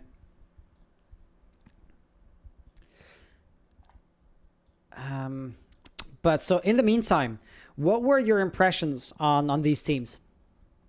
Well, getting into it at the start there, I was a little bit shooken. We did see a few things I didn't really expect to when we were talking about some of the, especially the third map. No, the third map there. We were Mite's here, by the way. Yes, hello. I see Mite's here. But just going into the third map, we saw a few things we weren't expecting to see. Colossal comebacks, completely whitewashed 3 maps in a row. And we have the top frag here, the MVP of the game, to explain it all to us. Mike, how are you? Thank you. I'm kind of tired. No, yeah, I can expect so. It's almost 2 a.m. for you guys over there in Europe. Yeah, it's 2 a.m. I have to say, if I was playing at 2 a.m., I would be on the floor. I don't know how you do it. I mean, honestly, like, after the first map that went max overtime, I think everyone was really kind of out of it. Well, it's just a testament to your guys' ability to play as a team that even in your bone-tired state, you're able to claw through and win 3 games in a row following that and pull through as the victors. Even down 2 maps, you guys still had a firm resolve that you wanted to win. So what was your guys' mindset when you were going into that second map? So, to be honest, like, we weren't really happy with our first map. So we're just like a team. We were friends. We put together a team. I don't know, Hans, if you remember, we played. Okay, yeah, we played season 1. Me, Tajo, and Kaysen. Unfortunately, the other two players they decided to quit Siege. Okay, that's unfortunate. Yeah, I mean, Mosky, I don't know if you saw him in the chat. He was one of our players in Legend. Yes, I see him in chat. Yeah. Yeah, well, unfortunate or not, perhaps them leaving led to the events of today here, and we see that the lineup that you have now was what got you guys the victory. It was your teamwork. We just got together. We were like, why not? Let's play this tournament. We liked it. We liked the first season. Let's do it again. Unfortunately, like we weren't really dedicated. Like we didn't practice as much as we would have hoped to, and this is all to get back to the question: like, how was our mental after the first map? Mm-hmm. Basically, Clubhouse is like one of the only maps that we were prepped for. Clubhouse and Oregon and Coastline, but Coastline got banned. So those are the only 3 maps that we were kind of ready to play.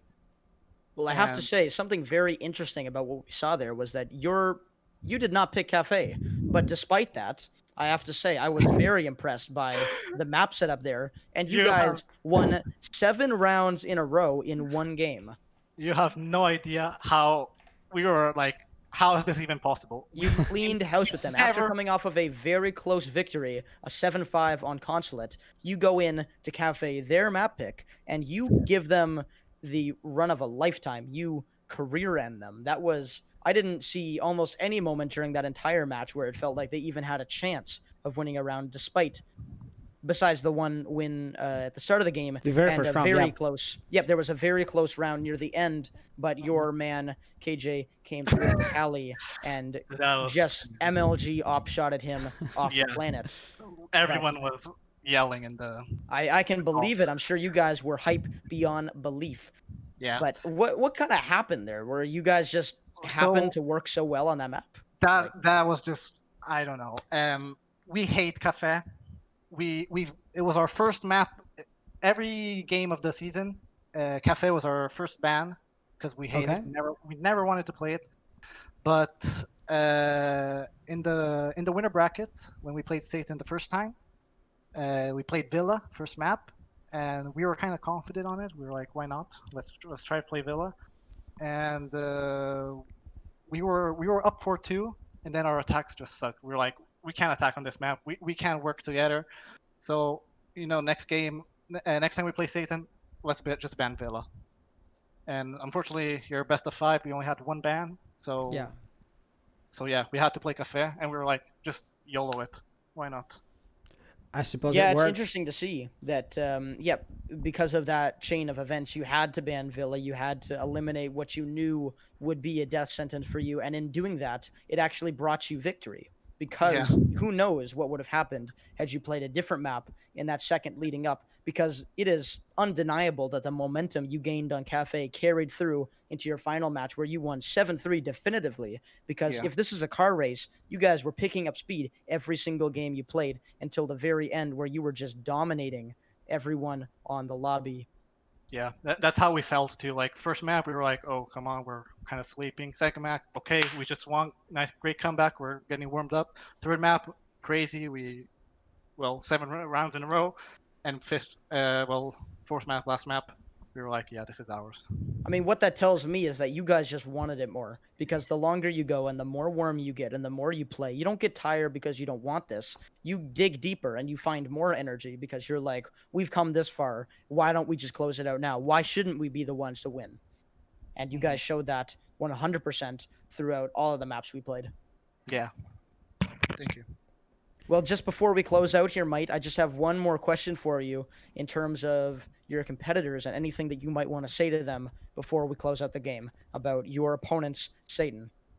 They play great.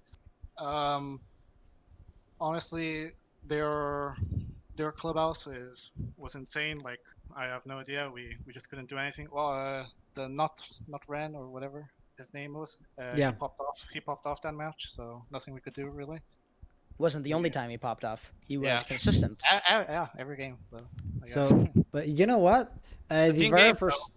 Yep, absolutely. And this is something I did mention. It felt like he was popping off, but you guys, the team, were a bit more consistent. But on the second map of Consulates, the very first round, he gets a 3 pick, and like all 3 of you were outside of the building, so it was maybe a bit too late to talk about spawn kills, but he was really aggressive to get 3 kills outside. Yeah.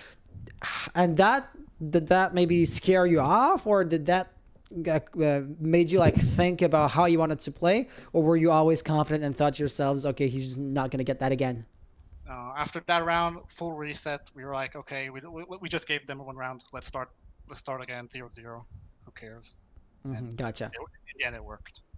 Yeah, well, thanks for stopping by, man. We really appreciate your insight on the games, and we are very happy with the outcome. We saw an awesome 4-map series to finish off our EU League, and I couldn't have asked for a better finale. A great showing from both teams.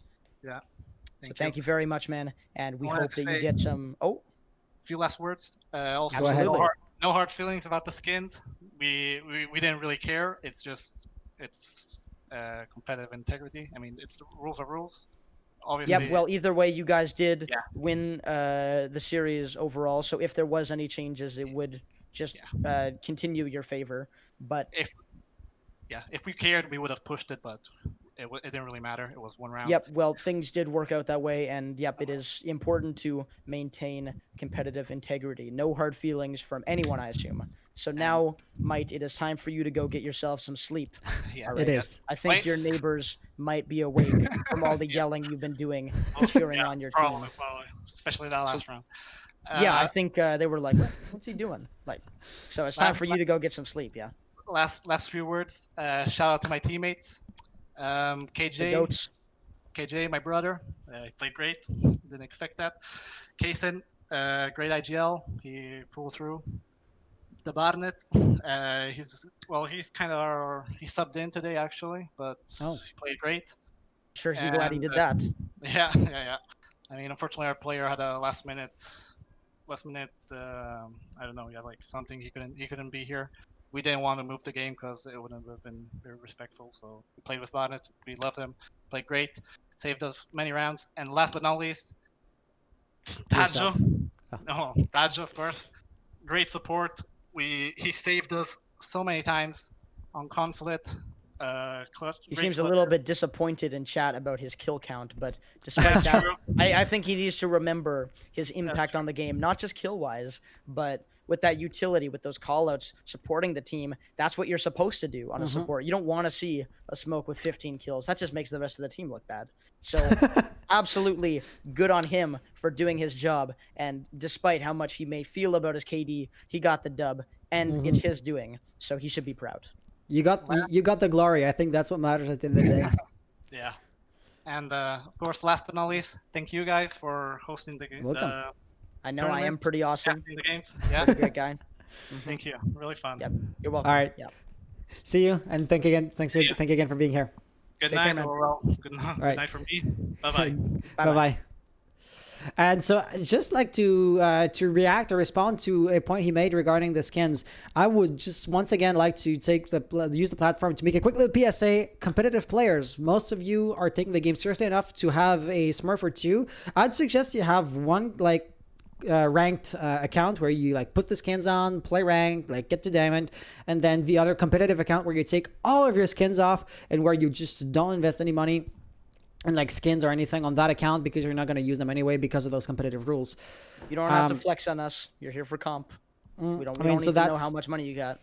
That's a suggestion I could make. But at the end of the day, yeah, it's that really is on Ubisoft. Yeah, it really is on Ubisoft to put they didn't have to put those skins in the game and they did. Well, it's more that we need that client side skin viewing. Just for our players here, we should be able to disable the skins. Then it wouldn't matter. Even if it was just on in those private lobbies. Yep. But anyways, that is going to be pretty much the end of our broadcast. There, we're wrapping up after a very long broadcast. I need to pee. Process. Hans needs to eat. We have things to do. So I appreciate everybody coming into the chat to take a look at our game here. Guys, have an amazing rest of the night. I know it's late in Europe, so go get a good night of rest because starting tomorrow, our admins will be working hard on the next season. So we hope to see you all there again in a few weeks' time. But until then, have an amazing rest of the night. And that being said, bye-bye. Take care.